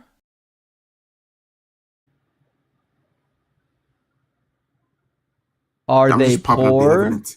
No one can see what you're doing over there. Are they poor? Yes or no? Okay, say that again. Are they poor? The people who are doing what? The people who are employing their Hebrew brethren.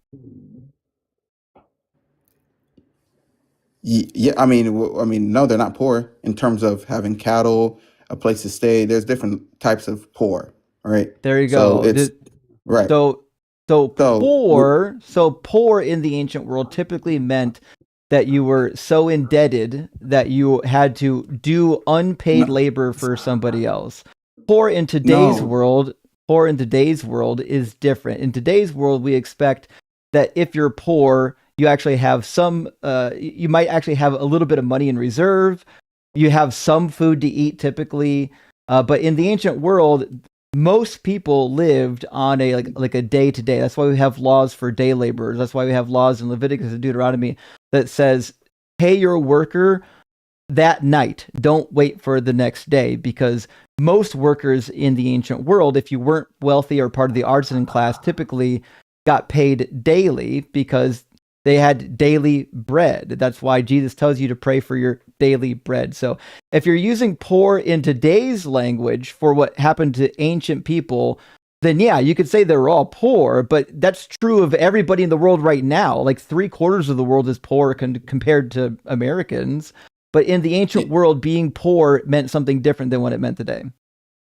yeah, I'm glad you said that. No, that's not what I'm referring to. There's different standards of poor. You're talking about debt. That's different. Poor in terms of what you have. So here's because everything you said, that's okay. I'm talking about poor in times in terms of what they're saying back then. Poor is the amount of cattle you have, the land you have, where you can eat every day. That's not the same as nowadays. That's two different things. I'm not talking about debt, because if you're in debt, then you would most likely put yourself into indentured servitude so you can pay off that debt. That's different. You asked me, you said, hey, would they prefer that? I gave you the evidence that's saying that most of the time these people are dying of starvation. You disagreed and you said, no, that's not true. I looked. You can look it up Yeah, if you want to. it's literally not It's true. In fact, the people wait, wait, dying wait. of starvation typically were Oh my people gosh. that were in war. They weren't just dying of starvation because they were poor, because there was typically always Oh some my. kind of resource. Even in ancient Israel, it tells you to allow the poor to come and glean in the fields every seventh year.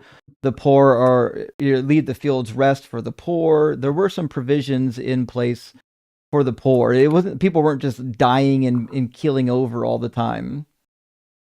No, literally they were. Just look it up. Okay, sure. There are people who are literally dying of Listen, starvation has it's we statistically agree proven. we agree that people have always been dying of starvation, but your characterization of poor Yes. people is not correct. There are 3 million children this year that will die of starvation, and what you're trying to suggest is that everybody in this society that was poor would be killing over and dying of starvation, and it's just not the case. No. You're saying not every single person, right? We're talking about the people, specifically people who were impoverished, and those who the Bible is referring to, those people who were in that category, right? So you're asking me if these women would love to be in indentured servitude. Yes, if they're dying of starvation, they're highly poor, their family has no protection. Mind you, there's no police at this time. So anybody can come in and harm you. You That's don't have wrong. protection. But a lot what? So Again, wait. these people have never Look read up the Bible. It's why are you crazy. saying okay, What? how is I'm it wrong? sorry. Prove me how What? that's wrong. Who was watching over Joseph when he was in prison? Wait, the guards.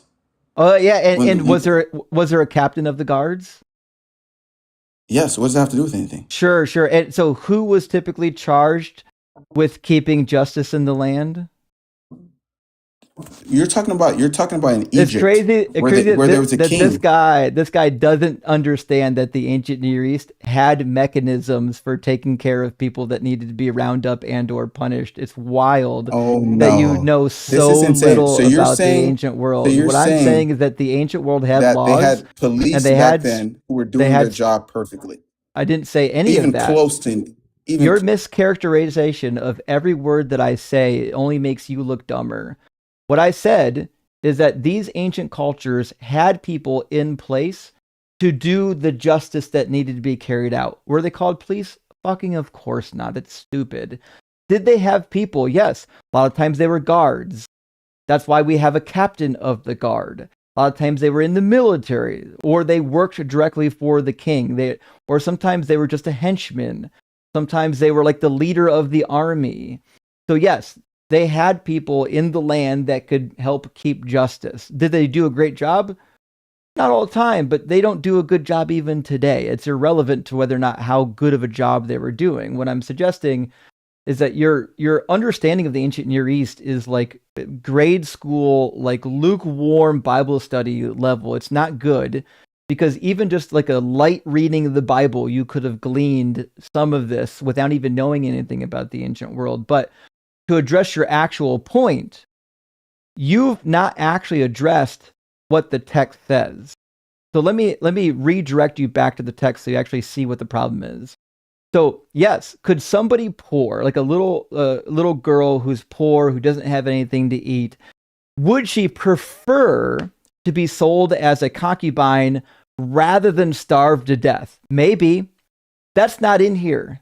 This text doesn't say if your daughter is about to starve, then you can sell her as a concubine. It didn't say any of that.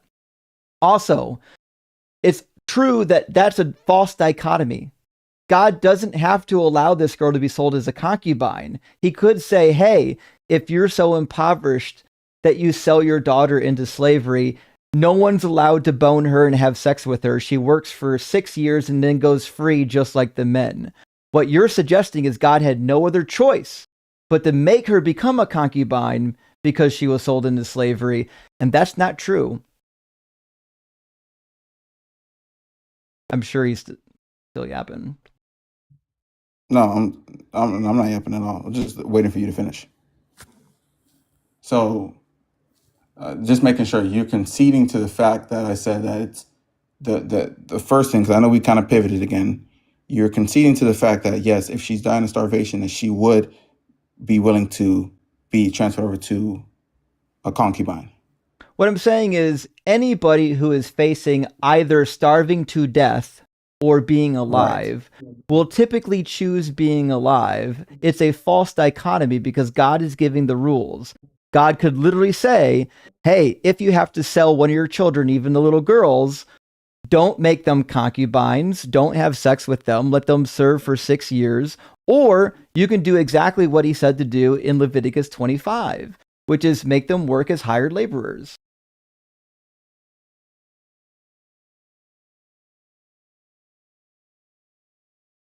I'll try to put myself on mute. Accidentally hit the mute button. Okay. So what is that? What's your point? God could have done that, but I mean, my point is, it's a false dichotomy. Death or concubinage is a false dichotomy when you're God. God doesn't have to work in dichotomies. He's all powerful. So God allowing them to do the concubinage, whether or not somebody in the ancient world would prefer that over dying, is irrelevant. God has infinite options at his disposal. He never has to have a little girl be sold into concubinage. Okay, so here's my premise. You're saying that an all-powerful being who knows all things you have a better option than him. Well, I'm saying anybody who has a brain knows that a false dichotomy is a false dichotomy. It's just definitionally true. If you're all powerful, what that means is you're never forced into a dichotomy. There's always a middle ground because you're all fucking powerful. It's built into the definition. So God could have said, which he said in other places, like in the same chapter, make them serve for 6 years and go free in the 7th year, and by all means, do not fuck them. Could he have said that? Again, you're going back to the assumption that he's saying. Yeah, he could have said anything. What do you mean? Okay, so but he didn't say it. You're going back to the assumption that he's saying, "Hey, take these concubines and fuck them." That's an assumption. Did he say it? No, it's not an assumption. It's right there in the text. What do you mean? He also. It's right there in the text. Right? Obviously, reading's not your strong suit.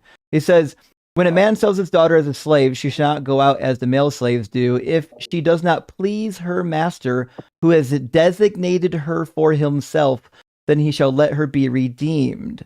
What that means is that if he wants to get rid of her, rather than just giving her a bill of divorce, like we'll find in Deuteronomy 24, you actually have to let her be redeemed by her family, which is what you would do with a concubine, which is why the next passage says he shall have no right to sell her to foreign people, since he has dealt unfairly with her. If he designates her for his son, he shall deal with her as a daughter. So this is clearly talking about a girl who has been chosen by a master to be somebody's wife. Either it's going to be a wife of his son, or it's going to be a concubine to him. Okay, perfect. What's your point? because you're saying please It's crazy. as It's in the crazy. fact He doesn't if we're actually talking. catch it. So again, God could have said, when a man sells his daughter as a slave, she gets to go free in the 7th year, just like the men do. Don't bone her. Yeah, because it's different back in the ancient times, right? So we can say, It I didn't mean, have if we're to be, gonna though. let's Is do God it. all powerful? Yes. Okay.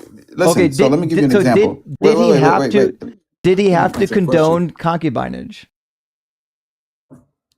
No. He Oh, listen. so he chose Here's to. a Okay, so then we'll bring this all the way back. God chose, he decided to condone concubinage for little girls sold into slavery, which means the Bible condones what Epstein did. No, that does not correlate at all. It sure does. 1-to-1. Okay. Here how it doesn't correlate, right? Because first and foremost, the Bible, because we can go against it. The Bible says it talks about first off keeping the preserving the innocent, right? Not Show me harming that. one another. Show me where it says Okay. preserve the virginity of the girl. He'll never find that. My wife just called me. Okay. She's probably Let's go watching the to stream it. once you get off. Embarrassed. Right. Insult. I love it. Okay. I'd rather get the book, but this is easier.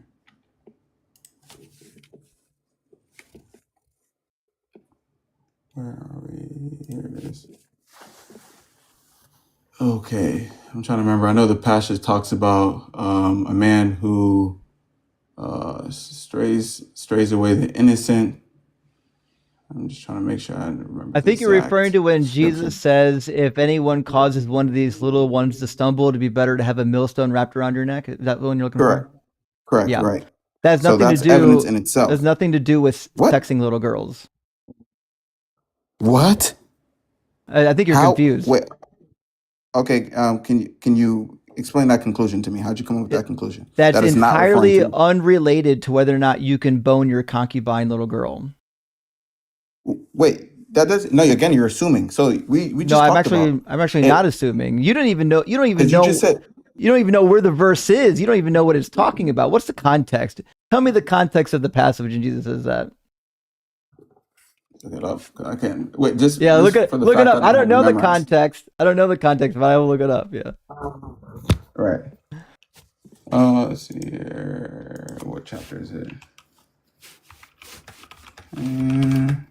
Keep in mind that however much energy you waste on this, I'm just going to show you where Jesus says to follow the law. So.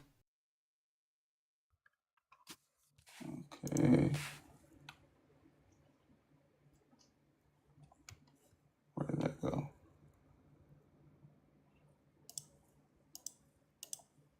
Where did it pop up to?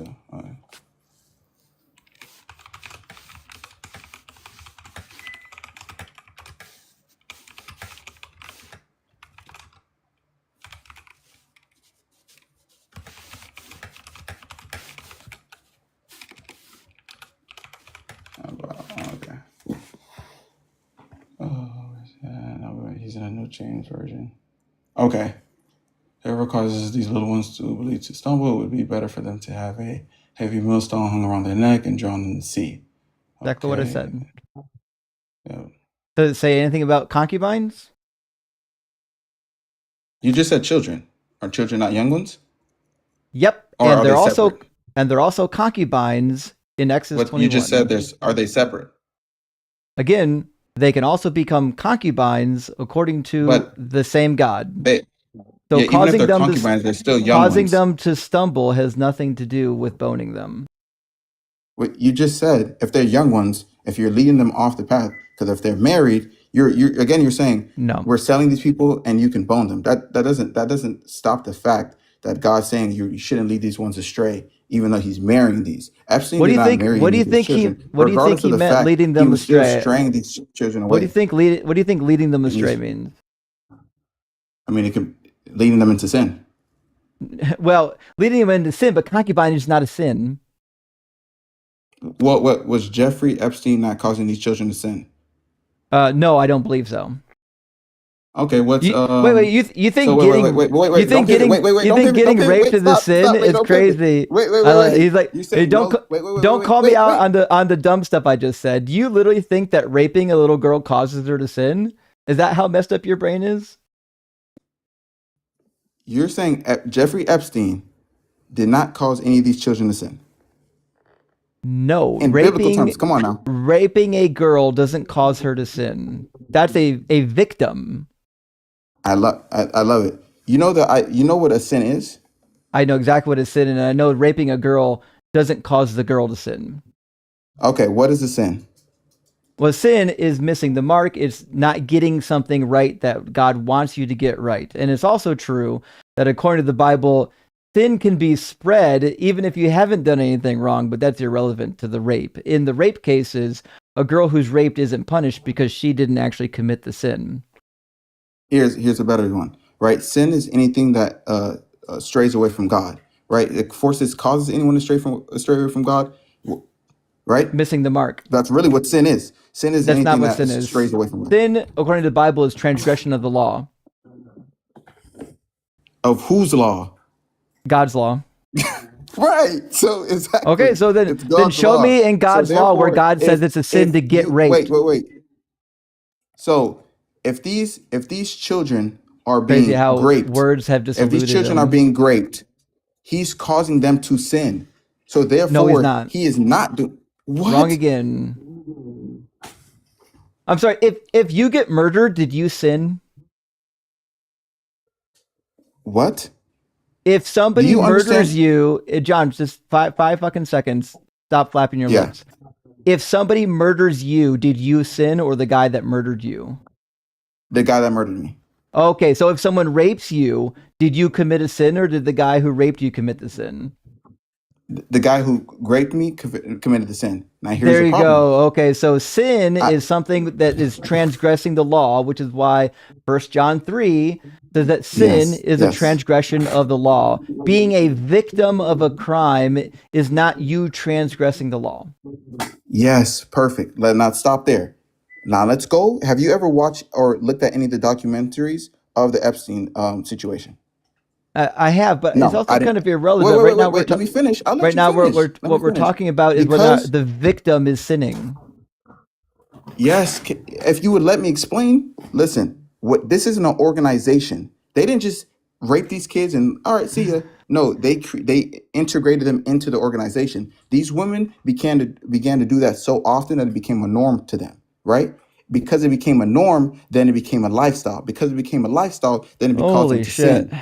John, here's the problem that my you're making gosh. here. So just for 5 seconds, like actually put your brain on. Stop trying to like spin around and try to figure out how this isn't one-to-one.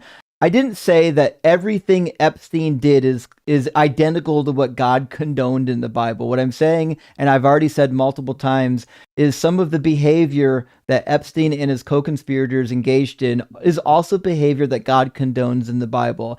I didn't say that what God condoned in the Bible is one-to-one identical to everything that they did. What I'm saying right now is that sex trafficking is akin to what God allows in Exodus 21, when a little girl can be sold as a slave and a concubine. That is not consensual. Little girls can't consent to being boned. That's rape.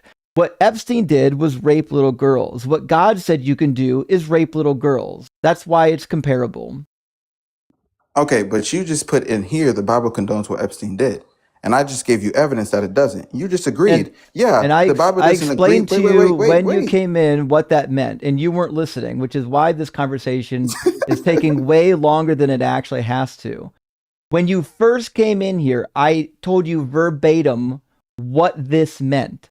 That some of his co-conspirators and Epstein engaged in behaviors that are some of them found to be condoned in the Bible. I did not and have never said that everything Epstein did is condoned in the Bible. This is a bullshit turn that you're trying to make to get rid of the fact that the Bible condones boning little girls. I got you. So just to make sure, is there a difference between the Bible condones what Epstein did or the Bible condoned everything Epstein did? Yeah, Is there a yeah, difference? because I explained it to you when you first came in, so you knew there was a difference. And the reason But I'm why saying your why it wording says above the Bible says the condones Bible what condoned Epstein what Epstein did did. is because it would be too fucking long to write out that the Bible condones some of the things that Epstein did with him and his co-conspirators, but not everything. You're adult enough to know that when I explained my prompt to you, you knew what it meant. You don't have to go back to this dumb thing of like the verbatim fallacy on my prompt. So again, you're running from the fact that the Bible condones boning little girls. That's the topic here.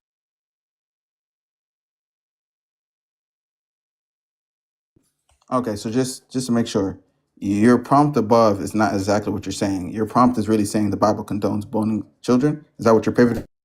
That's not my pivot. That's what I told you the minute you came in this live stream, and you're No, refusing to no. acknowledge that my prompt has nuance I to literally have it it on recording. because You said the Bible condones what Epstein said. That's what your thing you says. can't actually address the facts of the matter, which is that the Bible condones boning little girls. So are you pivoting? Or you're pivoting?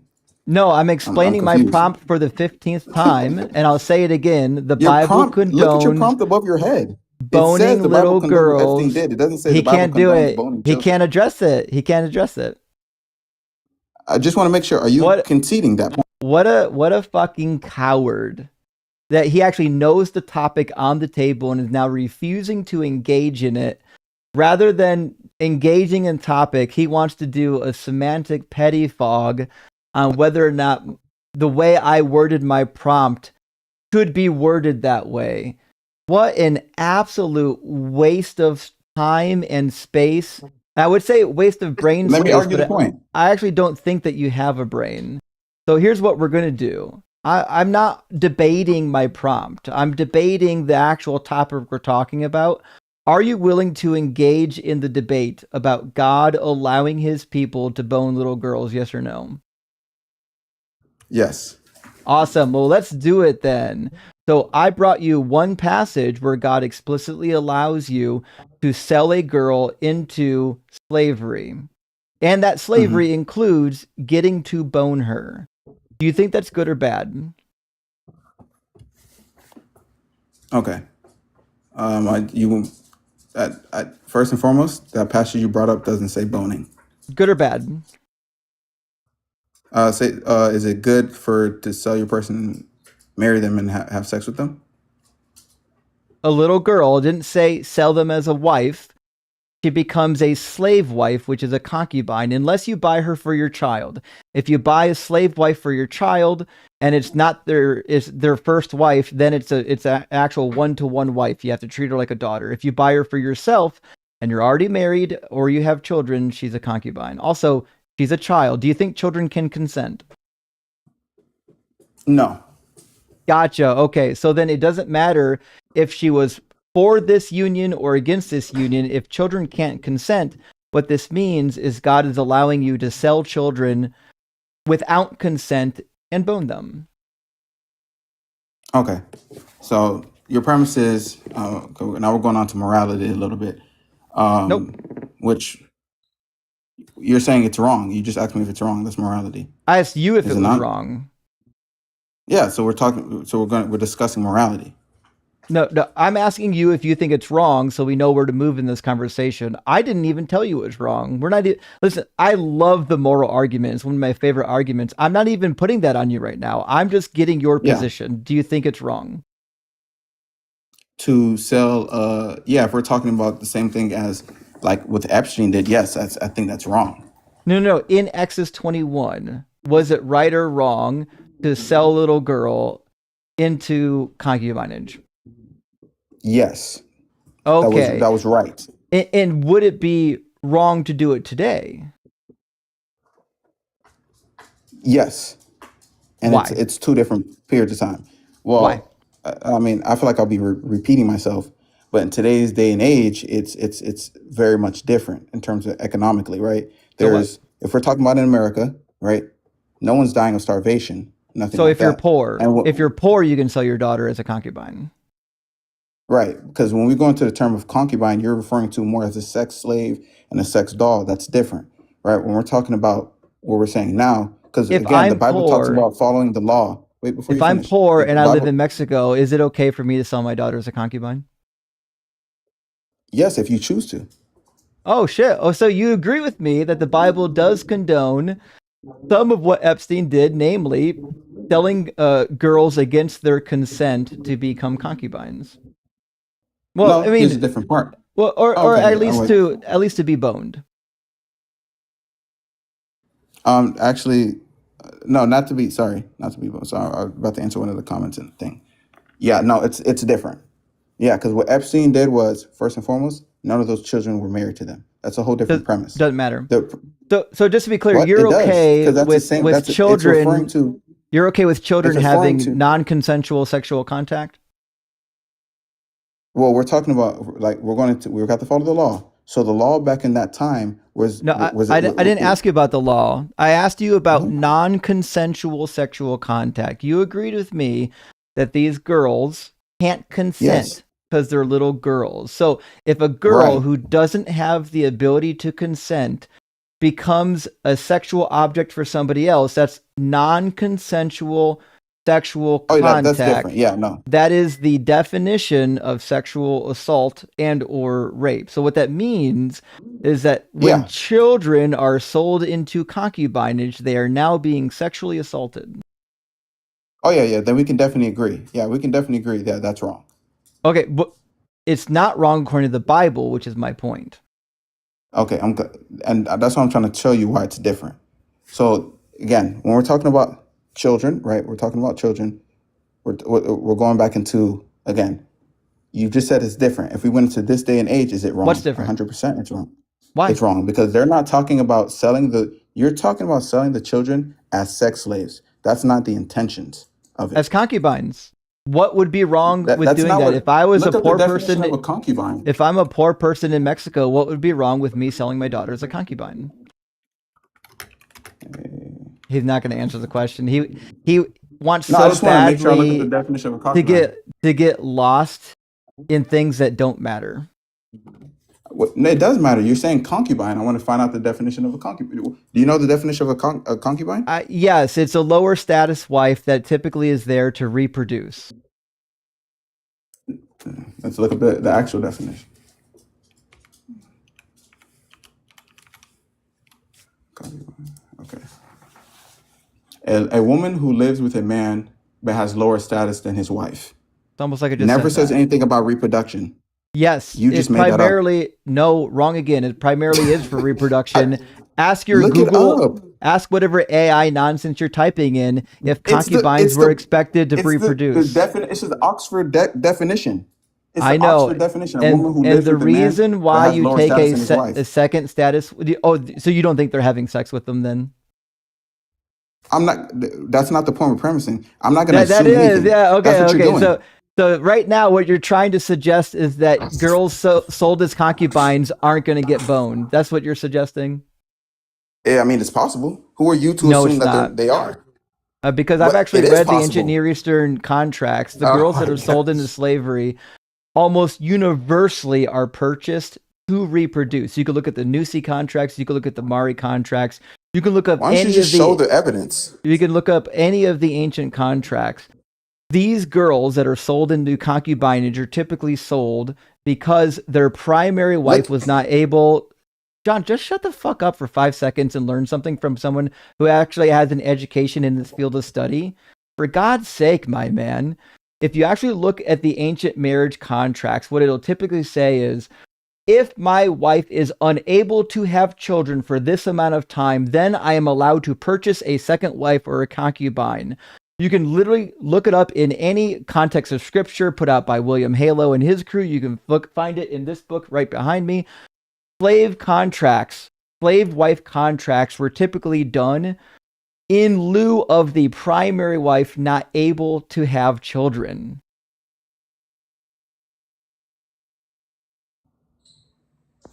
can you show us what you're reading? It's right here. But buddy, I don't know what you want from me. What do you want me to show you? The entire Nusi catalog? No, I'm trying to say, regardless of what you're All right, saying, you saying, so John, all just right. stop for 5 seconds. I have an actual fucking education in this field. I've read the primary texts. I've seen them with my eyeballs. I have a master's degree in biblical studies. I'm not making this up. You can just Google what a concubine was for, and the answer will appear on your screen. Why did ancient people in the Bronze Age take concubines? And read the answer. I already did that. You keep saying you have these degrees. I have 2 degrees. I have a master's in business administration. Doesn't mean I And know everything about business. It doesn't neither one matter. of That's them a standing point. neither It's like one of them using are that as a related to the tactic to say I'm topic that we're educated on talking this. about. That's No, irrelevant to the topic. neither one of them are I'm related to the I'm just topic. My degrees are related to the topic, dummy. okay. Ooh, that really hurt my feelings. But let's go back to the subject, right? Because you are making an assumption that they bought these children to have sex with them. I'm saying you Yeah. have no evidence on. Well, that's an assumption. You No, it's can't not an prove assumption. what they were buying those It children says for. it That's an it assumption. says it So it says it in the it has text. no bearings. We've read it 5 times. It says it directly in the text. Do you want me to read it again? Yes, go ahead. Jesus fucking Christ. I've never met someone so dense. When a man sells his daughter as a slave, she shall not go out as the male slaves do. If she does not please her master who designated her for himself. That's the same word in the King James, New King James, that's going to be translated as betrothed. Designating a slave girl for yourself means that she's your concubine or your wife. If you're already married, she's your second wife. That makes her a fucking concubine. If you give her to your son and it's his first wife, then she becomes a daughter-in-law rather than a concubine. It's right there in the text. We've already read it 3 fucking times. Perfect. So you're reading the part that says please, right? Is that the part you're leaning on to talk about pleasure and No, sex?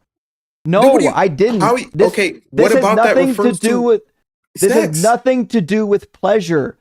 It literally says he has designated her for himself. What's he doing with her? What do you mean? Designating them for himself is saying that is mine. What does it mean to become betrothed? That means that you get married and then have sex. Yeah, exactly. You're going to get married and have sex. That's why it says if he isn't pleased with her, he can let her be redeemed. If he gives her if he designates her for the son, then the son is going to marry her and have sex with her. Both of these scenarios are people having sex with this girl. Either the slave owner or the son of the slave owner is going to bone that girl because she's been designated. Right. So they're basically saying when they're referring to please, right? They're referring to if I didn't say that. No. I'm saying right now. I'm just giving a different stand. The word please is not about sex. I 100% understand that. That's what I'm leading on to. I'm saying it's not talking about please. If she does not please him, as in not giving everything that she likes him, right? To please, because I'm not gonna please someone I don't like. Can we agree on that? Buddy, we're trying to figure out if this girl's getting boned. It's either yes or no. No. Because when we're going back to boning, we're talking about is she getting grape. boned? Yes or no? If she's grape against her will. Is she getting When we're boned? going Yes back or to no? please. So if she's not Is she pleasing her getting husband, then that means she's boned? not Yes with. or no? Holy. Is the slave owner or the slave owner's son going to fuck this girl? Yes or no? It depends. They might not. They might. Depends on what? If they want to or not. That's what I'm saying. You're saying Okay, that they specifically get then the these slave women owner to do can that. choose to fuck her, can he? Yes, 100%. Okay, and the law given in Exodus allows them to do that, doesn't it? Right. What's your point? Okay. Do children have consent? Wait, no, because we're. So what that how old are means these? then is that the child sold as a concubine who doesn't have consent is going to get fucked by somebody. I'm glad. Okay, here's the part. Where does it say the person's age? It doesn't matter. Passage that we're talking about. It Yeah, it doesn't matter. does. It doesn't matter because What? it's a daughter. It's a daughter being sold as a father, which means she is My daughter can legally. be 25 It years old, and means that's still my nope. daughter. You can't sell an adult. You can't sell your adult children into slavery. They have autonomy. You can, however, sell your children What? into slavery. What? Where are you getting that from? That's just facts. Once you're an adult, you're autonomous. You can do what you want. You can leave the house. You can go marry who you want to. You can do what you want. You Where are does it not say that in the forced. Bible? It's not in the Bible. That's just how it Okay, works so in where the are you getting that world. from? We're talking about the Bible. I'm sorry. Can your parents sell you into slavery? What do you mean? Can your Yeah, parents if they sell you wanted into to. slavery? Right? No, they fucking couldn't. Yes, they could drug me and throw me No, and sell me into it. They can do whatever they want. that's obviously not what the fuck's happening here, dummy. This That's what I'm not saying. about. But you just said they This is can't. not about a You always father. can. This is not about a father drugging his child. Try for 5 seconds to be fucking serious, okay? This is obviously not God saying you can drug your fucking adult children and sell them as slaves. Yes, What's because wrong with your brain? Are you so look, desperate to make this passage go away that you're inventing these crazy fucking scenarios? No, you can sell your children as slaves because you have ownership over your children. You don't but have it doesn't say ownership that in the Bible. over That's another you don't have assumption. ownership over adults. That's another assumption. It doesn't say that in the Bible. You're just It picking that does from say somewhere that else. because it We're literally talking about says now. The Bible doesn't say it says specific daughter. age. It You're says choosing to choose you can children, sell your which is sons a and little daughters. suspicious. You can't sell your grown ass adult children. And where does it say that in the Bible? You're just saying that. I didn't We're talking about say the that it Bible. said it in the Bible. I'm telling you, in the ancient Near East, you didn't have ownership over your children forever. The same way It you doesn't don't have matter. It doesn't ownership matter what you're over your saying because we're children talking about the today Bible. forever. I know, we're talking about the ancient Near East. Try to track. In the Right. ancient Near East, you didn't have ownership over your children until you died. Once they became adults, they were adults. And by the way, in the ancient Near East, that was like 13 to 16. They became adults way before we become adults.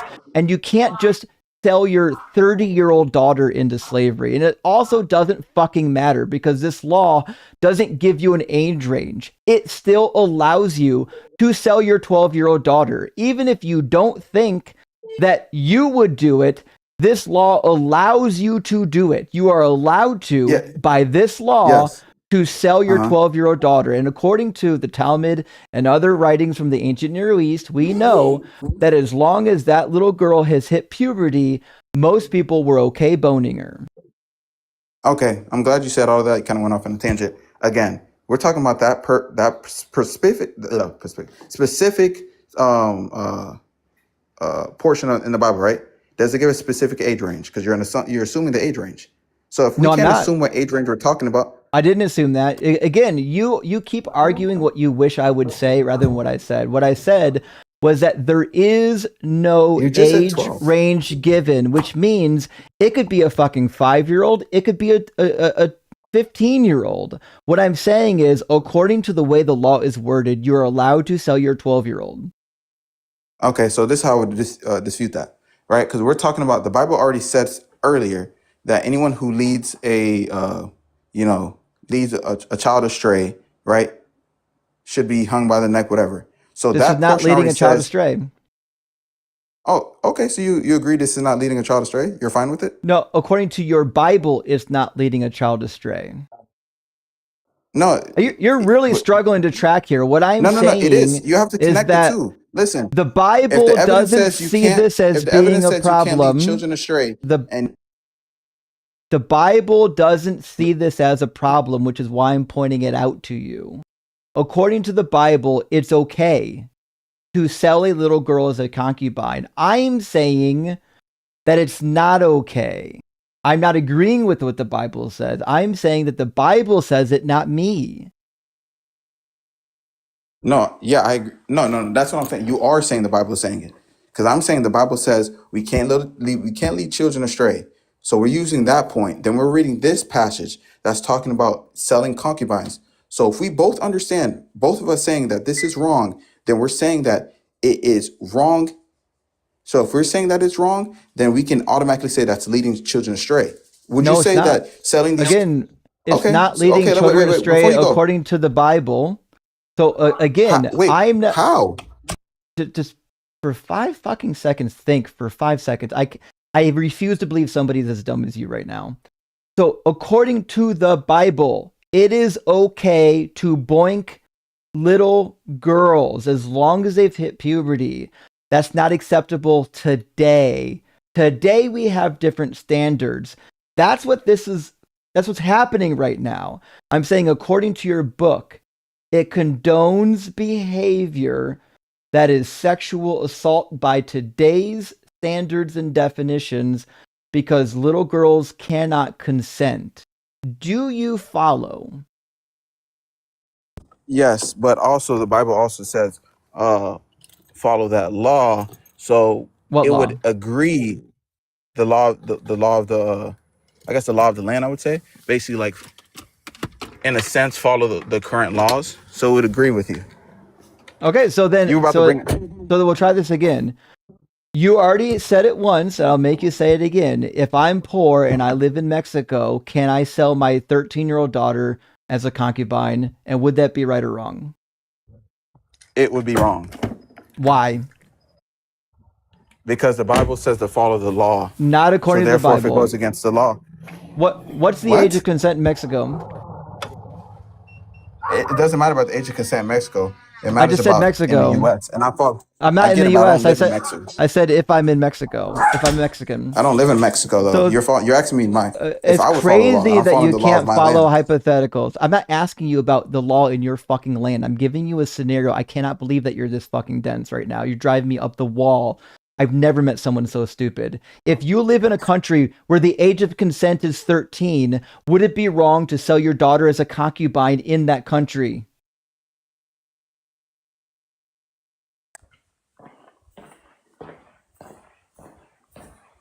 Are you done? Because I just know you're just gonna fill with insults. I'm waiting for you to answer 'cause the question you and keep stop being pivoting. purposely obtuse. If you live in a country where the age of consent is 13, are you okay, biblically speaking, allowed to sell your daughter as a concubine? Would that be wrong according to the Bible?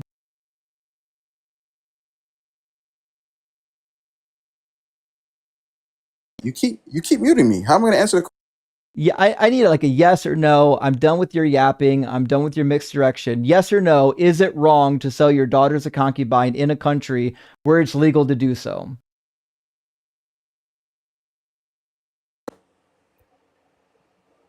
Yes. Why would it be wrong? Guys, he's muting me every second I talk. So every time Why I would try to it be say anything, wrong? right? The reason, and again, it would be wrong because it would lead the child astray. No, it wouldn't. What the Bible refers to. Wrong again. If Who is, that's not leading a child astray. The you Bible can't say doesn't how can you say the Bible doesn't list it as a sin, which means it's not leading a child astray. Leading a child astray, causing them to sin, it would have to first be a sin. I refuse to believe you're this dumb. I can't. In fact, we'll end this debate here on Numbers 31 because at least now there's nothing stupid like that you can say that's going to get you out of Numbers he's 31. muting me, guys, every second. Yeah, everyone sees me muting you because you're unfucking bearable. Numbers 31, God agrees with Moses that they can divide little virgin girls among the warriors. Are you familiar with this passage?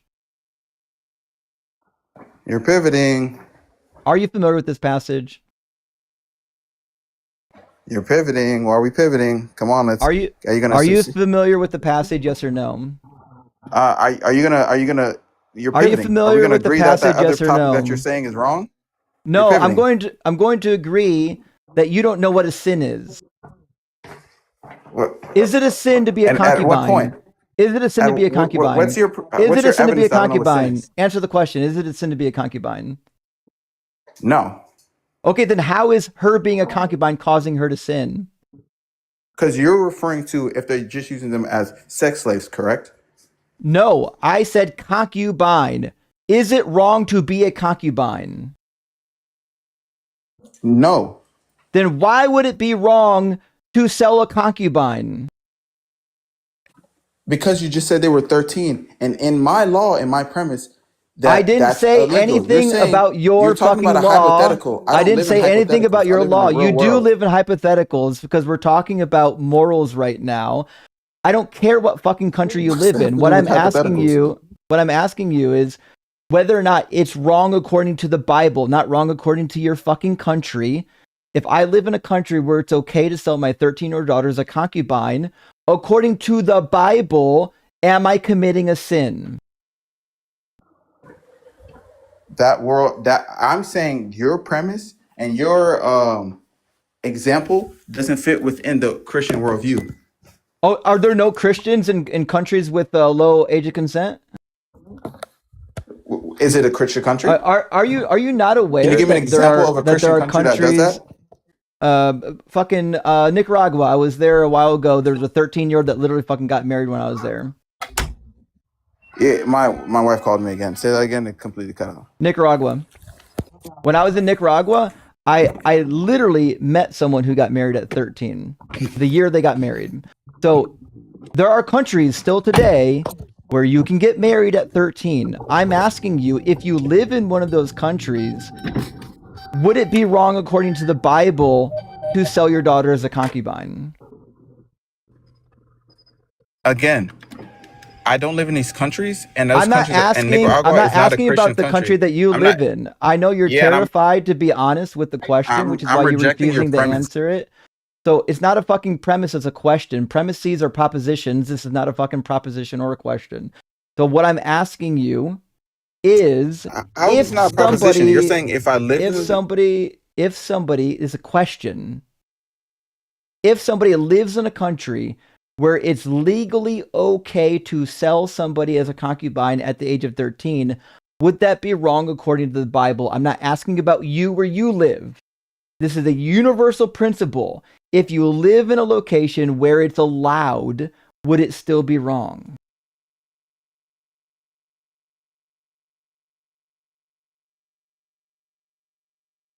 I know he's never going to answer it. It exposes the flaw in his argument, so definitely not going to say it.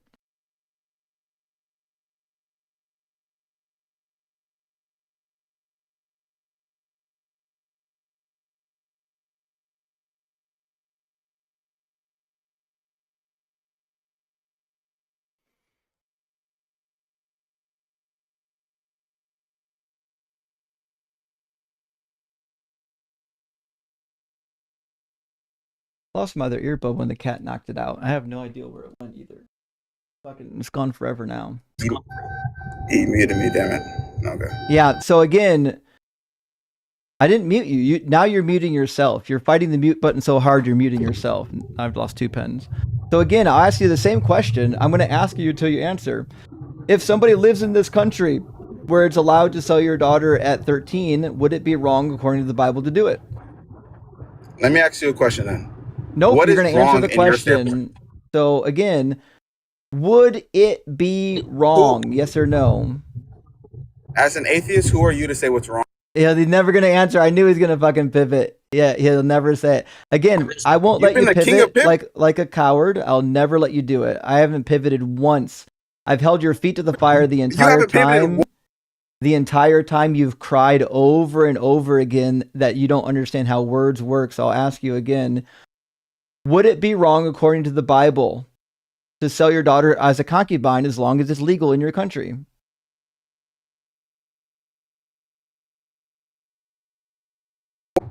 Are you just gonna mute me, or I'm going to mute you every time you refuse to answer. Would it be wrong according to the Bible to sell your daughter as a concubine in a country that allows it?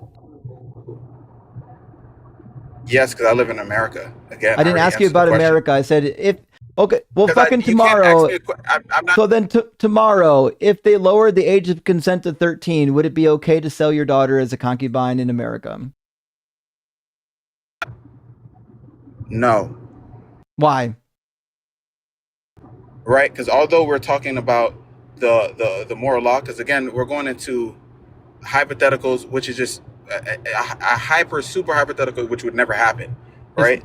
It So doesn't matter if it would happen. The hypothetical is used to test your logical position. It has nothing to do with whether or not it's likely to happen. It's a test of your position. Your position is that it's the only reason why it's wrong to sell your daughter as a concubine today is because it's against the law. So what I'm doing is removing the stipulation. If it's not against the law, would it still be wrong? And if it would still be wrong, then what that means is the excuse that you gave me, you said it would be wrong because the Bible says to obey the laws of the land. What that means is that that excuse no longer holds water. You need another excuse why it would be wrong. Do you understand? Yes, right. That's because we're going back to this is where you're confused. First I'm and not foremost, confused. So why would it be wrong? Well, no, because all right, when we're talking about first off, we said Why would it be wrong? We're talking about how concubine Why doesn't would it refer be to wrong?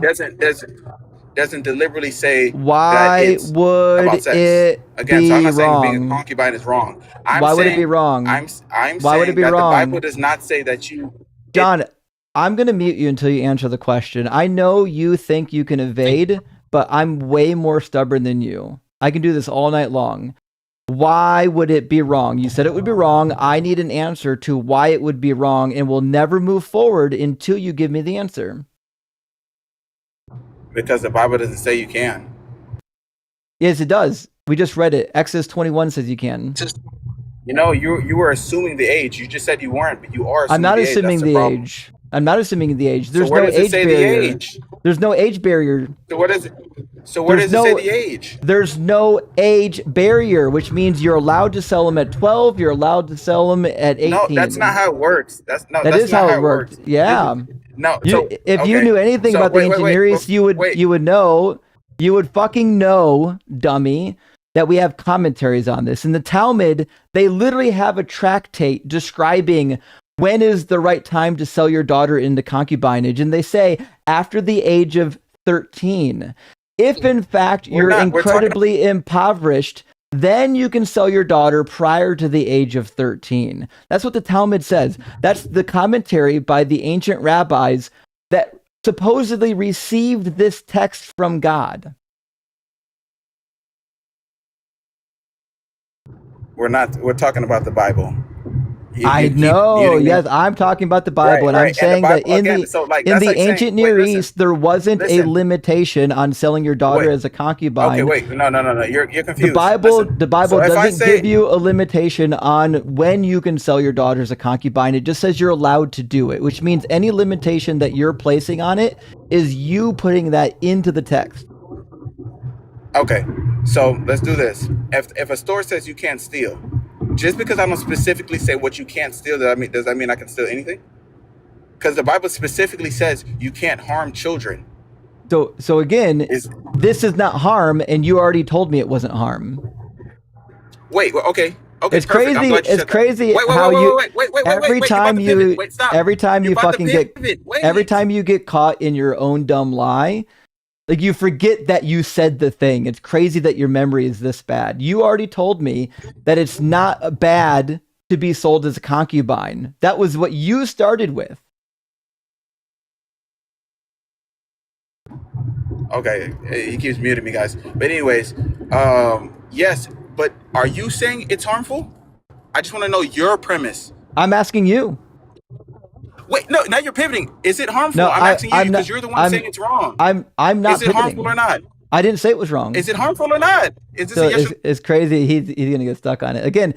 The only reason why we're talking about whether or not this is harmful is so you can come to a conclusion on whether or not you think it's wrong. This whole conversation so far is you not being able to figure out if you think it's wrong, because your ability to think it's wrong or not is going to determine whether or not this is rape or not rape. That's what's happening right now.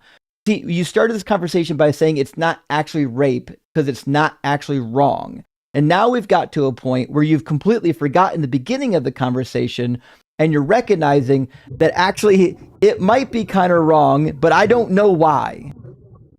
Okay. I'll help you out so I can make it easier because I know you're trying to pivot here. I'll say yes. I'm not pivoting. You can sell. I'm not pivoting. I'm bringing you right back to the fucking point that you've lost 5 times right now, which is namely, you can't figure out if it's actually right or wrong to sell a little girl as a concubine. which is why you started by saying it was okay, and now you're saying it's not okay. Because you're fucking making it up as you go. Okay, you keep muting me. Okay, let me answer your question. I know you want, because let's make this easier. You can sell, if your kid, you're extremely impoverished, your kids are dying of starvation, you can sell them into being a concubine, but that doesn't mean, because if you have sex with them, that causes harm. So therefore that goes against what I was saying. So therefore you have to wait till they're consenting and want what? It literally says that. Now you're pivoting again. Wrong. Show me in the Bible where it says that it's harmful to have sex with a little girl. Okay, that's exactly my point. So therefore, if it doesn't say it, then wait. If it doesn't say it, that means it's saying it's not wrong. No, because it is right. Because it explicitly says you can. By that point, it explicitly says you can do it. What do you mean?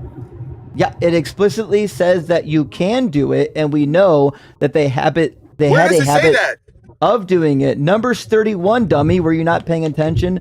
Numbers 31. It never says an age. What's the age? You keep saying the age. It doesn't say an age. It says children, little children. What are you talking about? I know you weren't paying attention when I brought it up last time. It literally says, these women here on the Balaam's advice made the Israelites act treacherously against the Lord in the affair of Peor, so that the plague came among the congregation of the Lord. Now therefore kill every male among the little ones, and kill every woman who has known a man by sleeping with them. But all the young girls who have not known a man by sleeping with them, keep alive for yourselves. And then God tells them to divide those little virgin girls to the warriors. Yeah, you're confusing. You're talking about the Amalekites. You're talking about the eradication of Amalekites. These are not the Amalekites. No. These are not concubines. These are not the Amalekites, idiot. The Amalekites is 1 Samuel 15:3. This is Numbers 31. You got the wrong people. Okay, that's fine. But these are not talking about concubines. It is. It's not. Where does it say that? What do you think the girl's virginity had to do with it? Tell me. What does it say concubine? Stop pivoting. I'll show you. What's it say concubine? I'm showing it to you. What does their virginity have to do with it? What do you mean? Why are they killing all the little girls that aren't virgins? What does that matter? What's that to the point? Why are they killing all the girls that aren't virgins? It's easy. There could be a multitude of reasons. Or if I would do, okay, for instance, they say they're saying kill the women that. I mean, I don't know the premise of the conversation, but I mean, in that worldview, not being a virgin shows you're not holy, so men won't want her, and men don't want her. They were married. Just treat her like crap. I guess. So if you're married, you're unholy. You're unholy if you're married. So all the women that were married were automatically unholy. No, we're talking about back in the day, right? We can both agree that virginity was seen as purity back in the day, correct? Are you allowed to have sex when you're married?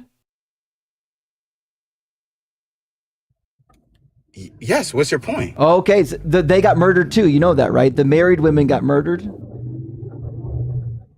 What does that have to do with what we're talking about? Listen, buddy. This is eluding you. Let me spell it out for you. So you're way too dense to actually grasp this. So they kept the little virgin girls alive because they're going to become war brides. You're allowed to do that according to Deuteronomy 21, and we know that they were in the habit of doing that according to Judges chapter 21. I'm not fucking assuming. Listen, for 5 seconds, you would hear the problem. Now, the little boys were murdered. All the little children boys were murdered by the sword. The only people left alive were the little virgin girls. Now, does the Bible tell us what the Israelites do to little virgin girls? Yes, it does. Judges 21 says that this is something they do when they become war brides. What shall we do for wives for those who are left, since we have sworn by the Lord that we will not give them any of our daughters as wives? And then here is the plan. They're going to go to war with Mizpah. And it says, Jabesh Gilead, and it says they found among the inhabitants of Jabesh Gilead 400 young virgins. Talking about Mizpah, it's not talking about everyone. Holy crap! 400 young virgins who have never slept with a man and brought them into the camp at Shiloh, which is in the land of Canaan. So the exact same event happened at Jabesh Gilead, where they murdered everybody, even the women that were not virgins, and they kept the little virgin girls for themselves to be wives for the Benjaminites. This is what people did in this time period. It was common. So when it happens again in Numbers 31, we're not fucking clueless. We know what was happening. They kept the little virgin girls for themselves because they didn't want to defile themselves with a girl that wasn't a virgin. That's what happened. That's why their virginity matters, because they're going to become war brides. All right. You're too dumb and you're not listening to this conversation. I'm not going to do even 5 more minutes of this. I hope you watch this back and see how pathetic you how pathetic you behaved trying to defend the completely fucking defensible and tripping all over yourself by changing your answer, flip-flopping every time you realized you were caught in a corner. It's fucking embarrassing. All right. Let's see. Fuck. It's already midnight. Shit, y'all. I'm not terribly tired. Maybe I should be. I might take another call. I did a pretty good job of keeping track of the super chats during the live stream, so I don't have too many. I'm not going to spend like an hour reading them tonight. I think I got time for another call actually. Matthew's been waiting for a little bit in the YouTube queue, so let's get Matthew into the guest box and see what Matthew's got to say. I wonder if this is the same Matthew we talked to the other night. How you doing, Matthew?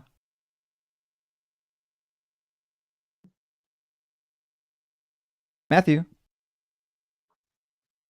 Hello? Yeah, how you doing? Hello? Can you hear me? I can hear you. Can you hear me? I can't. Give me just 1 sec. I'm just going to another room.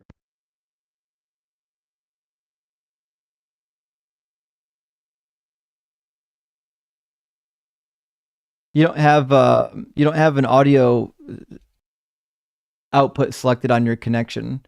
When you came in, you didn't tell it where to send the audio. Hey, can you hear me now? Yeah, I can hear you. Awesome.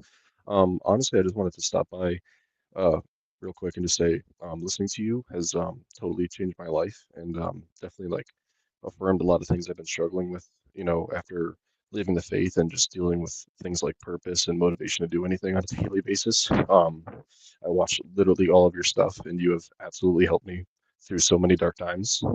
People like you and Ian, you guys are awesome. And I just want to say, I was somebody who was like super religious, super right wing, super conspiratorial, all that kind of stuff. And you guys have really helped me out through the years, and it was a tough process, but I'm still trying. I really Hey, thanks, appreciate you, man. Yeah, I appreciate that. It is hard too, by the way. I don't know if for people who never deconstructed. I don't think outsiders know how difficult it is. It's really difficult because it's kind of destabilizing. You don't really know what to do with yourself. But I mean, you're doing What do you mean by that? I mean, sometimes when you lose something like your religion, it's hard to know what to cling on to. And it feels like things are starting to fall apart, and you're like, I don't know 100% what to grab onto to stabilize myself. But it does, that phase does pass. I can promise you that. Yeah, no, I definitely think it's going to. And honestly, I feel like I'm starting to get to the point where I'm starting to feel like I'm passing it. But like I said, like listening to your guys' kind of stuff on a daily basis and like, studying further and just learning a bit more is helping reaffirm those feelings and, not question them. But yeah, I really appreciate you, dude. I'll come back some other time with some, maybe questions that actually pertain to some of these topics, but I've just been wanting to say that for a long time. Well, Big W, thanks for sharing with us. I really appreciate that, man. Thanks, man. You have an amazing night. Cheers. You do the same. Well, that was an opposition. We might have one opposition left in the box. Let's grab Shadow. How you doing? Hi. Can you hear me? Yeah, I can hear you. Okay. I'm not a Christian to start. But I'm confused about your stance. I was raised super Christian. I'm pretty darn well versed in it. So, I'm just like genuinely like baffled. like how huh? What do you mean it condones My point that? is that the Bible condones some of the behavior that Epstein engaged in. The two that I've been talking about tonight is sexually assaulting children and also cannibalizing children. Oh, nice. Pretty crazy. Yeah, so I guess I mean I've been here for a minute, but like where would you say that it condones that? Well, I give you some passages. I would start by pointing to Exodus 21. It endorses selling your children girls into concubinage. I can put it on the screen for you. Exodus 21 says, when a man sells his daughter as a slave, she shall not go out as the male slaves do. If she does not please her master who designated her for himself, then he shall let her be redeemed. He shall not have the right to sell her, so on and so forth. So, typically in the ancient world, you would sell a girl like right before or right after puberty, typically to be somebody else's concubine. It was pretty common practice. The Bible seems to be perfectly okay with this. Never says anything about it. We find other passages like Numbers 31, where God endorses distributing little virgin girls as war booty. Says, but all the young girls who have not known a man by sleeping with them, keep alive for yourselves, and then they end up getting distributed to the soldiers and to some of the Israelites. Which we know we're not stupid. We know why their virginity matters, and they killed all the little boys. It's because these little girls are going to become war brides, which is fine because in Deuteronomy 21, God says that you can do it. When you go out to war against your enemies and the Lord your God hands them over to you and you take them captive, suppose you see among the captives a beautiful woman who you desire and want to marry, so on and so forth. So you can kidnap women in war and turn them into your concubines, which is another form of sexual assault, I would say.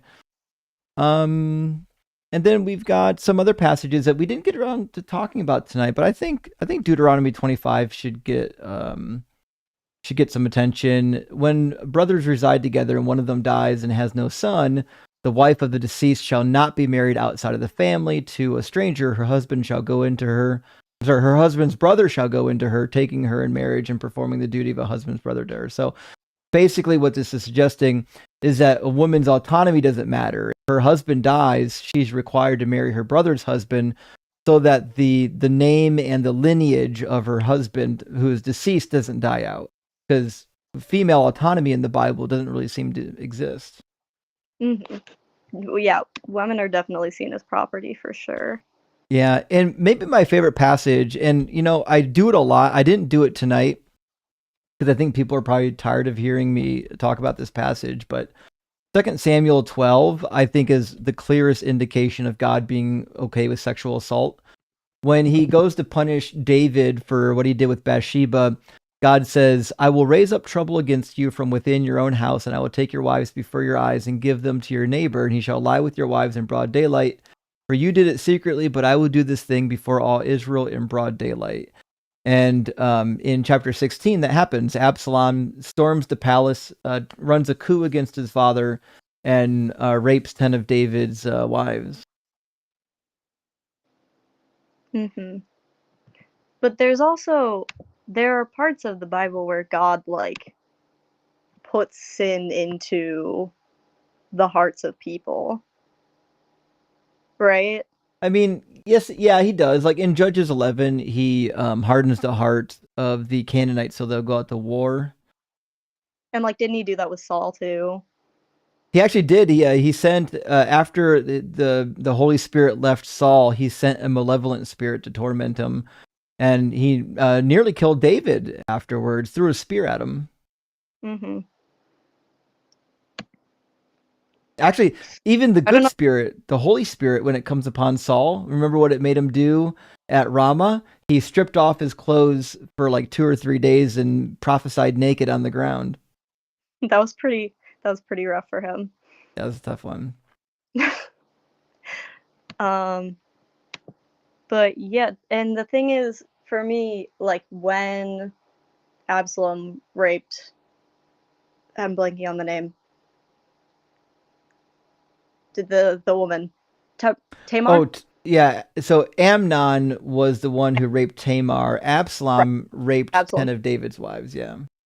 But they were But that, brothers. Amnon and Absalom were brothers. yeah, that seems to be always like looked very much down upon when we do Yeah. see like sexual assault explicit point blank happening.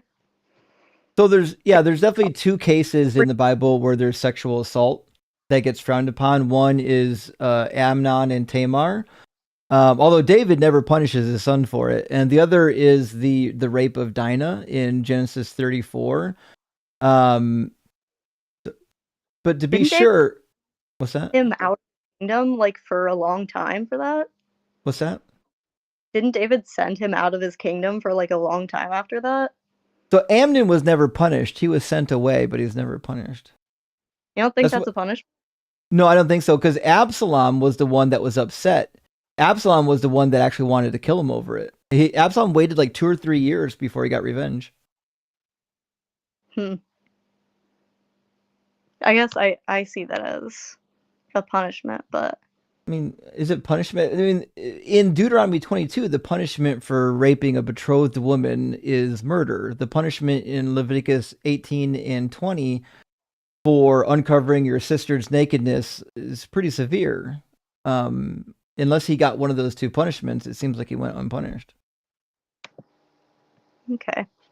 I guess my main like bone to pick is that there's a lot. No, well, number one, most of the things that you're pointing to are in the Old Testament and like So, the Old Law, which is like the understanding is that that's not in place anymore well, not after according to Jesus. the We whole read, like the old has passed away and the new is come or no, whatever. Jesus never said that. Jesus said, in fact, the opposite. Says, whoever breaks one of the least of these commandments and teaches others to do the same will be called least in the kingdom of heaven. But whoever does them and teaches them will be called great in the kingdom of heaven. You're really small on my screen. Oh, sorry. Yeah, I can zoom in. Hold on. That would be good. Right.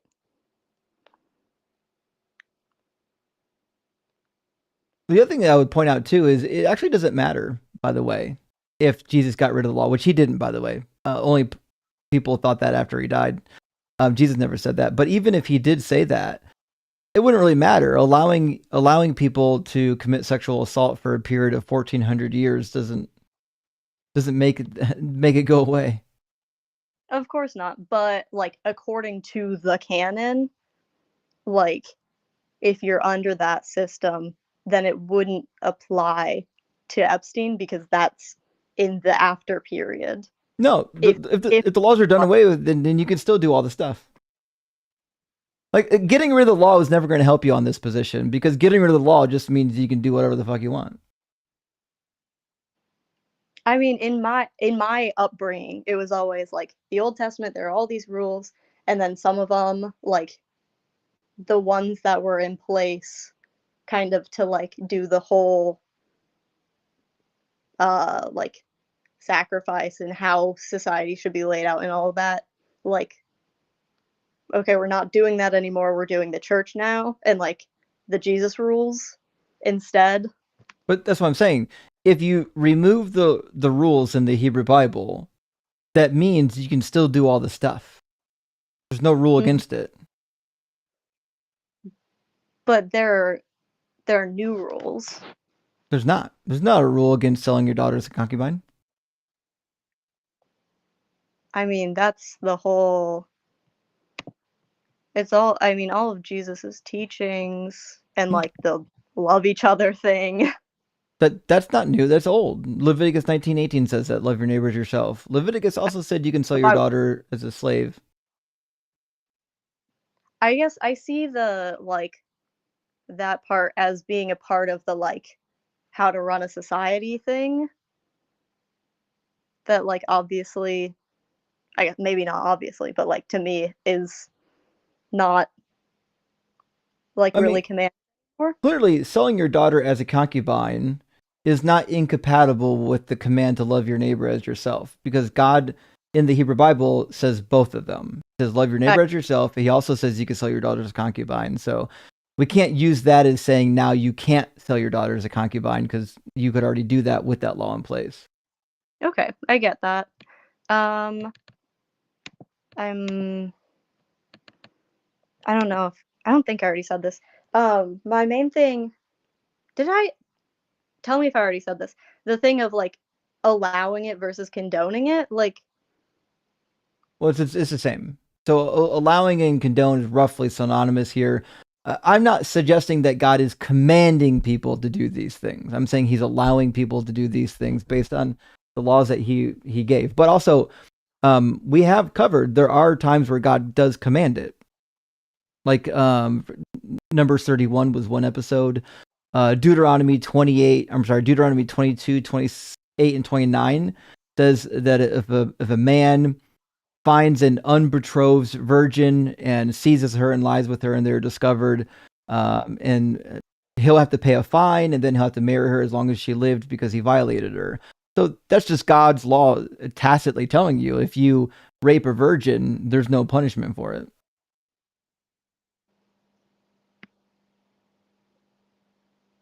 wait, it sounded to me like you just stated the punishment for it. Didn't you Nope. say he has to pay a fine? Nope, because you have to pay the bride price whether you rape her or marry her. Okay. But also like sex outside of marriage is always like a huge thing. No, not in the Bible. That's what Christians, that's what modern Christians are placing on the Bible.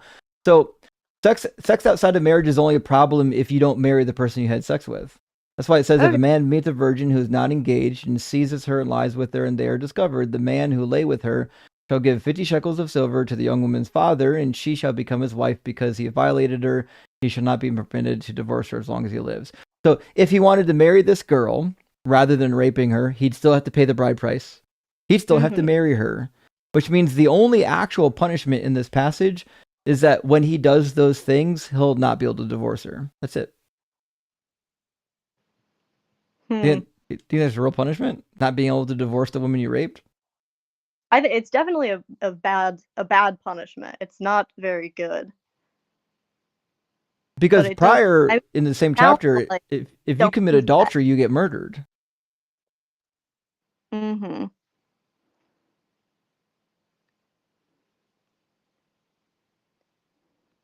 Because he violated her. I mean, he violated her is pretty condemning, right? Seems to be. In fact, it's the same word that we find in the story of Amnon and Tamar when it says that she was violated. Yeah. And that's bad. That's a bad thing. Right. So you would think that if God really cared about women being assaulted, he would make a severe punishment, but he doesn't. But I don't think he condones it. Well, no, he allows it. But so God told you over and over again, hey, don't fucking eat shellfish. Get that yeast far away from me. Like a dozen times he said, get that fucking yeast out of the house during the days of unleavened bread. I won't have it. But when it came to women being raped, he's like, you as long as she's not married already, you can pay the bride price and just don't divorce her. Which one of those is more severe of a crime, do you think? I mean, it's not run very well. I don't think it's written very well. But to me, condone means like saying you can do this. It's a thing that you can and should do. No, I don't think so. When you're a god and you're giving laws and you know the future, right? And you say, don't do this, and then you give all these other punishments. If he told you that you could do something, like you're allowed to do it, it just means you're allowed to do it. Did God say you must rape virgins? No, of course not. Did he say that it's wrong? No, he didn't. What he said was, if you do it, here's how to make it better. He could have just said, you know what? It's the same punishment as for adultery. If you rape an unbetrothed virgin, you get murdered. He could have said that, right? He could have, but that's not what we're talking about. This is what Like we're we're not talking talking about. So is the this is like a rape not semantic pettifogging. So like if my son has in the scenario I have a son and a daughter. If my son has like a knife, a baton, and Gerald, like a don't come on. it's easy. If my son has a knife and a baton and a baseball bat and wants to beat up his sister, I said, listen, don't use the knife and don't use the baton. Well, then I just basically said you can use the bat. It's the same thing.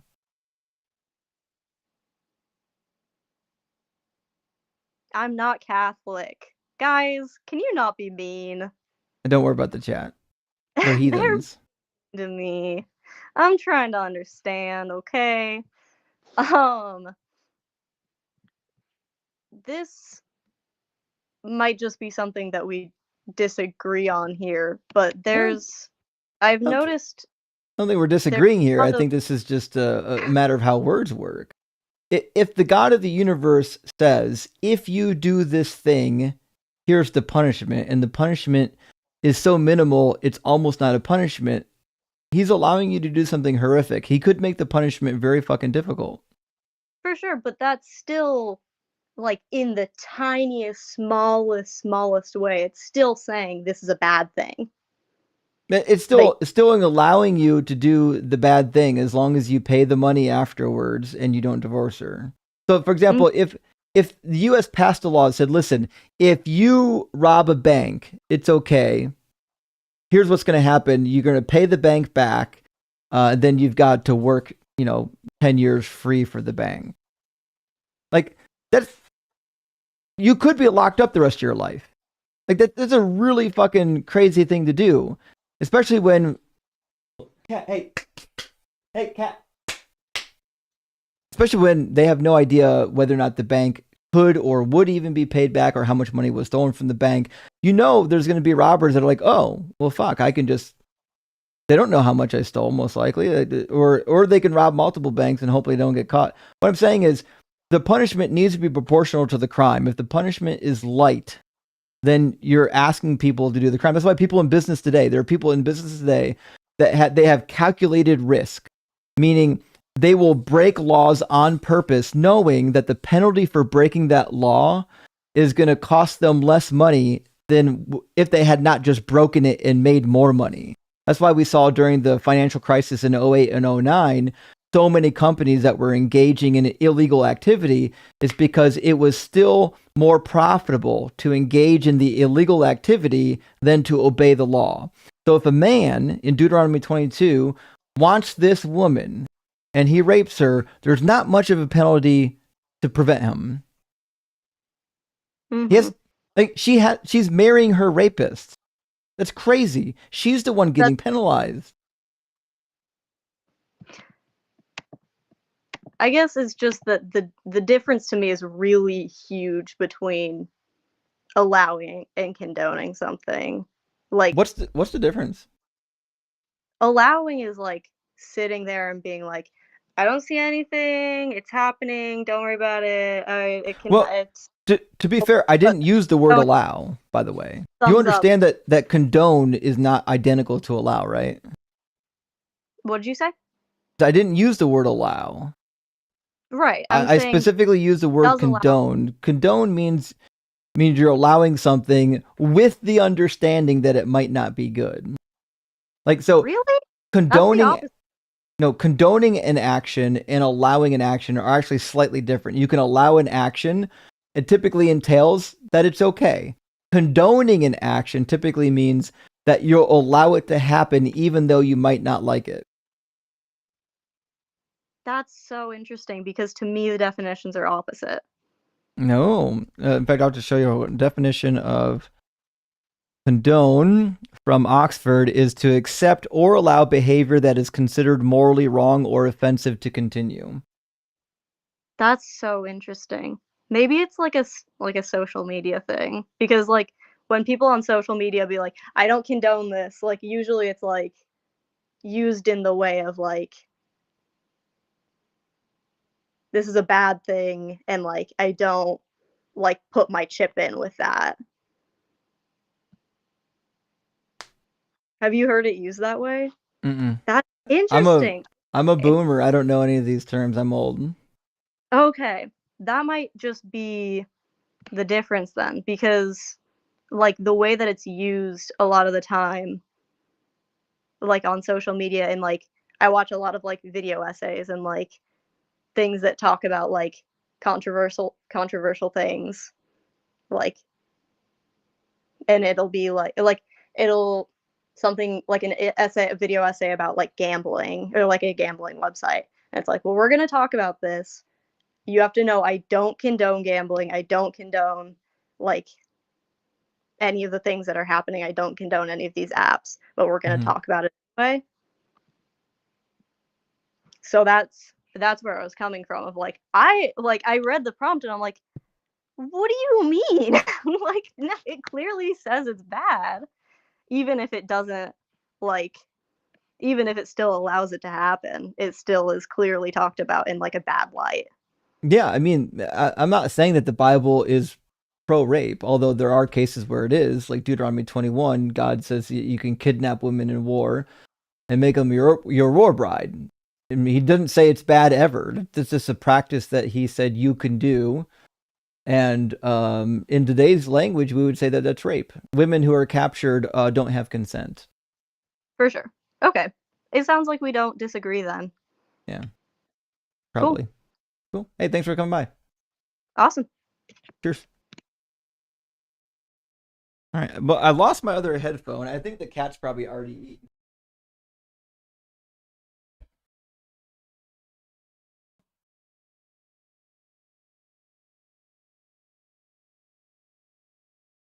It's gone forever, y'all. It's gone. Cat. Oh well. My cats are agents of destruction, y'all. Absolute fucking agents of destruction. But they're cute. What are you supposed to do? Okay. That's fine. I think we're out of time for the night anyways. I need to get some sleep. I'll read the super chats and maybe I'll be done here before 1:30 in the morning. We'll see. I think we got about, if I'm going to put a number on it, I'm going to say we got about 45 minutes left, maybe. Yeah, about maybe a half hour, 45 minutes. Hey, thanks for being here, friends. It was an interesting one, kind of a slow start, but it got hot as the night went on. You know what I mean? Carnage, thank you so much for the $5 super chat. It says, caller, show me evidence. Also, caller, no, not like that. You're pivoting. Unfucking believable, these people. Imagine being in that guy's mind, literally fighting for your life. Not even remembering the words that left your mouth 5 minutes ago. It's crazy. First, concubinage isn't wrong. They liked it. They wanted it. And then, no, it's wrong.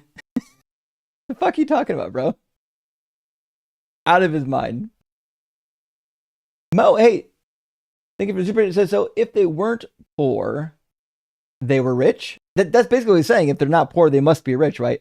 Someone doesn't understand nuance, but you've got 2 degrees in something and poor grammar. So, okay, I know. I don't know how many times I had to tell him. I'm not saying I know this material because I just have 2 degrees. I have 2 degrees specifically related to this fucking field of study, dummy. Christmas, seems you need a Faraday cage.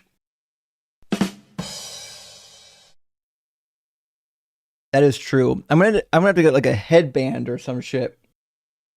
Keep my headphones from popping out. Because Faraday does that to me a lot.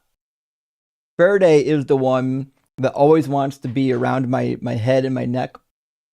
So he's the one always knocking out my earbuds. What are you gonna do though? Buka says, can we call biblical Hebrew Yahweejim?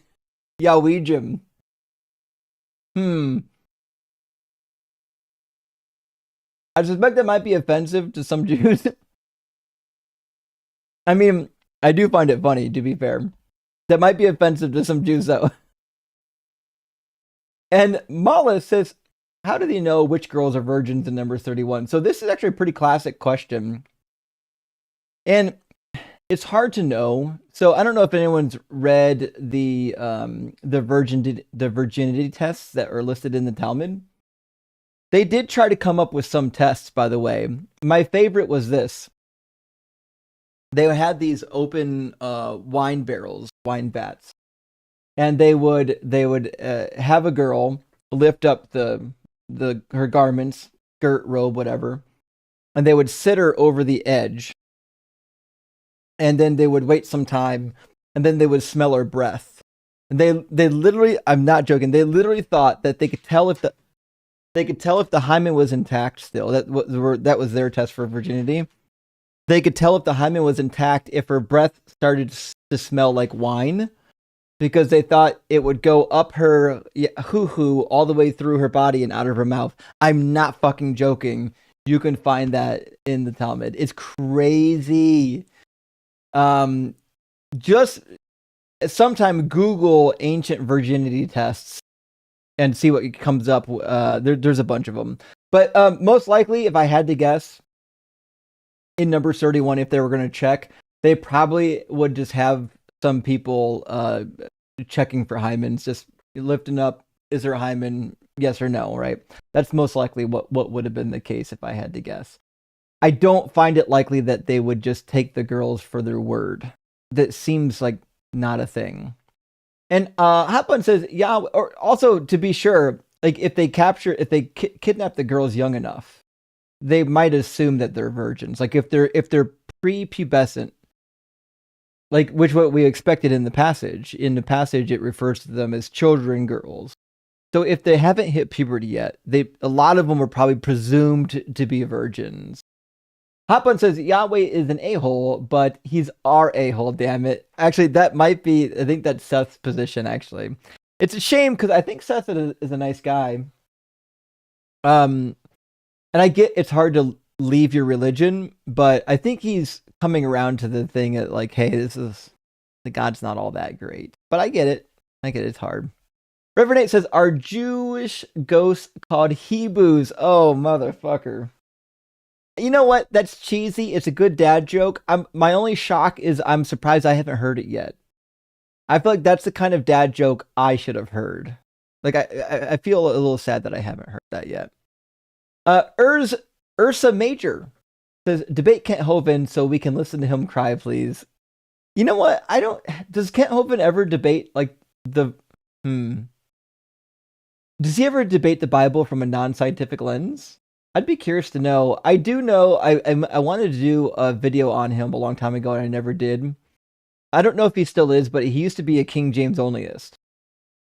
I always wanted to do a really fun takedown video of his King James only take. But the problem is, his position on the King James is so old, I don't know if he still is a King James onlyist. He might not be anymore, but I suspect he could be. It's hard to say. Either way, I'm kind of reluctant to do a video on Kent only because he's banned on YouTube. He keeps coming back. He keeps making new accounts, but he's actually banned from being on YouTube. And I feel like making response videos to Kent Hovind only, what's the word I'm looking for? Only fuels the flame of him continuing to keep making these new accounts. Just let him die. Just let him go into oblivion. He's not relevant anymore. He doesn't have that long left. Just let him, live his last years out in Dino Land and pretend he doesn't exist. No one's watching his streams. I don't know if you guys know this. I've seen his live streams. Nobody's watching that shit. He's not a threat. Nicasius says oppression breeds unity. Oh, true. The misery loves company situation. You're right, actually. And Clever Moniker says out of brain experience, very intellectual. Actually, you know what's funny? The very intellectual guest from yesterday or from Monday came back, but he didn't wait around. He was supposed to come up after Jordan, but he dropped before we got to him. So we never got to talk to Blackwell again, which is sad. I was really hoping he'd have another very intellectual conversation with me. My suspicion is that he didn't like how yesterday or how Monday went and he wanted to rectify it. most likely is the case. I do know this. Like, I can tell that he's had some theological training, just not very good. I can tell because he used some words that you would only learn if you're doing apologetics or if you went to some kind of a school. But my guess is it wasn't a very good one, which happens. Atlas, my friend, thank you so much for sending out a DZ Debate gifted membership. I really appreciate that, friend. Big W. And former Prophet Nathan coming in again says, what did I just walk into? Sounds like a yap. Yeah, there was a yap session tonight. It was pretty yappy. Actually, we had quite a few yappers tonight. Most of them, now that I think about it, most of them were yappers. It happens. Hey, when you're getting cornered on a topic, it's easy to get that diarrhea mouth. Spaghetti says, just read about takia. Is it legal? I don't know what that is. You just read about it? Hold on, let me see. T-A-Q-I. Takia.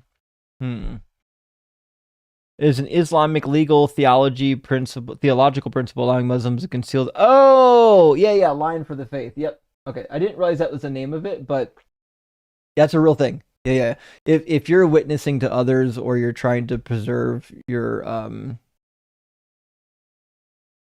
what's the word I'm looking for? Try to avoid being persecuted, you're allowed to lie about it. Yeah. That seems kind of like uniquely a Christian thing, that you can never lie about your faith. The Muslim seems to be okay with it.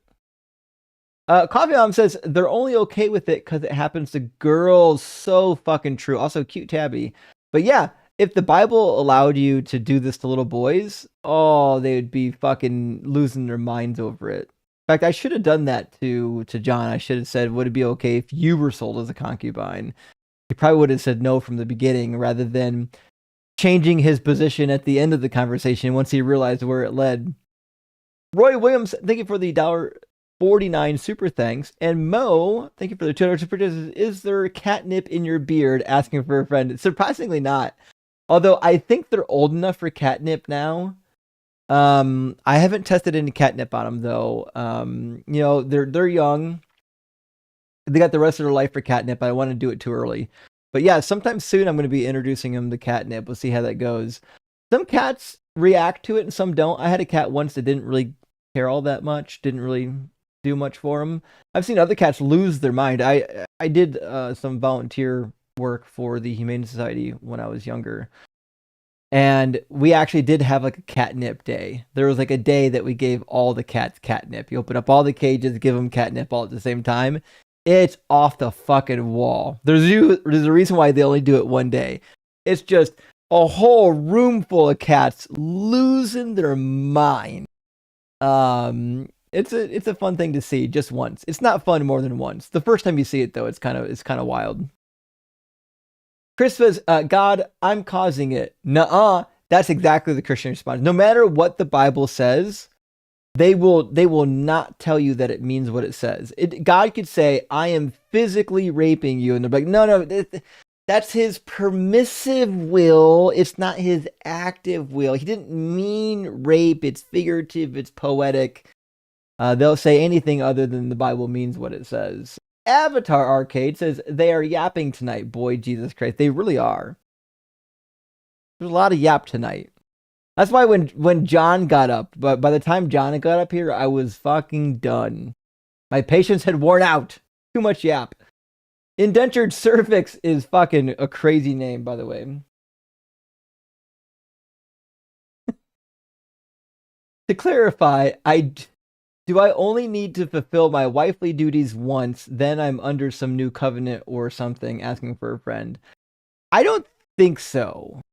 If we're still referring to concubines, typically if you're a concubine, you had as many kids as you were required to.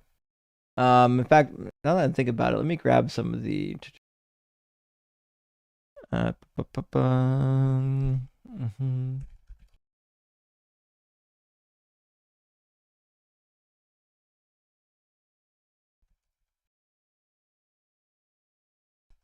So typically in the ancient Near East, if you took a concubine, it was because you couldn't reproduce. And the Nutsi tablets and the Mari tablets, I think, are the best evidence of that. So, for example, here's one Nutsi marriage contract. A lot of times, guys, the concubinage was written into the marriage contract. So here's one marriage contract. It says, if Gilimenu, that's the wife, does not bear children, she shall take the woman of the land of Leilu as a wife for Shinima. The children born shall belong to Gilimenu. So he's saying, listen, these people are getting married. If this woman cannot produce a wife, then you can take a woman of the land, and that woman's child becomes your wife's child. That's what concubinage was for. It was to produce fucking offspring. They would become a secondary wife, but they would be secondary. A Babylonian contract. Here's one from the old Babylonian time. Actually, I have a copy of this. In fact, I wrote an article on this one once. If Lamasi does not bear a child, she may give her slave woman to her husband. The slave woman shall bear a child, and the wife shall not drive her away. In fact, this one, I believe, is even recorded in this commentary set. If I remember correctly, I believe that contract is even quoted by John Walton in the episode of Hagar. Let's see. Was it chapter? What chapter does Hagar get given? Hold on. Like 22? Or before that? 16! What was I thinking? Okay. Let's see if he quoted that one. They quoted from the Lakipum marriage contract. It says, Lakipum took Hatala, the daughter of Enishru, the country Lepikam. In the country, Lakipum shall not take in marriage another woman, but the city of Ashur he may take in marriage a priestess. If within 2 years she has not procured offspring for him, only she may buy a maidservant, and even later on, after she procures somehow an infant for him, she may sell her wherever she pleases. These are what concubines were for in the ancient world. That's what they were used to bring forth children. In fact, the note here from John Walton says this option was often more attractive because if the wife were divorced, there would be an economic impact to the family. She took her marriage fund and her dowry. Concubines bring no dowry, only their fertility to the family. The goal of concubinage was to bring fertility to the family. Obviously, some men just wanted to bone. That's a real thing. But the goal is to have children. Interstate says, happy ass Wednesday. I forgot till just a couple hours ago that it's Ash Wednesday. I always forget about Ash Wednesday. I was never crazy about that one when I was younger. Rick Allison says, that's where I deviate from standard Christian doctrine. It's almost like they just make up shit based on their feels. Shake my head. I mean, it really is. We see it here all the time. The doctrine isn't really all that related to the book. The doctrine is related to what do I need this religion to be? Dr. GS Travel Vlog says, all in her name, hey, me, I. Every sentence she says, I 3 times. All she does is cherry pick. That was the case. There was some cherry picking happen. But what are you going to do? It's hard. It's hard defending this stuff. Like, I remember being a Christian coming on this stuff for the first time and thinking like, okay, what the fuck are we doing with this passage, right? You can either choose to defend it or you can, you can choose to condemn it. I chose to condemn it. Interstate said 25 years ago, Andrea Yates drowned all 5 of her kids in a bathtub because she thought Jesus told her to. Was that 25 years ago? Is it that long ago? No way. No way. I cannot believe it's already been 25 years. Feels like yesterday. Dr. Fudge says, she sure is saying things. There were words. Definitely words. Not any specific things, just things. Lots of things. That's amazing. You said a whole truckload of words that had no meaning. Eternal Adam says, build a bear, build a god. Yes.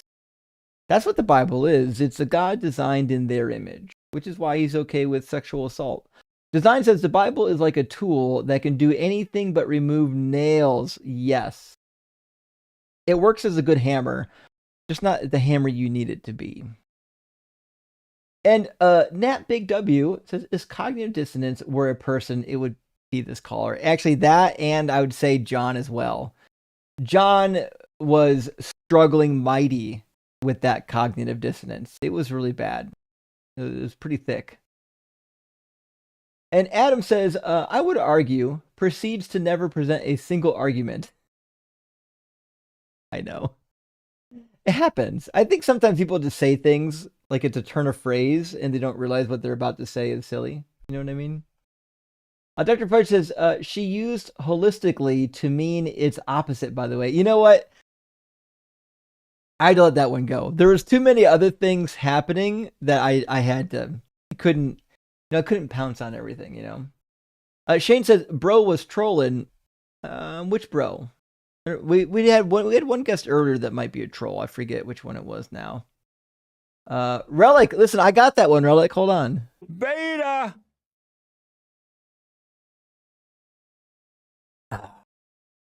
Amazing. Kahoto, hey, thanks for $10 super chat, friend. Says, last stream was hard to watch. It was also crazy to see how fast Mezzo became interested and Doug once he found out about Joel becoming rock hard. Maybe we're going to get Joel and Mezzo both rock hard for Doug. Just saying. We might get a 2-for-1. It can happen. At a minimum, we should at least get them on board with Lisa the Rainbow Giraffe and the Life-Granting Unicorn. At least the Life-Granting Unicorn isn't a god. You know what I mean? Akane, thank you for the 50 DKK. Says, forgive me, for I have sinned. I have watched more Winter Olympics lately than old DZ live debates. Listen, I don't blame you. Listen, I like watching the Olympics as well. I know it's not fun for everybody. I always like them. Like, I don't take time out of my day to do it, but I don't know. It seems like a tradition. Does that make sense? It's just like a holiday tradition. I just do when they come on. I try to watch them. Fierce Interaction, my friend. Thank you for the $10 super chat. Says 5 stars, absolutely cooked, yet retains flavor and tenderness. How do you do it? But you know, John might have been a little overcooked. Prior to John, though, I think we got about the right amount of tenderness. It's hard though to get it just right. It could be difficult. It could be difficult. Good to see you, Fierce. And Bob Vanderwest. Hey, thanks for the $20 super chat, friend. Says, Justin, I love the way you expose the lies and the absurdities of these theists by forcing them to read their own book. Keep cooking. Rock hard for Doug and Simple Up for sharing. Guys, that is my goal. Thank you, Bob. My goal is to make people read this book whether they want to or not. This book is the best fucking tool we have for deconverting people from these toxic religions. They're just not reading it, or they're reading it with those spiritual eyes. We need to get those fucking spiritual eyes off and let them see reality. The reality is this barbaric god from the Bronze Age that got revamped in the Roman period is no better than anyone from the ancient Near East. In fact, maybe that's what I need to do next. Maybe I need to put together a book full of resources depicting what life was actually like in the ancient Near East. How things actually were. There's some good books. Leo Oppenheimer has a pretty classic volume. Let's see, where is that? I think I've got it here. Do I have it here?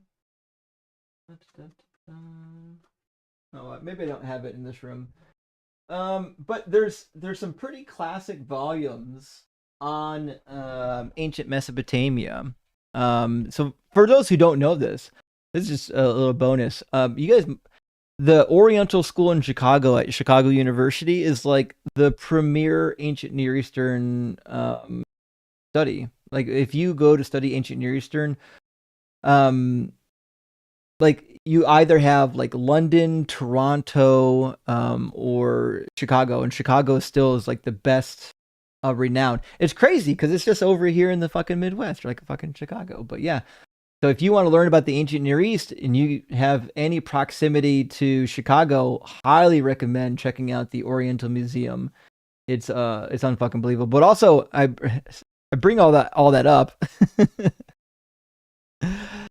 because from that same school, you can find out about Leo Oppenheim, who was traditionally referred to as an Assyriologist, but he was one of the foremost experts in Assyriology, or the study of the ancient Near East. And he wrote a book that is cheap and easy to get, that most people who have ever studied the ancient Near East have like on their shelf. It's called Ancient Mesopotamia, A Portrait of a Dead Civilization. Fantastic read, easy read, great book. It's like ubiquitous in this field. It's a little bit dated now, but if you got a couple bucks hanging around, it's a great introduction into the ancient Near East. Kayak Kit, hey, thanks for the super chat. Says, I got my pretzel mug and shirt yesterday. Thanks, Josh from Archive for Doug. Hell yeah. Thanks for buying the Doug's Pretzel Factory mug. I really appreciate that. Also, I did make an announcement. Sometime here soon, the gift shop is going to go dark because I'm going to be changing vendors. I've heard from a couple people that the vendor that my channel uses is having trouble with delivery dates, getting them there on time. And I've heard enough people say it, and I've witnessed one of them where it was like literally months late. They told me after it was like 2 or 3 months late. I was like, oh my God, I wish I had known sooner. So I'm going to be switching. Don't be alarmed. Nothing's wrong. I'm just switching to hopefully a better vendor that makes sure that the items always get to people on time. Jennifer, thank you for the super chat, friend. Good to see you. It says, these men are so mad they can't just buy a wife. They can't say it's ownership. Super chat is very word picky. That's the other thing. I apologize. Super chat is one of those situations where if you send the wrong thing, it'll like self-censor. So it's hard sometimes to pick out a super chat text that doesn't like violate the terms of service, or it gets your super chat taken down. Not much I can do about that. From here, from where I'm sitting, I can say just about anything I want to. But from where you're sitting, there are some limitations. Kurt, hey, thanks for the super chat, friend. Says, I don't know how you're civil with some of these people. Well, listen, usually I am. It was just John tonight that I've said it before and I'll say it again. Either he was the dumbest person imaginable, or he was coping so hard that he was just like being purposely obtuse. And I would much rather, if I detect that somebody really is slow, like really is stupid, I'll never bite into them. But like when someone's purposely being obtuse and then accusing you of being stupid and uneducated, yeah, I'm going to fucking eat them up. I have no patience for that. Hey, Mike, thanks for the super chat, friend. Says, had to work, dropped in for 5 minutes, and John says that if girls are trafficked long enough, they go from victims to sinners. Yes, that really was a part of the John arc. There was actually an arc where John knew that Jesus' words made it wrong, but he couldn't figure out how. How did Jesus' words make it wrong? Oh, because then they would become sinners if they got raped. And then he had to abandon that one, obviously, because that didn't make any fucking sense. But he just knew somehow I must be able to find something in Jesus' words. But he didn't have much. It's pretty sick. Juju, hey, good to see you, friend. Says, I'm starting to think we need a scarlet E to mark the beasts. E for Epstein and ew. Yeah, actually. Brother, what's that? What's that, brother? Yeah. I should have clowned John with more sound effects. I always forget I have them. I'd be down for that Mark of the Beast campaign. Fuck yeah. Let's mark all the Christians. We need to mark all the Christians so that we know who's not safe to be around. Which people would condone violence and SA if their God allowed? Hey, Beard of Empathy, good to see you tonight, friends. Says Justin, how could you? Getting between Mezzo and Joel, shake my head. Rock, I've read it. I had no idea that Joel would fall for me.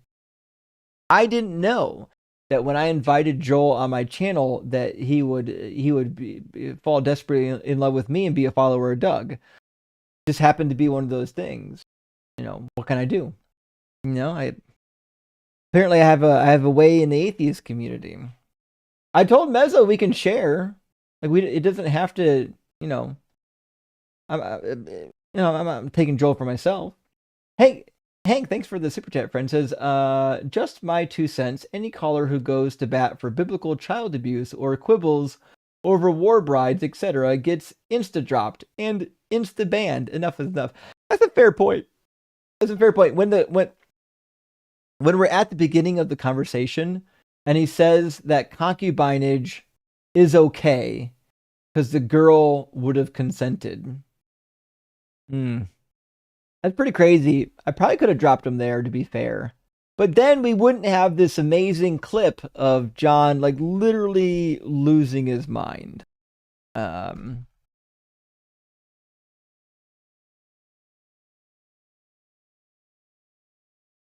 Although, you know what I should have done? I'm going to have to collect... Now that I know that this is going to be a thing that they run away from, I'm going to have to collect the ancient sources that talk about the proper age of concubinage, both from the Talmud and from the ancient Near East, because that is a real thing. There certainly is, we certainly do have texts talking about concubines being appropriately sold as young girls, not adult women, young girls, like if you read the tablets, and in the Talmud as well. Hey, Mike, thanks for the $20 super chat, friend. I really appreciate that. It says, don't forget, John earlier said... little girls like being sold into slavery. Giant, massive, monstrous POSFF. That's what I'm saying. He literally started the fucking conversation by saying little girls being sold into slavery wanted it. They liked it. And then that whole thing raveled apart so badly that he now had to bring up a justification about why it was okay then, but it's actually wrong now. It was a sad showing. Zakul says, been a few since I popped in. Brain hurts already. Zakul, I don't blame you. Especially if you were listening to John. If you were listening to John, your brain should hurt a little bit. John's dangerous. He needs psychological help. And Steph, hey, thanks for the $5 super chat. Says, truly disgusting how many people justify pedophilia because it was back in the day. Anyways, first super. Well, fucking A. I'm glad I could be your first super. Big W says, yay, thank you for your streams. Rock hard for Doug. Amen. Hey, Doug, actually. Well, thank you, Steph. I really appreciate that. And thank you for being my, I'm, what's the word I'm looking for? I am humbled that you chose my stream to be your first super. Thank you so much. And peace, love, and cake. Again, I'll say it again. Fucking love in the name. Victim blaming taken into a whole new vile and disgusting level by saying little girls committed a sin because they were raped. That's the thing that took me over. I think that was the part that made me get a little bit animated with how stupid he was being. To say that the little girls were being caused to sin if they got raped. These people don't think before they talk. Like they're just so fucking concussed that words are just blurting out of their mouth and they don't even know what they're saying. Hey Juju, good to see you again, buddy. Says, Justin, you fool. You just activated my trap card. I activate read only part of the definition. Oh. To be fair, that's what I keep getting wrong. I keep reading the whole definition of words. Shouldn't do that. Never do that. Definitely make sure your interlocutor knows the whole definition, though. Not gonna like that at all. Hey, Dr. Fudge, thank you for the super chat. It says, this guy definitely acts like someone with just an MBA. Actually, I gotta be honest, I didn't I didn't catch. I was thinking about something else. I didn't catch when he was talking about his degrees what he actually had degrees in. Didn't see he had a degree in business or something like that. Anyone catch that? What I do know is your degree in business doesn't tell you dick about the ancient Near East. Crazy. But he did have some degrees at least. I have no idea why he thought that was important. Chodicus, hey, good to see you, friend. Thank you for the super chat. I didn't know the Dapper Don was still alive, let alone that he called into Justin's show. Wait, Dapper Don? Diaper Don? Isn't there a Dapper Dan? Or is it Dapper Dinosaur I'm thinking of? Hold on. Dapper Dan. I thought there was a Dapper Dan. There is a Dapper Dan. Yeah, he's a designer, but that can't be it. I think you mean Dapper Don. Oh, Donald. Oh, fucking of course. Sorry, my brain was lost. I apologize. You mean do you mean Diaper Don? Donald Trump is not dapper. We can't, guys. We're not gonna normalize calling Donald Trump dapper. That can't be a thing. Hold on. Who's Dapper Don? Oh, Dapper Don is John Gotti. How do you get that fucking name? Okay. I gotta read this. John Gotti Jr. Blah blah blah blah blah blah blah blah blah blah blah. John Joseph Gotti Jr. Born 1940, was an American mafioso and boss of the Gambino crime family in New York City. He ordered and helped orchestrate the murder of the Gambino boss, Paul Castellano. Okay, so he's a crime boss. Okay, so Dapper Don is not Donald Trump. It's a crime boss named John. That makes sense, given the name of, well, fucking John. Actually, I think Chodicus is helping me out here. That's a John Gotti joke, Justin. I didn't know that. I don't need. I apologize. That's on me, Chodicus. That's on me. I had no idea that was a John Gotti joke. That reference was over my head. But you're right. That guy, that John that called in, could definitely pass for one of these mobsters for sure. For sure. Elondro, hey, good to see you tonight. Thank you for the super chat. It says, in the Old Testament, they didn't view 12 to 16-year-olds as children, so according to the Bible, it's not leading children to say, yeah, you're a minor if you're under 13.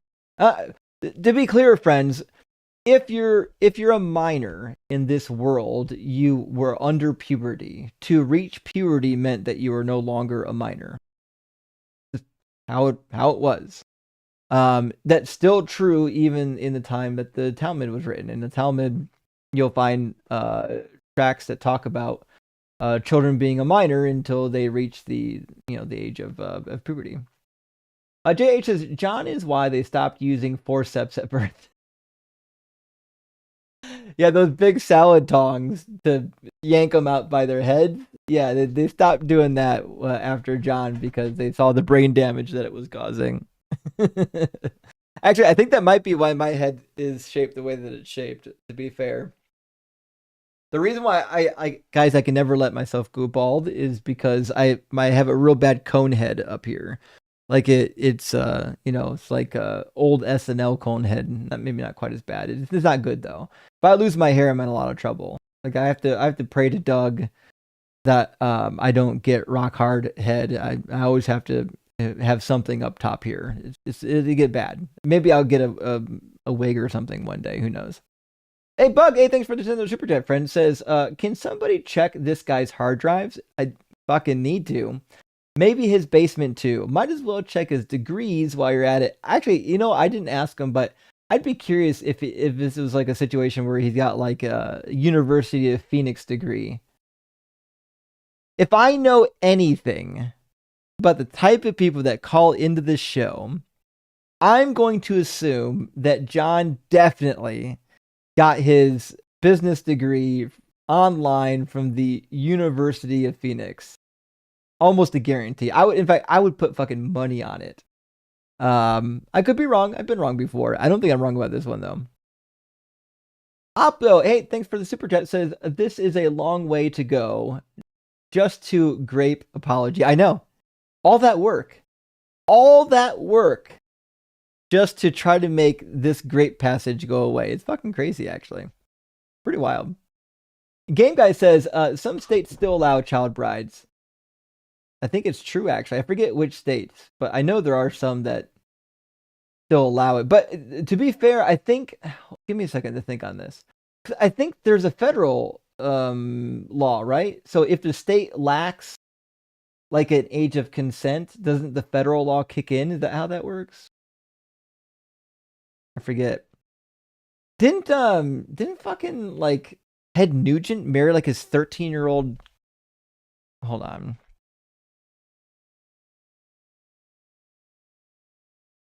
Was that who I'm thinking of?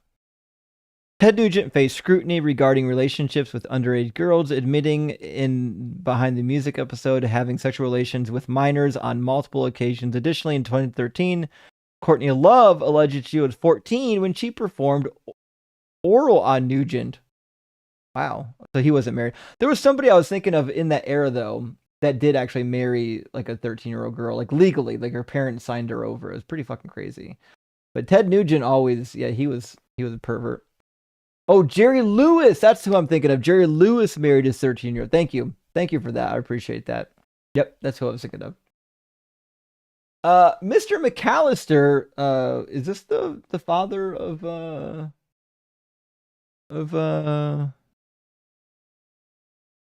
fuck, what was his name from Home Alone? Kevin? Are you Kevin's dad? You Mr. McAllister? Did the passage say sell her as a slave or concubine? What's the distinction? Thanks. Not fucking much, right?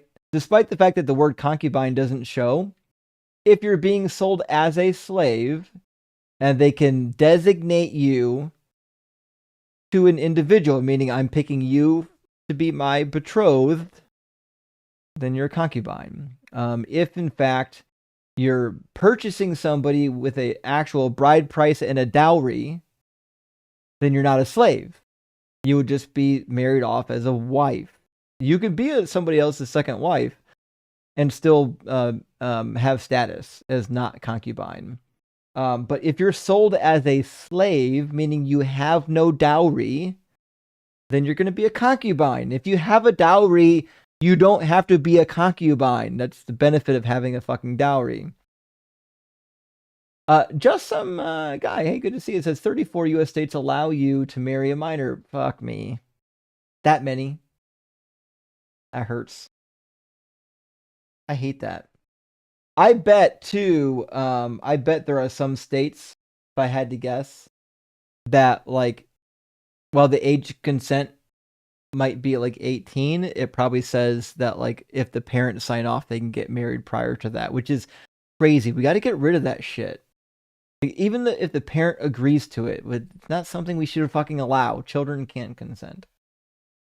Very good wizard. If you listen very closely, somewhere in the distance, you can hear Ian saying, "Dodge, dodge." You know what? That's true. I didn't do the dodge counter on her, on John. I should have. I definitely should have put the dodge counter on John.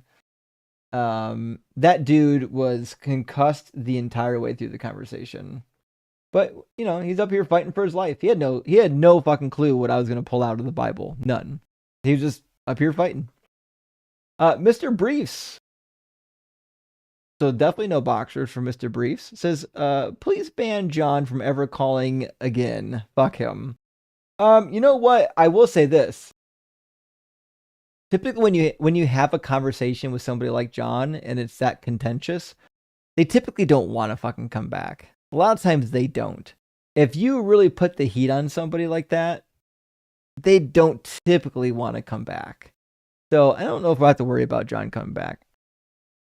Mo says, you said something I don't like. You're pivoting. I know. Isn't that fucking crazy? The minute I mention anything to back up my claims, now I'm pivoting. No, I'm bringing in fucking reinforcements.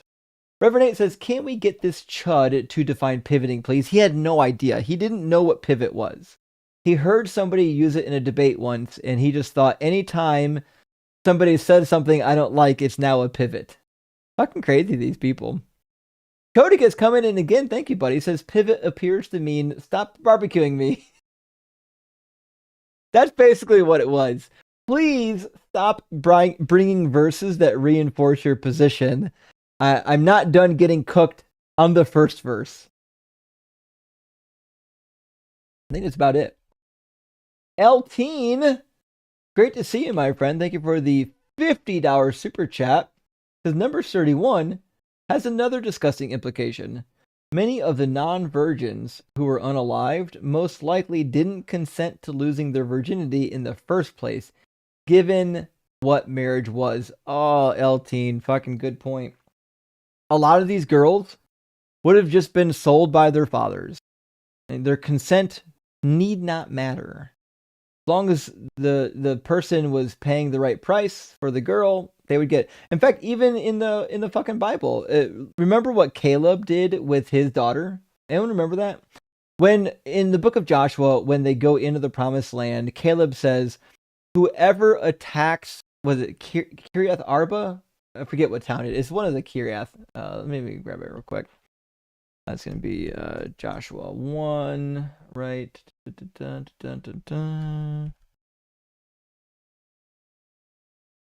Or was it Judges? Might be Judges. No, it's got to be fucking Joshua 1.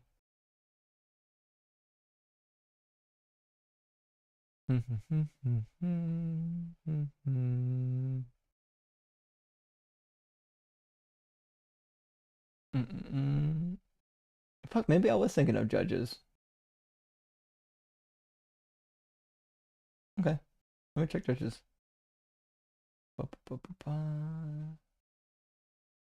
Yeah, oh, Judges 1, not... why do I think it was in Joshua 1? Okay, fair enough.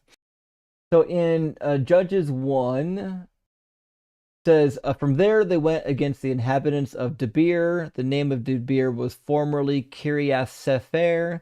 Then Caleb said, whoever attacks Kiriath Sepher and takes it, I will give him my daughter Akshah as a wife.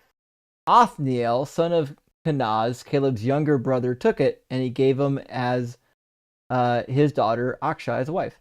So this is the way things worked back then, y'all. They weren't consulting the fucking women. They were giving them away as prizes for a price. They were property. They were property. The Bible treats them like property. Praise Lord, thank you for the super chat. It says, there are so few statements of law in the New Testament. Christians aren't thinking clearly about the consequences of the only new covenant stuff, in my humble opinion. Praise Lord, this is 100% right. And you know, I spend a lot of time showing them that Jesus didn't actually say the law was going away, but we could easily grant that every time. We could just grant it every time. Okay, yeah, the law goes away. Cool. Now tell me why I can't do this shit. Because if the law has gone away, then what that means is there's no law preventing me from owning slaves. There's no law preventing me from selling a daughter as a concubine. These laws don't exist anymore, which means I can do the thing. That's what that means. So getting rid of the law is never a real solution for the problems Christians are facing. And Misha, thank you for the 10 Aussie chat the Aussie super chat dollars. Says, I can never understand why these Christians don't understand that if a man likes a woman and she doesn't want him, they literally have a cheat code from God to have her marry him if they SA her. Gross. That's the thing. That's what I'm trying to say. Listen, if the punishment is that you have to marry her forever, that's not a fucking punishment. If they see a high toddy that they want, they can just go rape her, and boom, they got what they were looking for. It's crazy that they can't see it. And Reverend Nate says, Petty Fog is my favorite song on Apologist's first album. It is. It's a great one. It's a great one. But I cannot find a better word to describe what Christians are doing when they get up here and they want to debate the minutia of whether or not I used a word identical to how they think it should be used, right? Or they want to say, well, the word concubine doesn't show up there, so how is she a concubine? This type of pettifogging is just, it's a waste. It's a waste. All it does is obscure you from getting to the goal of the discussion. And Dougosaurus Erectus says, I swear I had pants on when I tuned in tonight, Justin.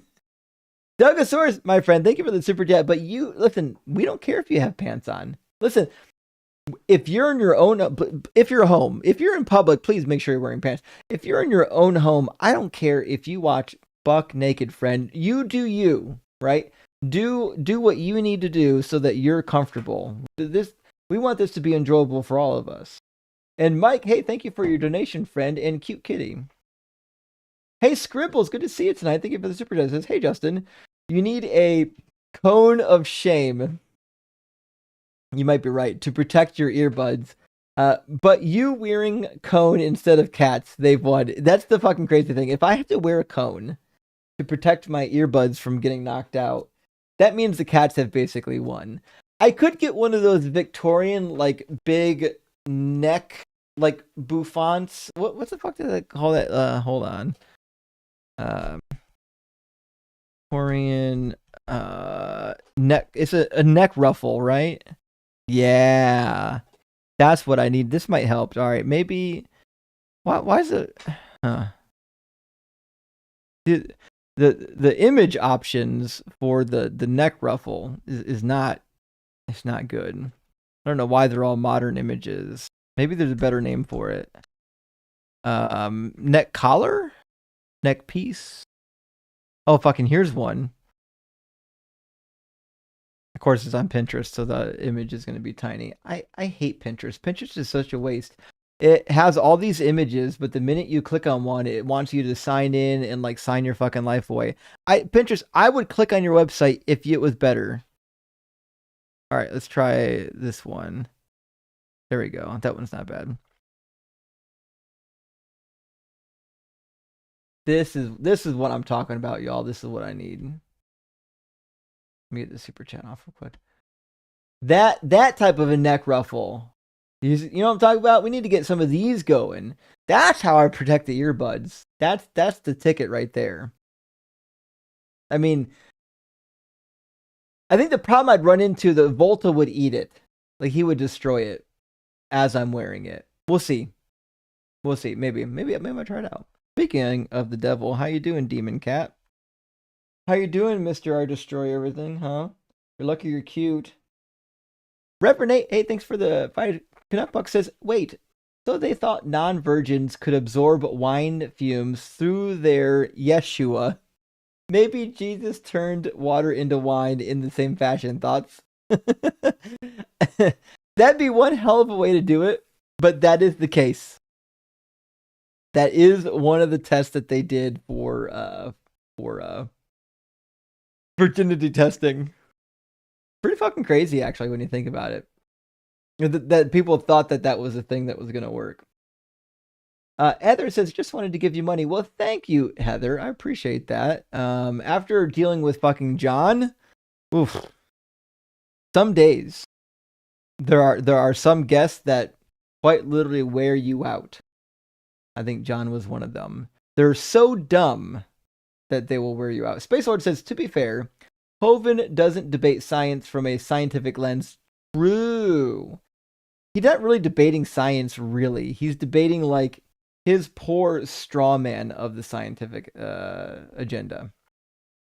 Like, he's knocking down arguments that aren't really being made. You know, like, evolution is two rocks banging against each other and producing humans. That's not what the fuck happened. A Matter of Thought says Hebrews 1 is all cope, huh? 1,000,000%. There's not a word of Hebrews 1 when you go back to the original Hebrew Bible is actually prophesying Jesus. Not it close. I tried pointing it out, but nothing stuck. Nuh-uh was the response, and I was not getting it. Solomon and David, right? Yeah. If you just go back and read those Psalms, this is the problem that you have with Christians, though.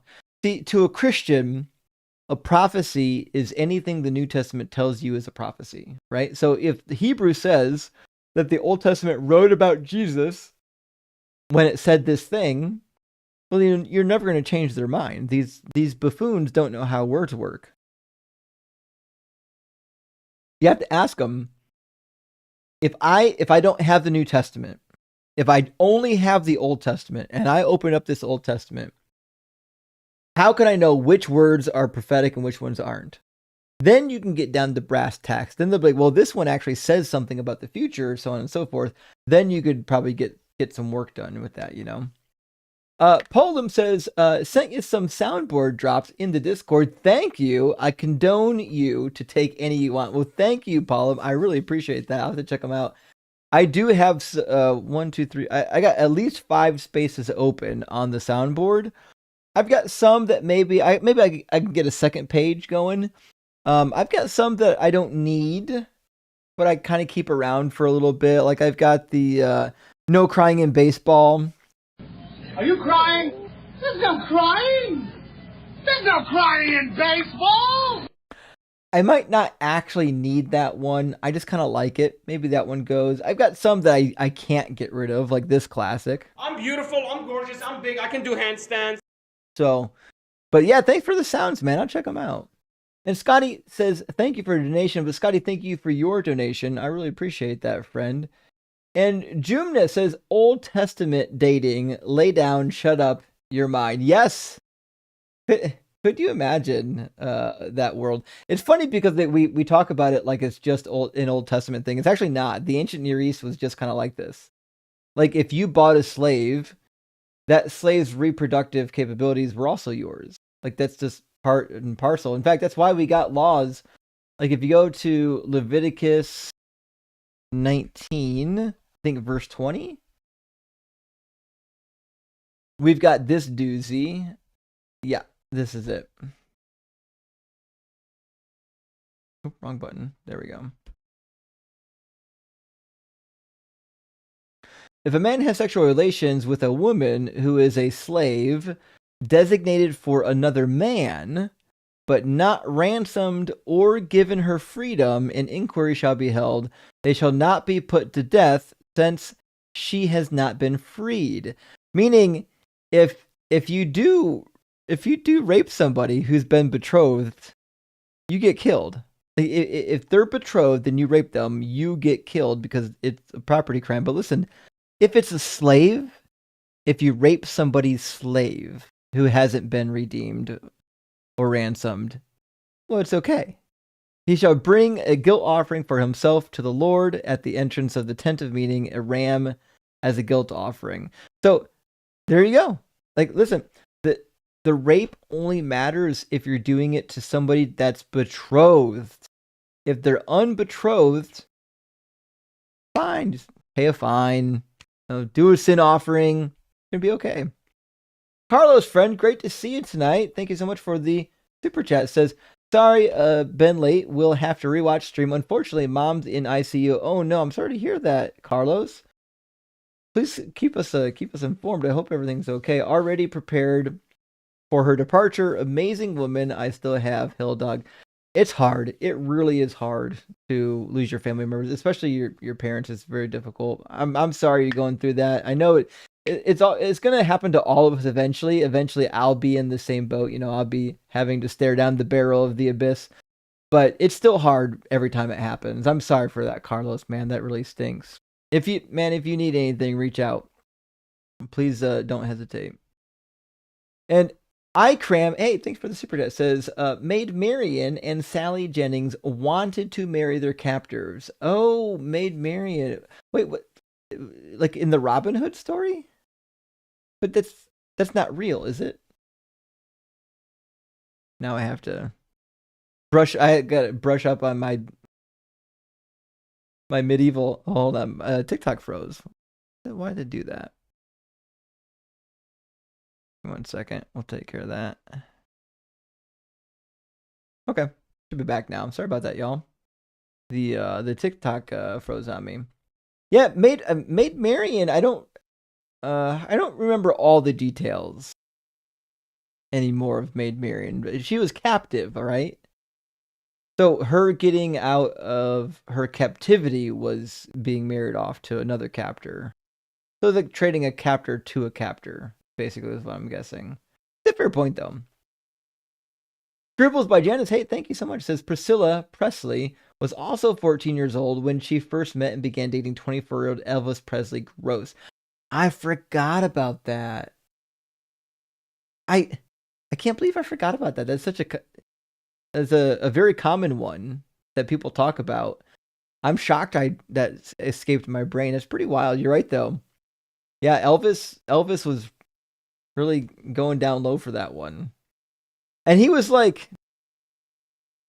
he could have anyone he wanted to at that age. At that stage of his career too. It was crazy that he decided, oh, the thing I wanted was a fucking 14-year-old.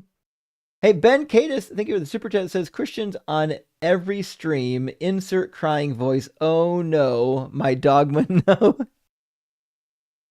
That is the case, actually. That really is the case.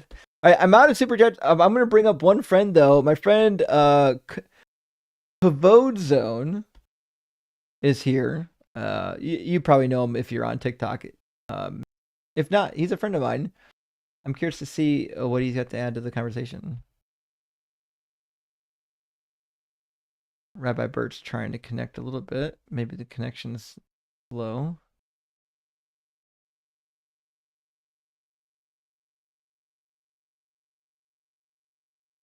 Maybe he's not actually. Hold on, I don't think Rabbi Bert is ready to go on TikTok.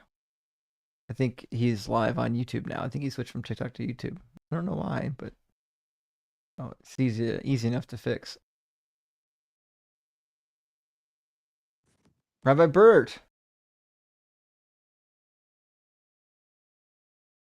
still with me? Anything? Huh. Maybe he's not here. Okay. Guess not. Well, Rabbi, love you, buddy. Hope you're doing well. Well, maybe he is here. He's back on TikTok. We're going to get him eventually. Hey, buddy. I'm going to stick to TikTok from now on. I don't know what I'm doing on the other thing. It's all right.